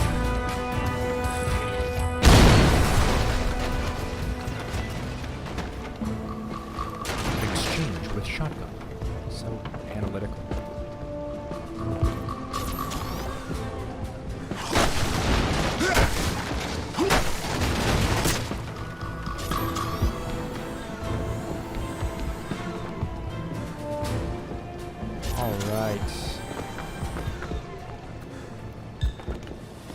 Prophet, I'm inside the communications trailer. Check those terminals. See if you can access their tactical network. Got it. I'm in. Downloading now.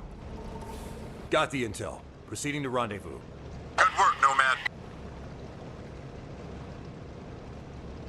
According to these reports, they evacuated the entire civilian population in a matter of days. What the hell are they hiding? It gets better. Looks like General Ri Chong-kyung is in charge of the whole operation. If you thought this would be easy, think again. Kyung means business, and he's got the KPA's elite special forces unit. If you thought this would be easy, Think again. When do we introduce Arnold Schwarzenegger? Because this is the kind of game where Arnold would thrive. What's that up? It's a boat. What am I doing?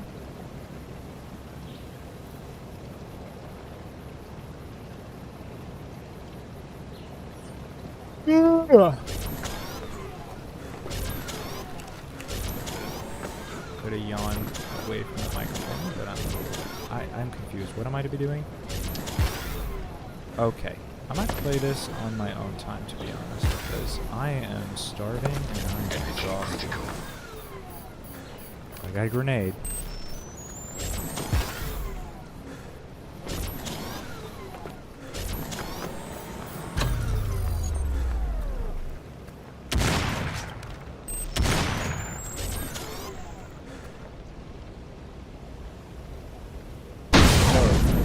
Oh, pop the tire.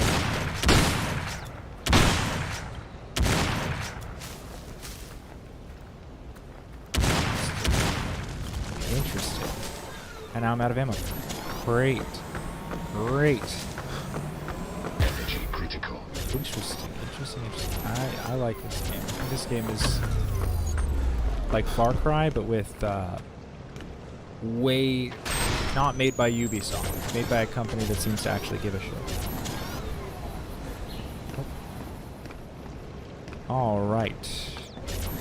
All right. Let me get one of those cars, honestly. Break through the kit. Energy critical. Let's do that. I'll be done. Then I'll be done.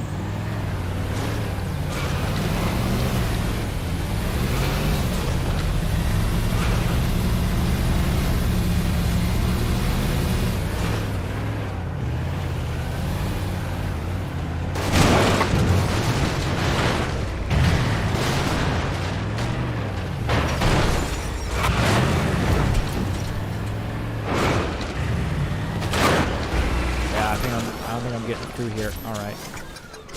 Speed mode initiated. You're approaching a line of KPA defenses. Use grenades to blast your way through. And I'm dead. You're approaching a line of KPA defenses. Use grenades to blast your way through.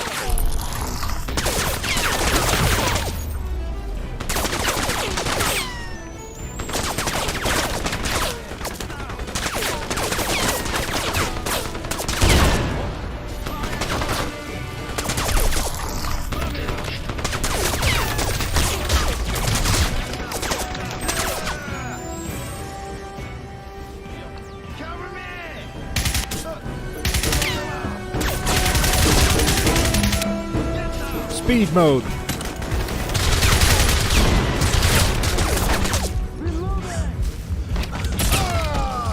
Sorry, bud. Speed mode beat you to it.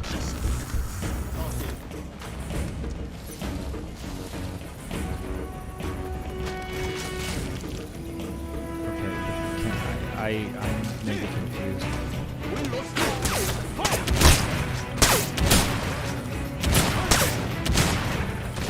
Speed mode. Get to the rendezvous wayside. There's something here you need to see. What have you got, Prophet? Just get up here. You wouldn't believe me if I told you. On my way. Take pistol. They were shooting at me with a pistol. I'm lost. That should not have done that. Oh, shit.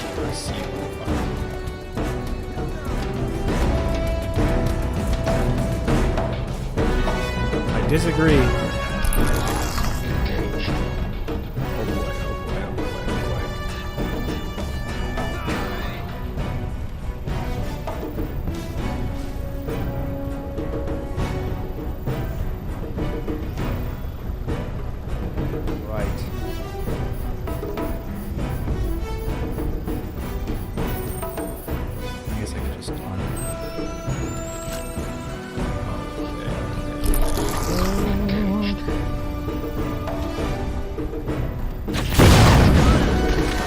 about that, bitch.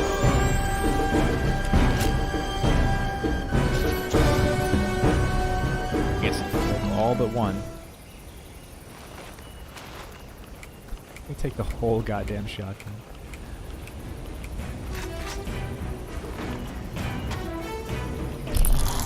Engaged. Hit me.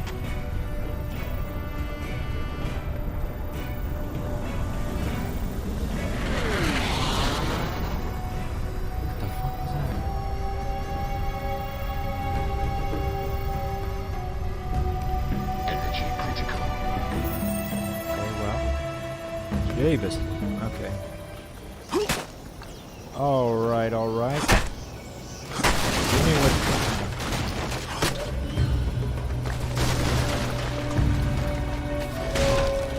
Oh, interesting. So I can yeet. I can yeet all sorts of stuff.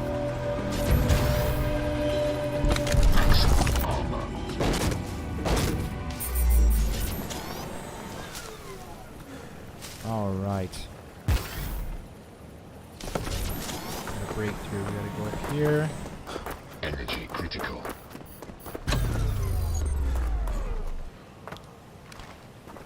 I need energy to energy jump.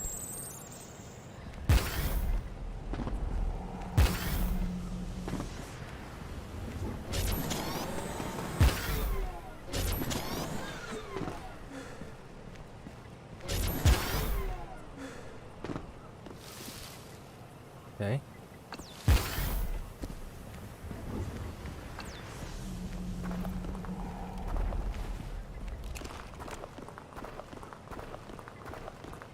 Oh, I get quiet.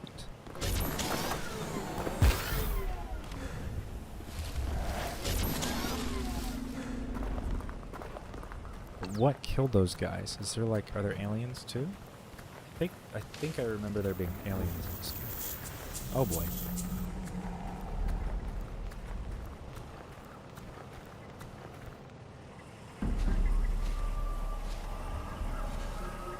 About time you showed up.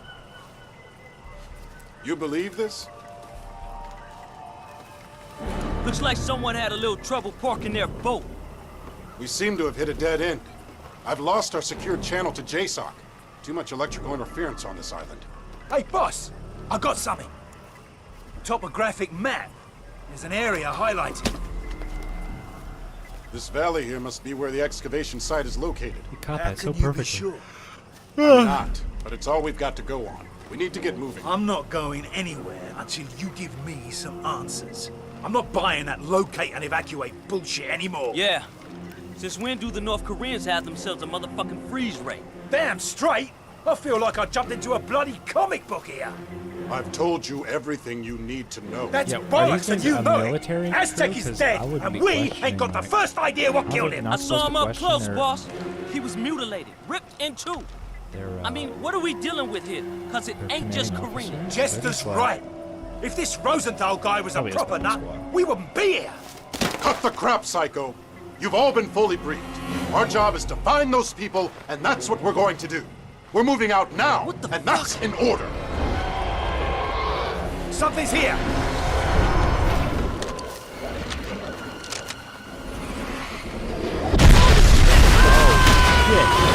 Oh, what the fuck? It's got Jester. We have to go! We have to go now!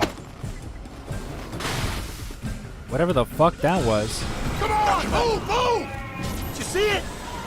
Where'd it go? This way, come on, Speed move! mode activated.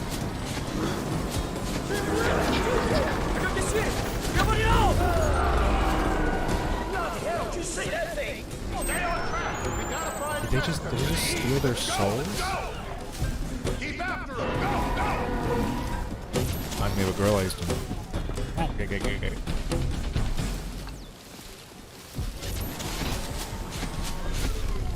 Come on! We need to find To the Jester. trees, Let's man. move out. Fuck a doc, Jesus.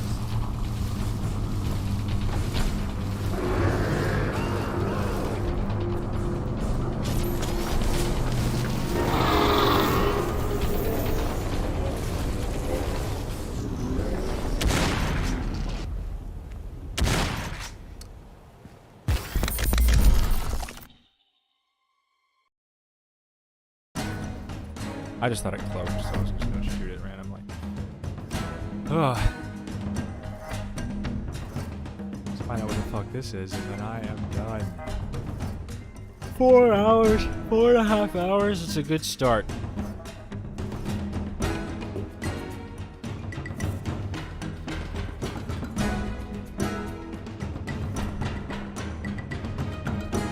No one's rewatching this. That's why you gotta watch the whole way through to get all the, meat and potatoes. Who knows what I'll say at the end? Ah. Dead. Son of a Although I hope bitch. Osa God enjoys my damn gameplay. it. What's happening, boss? We're dropping like flies. I'd 1v1 any Osa I'd tell you if rep I knew. in any You have game. my word.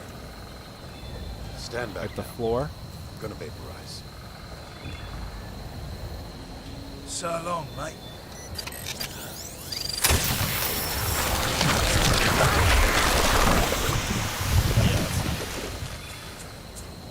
Like all the enemy has to do is like take your little self-destruct disintegration ray or Eyes whatever, open, boys. KPA comms. and Watch my you're back, fucked. Nomad.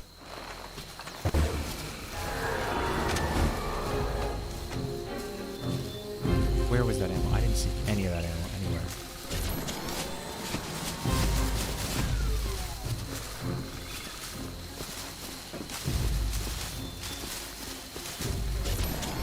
Cycle, cover us. On it. Nomad, you're with me.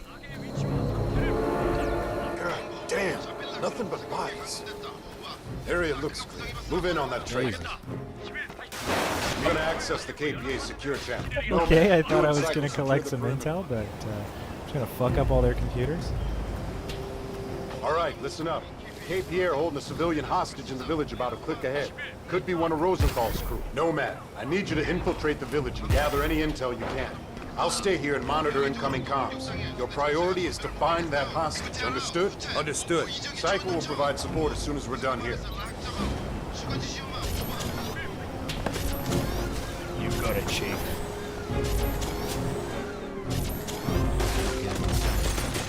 Can I just like, if I ran fast enough, could I just bust right through the other side of the wall?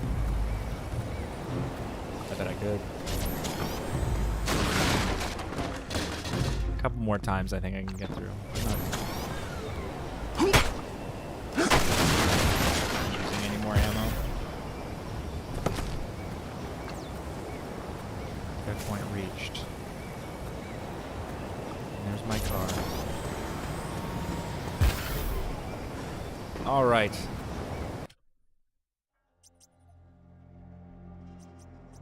Checkpoint. I guess I don't have to save.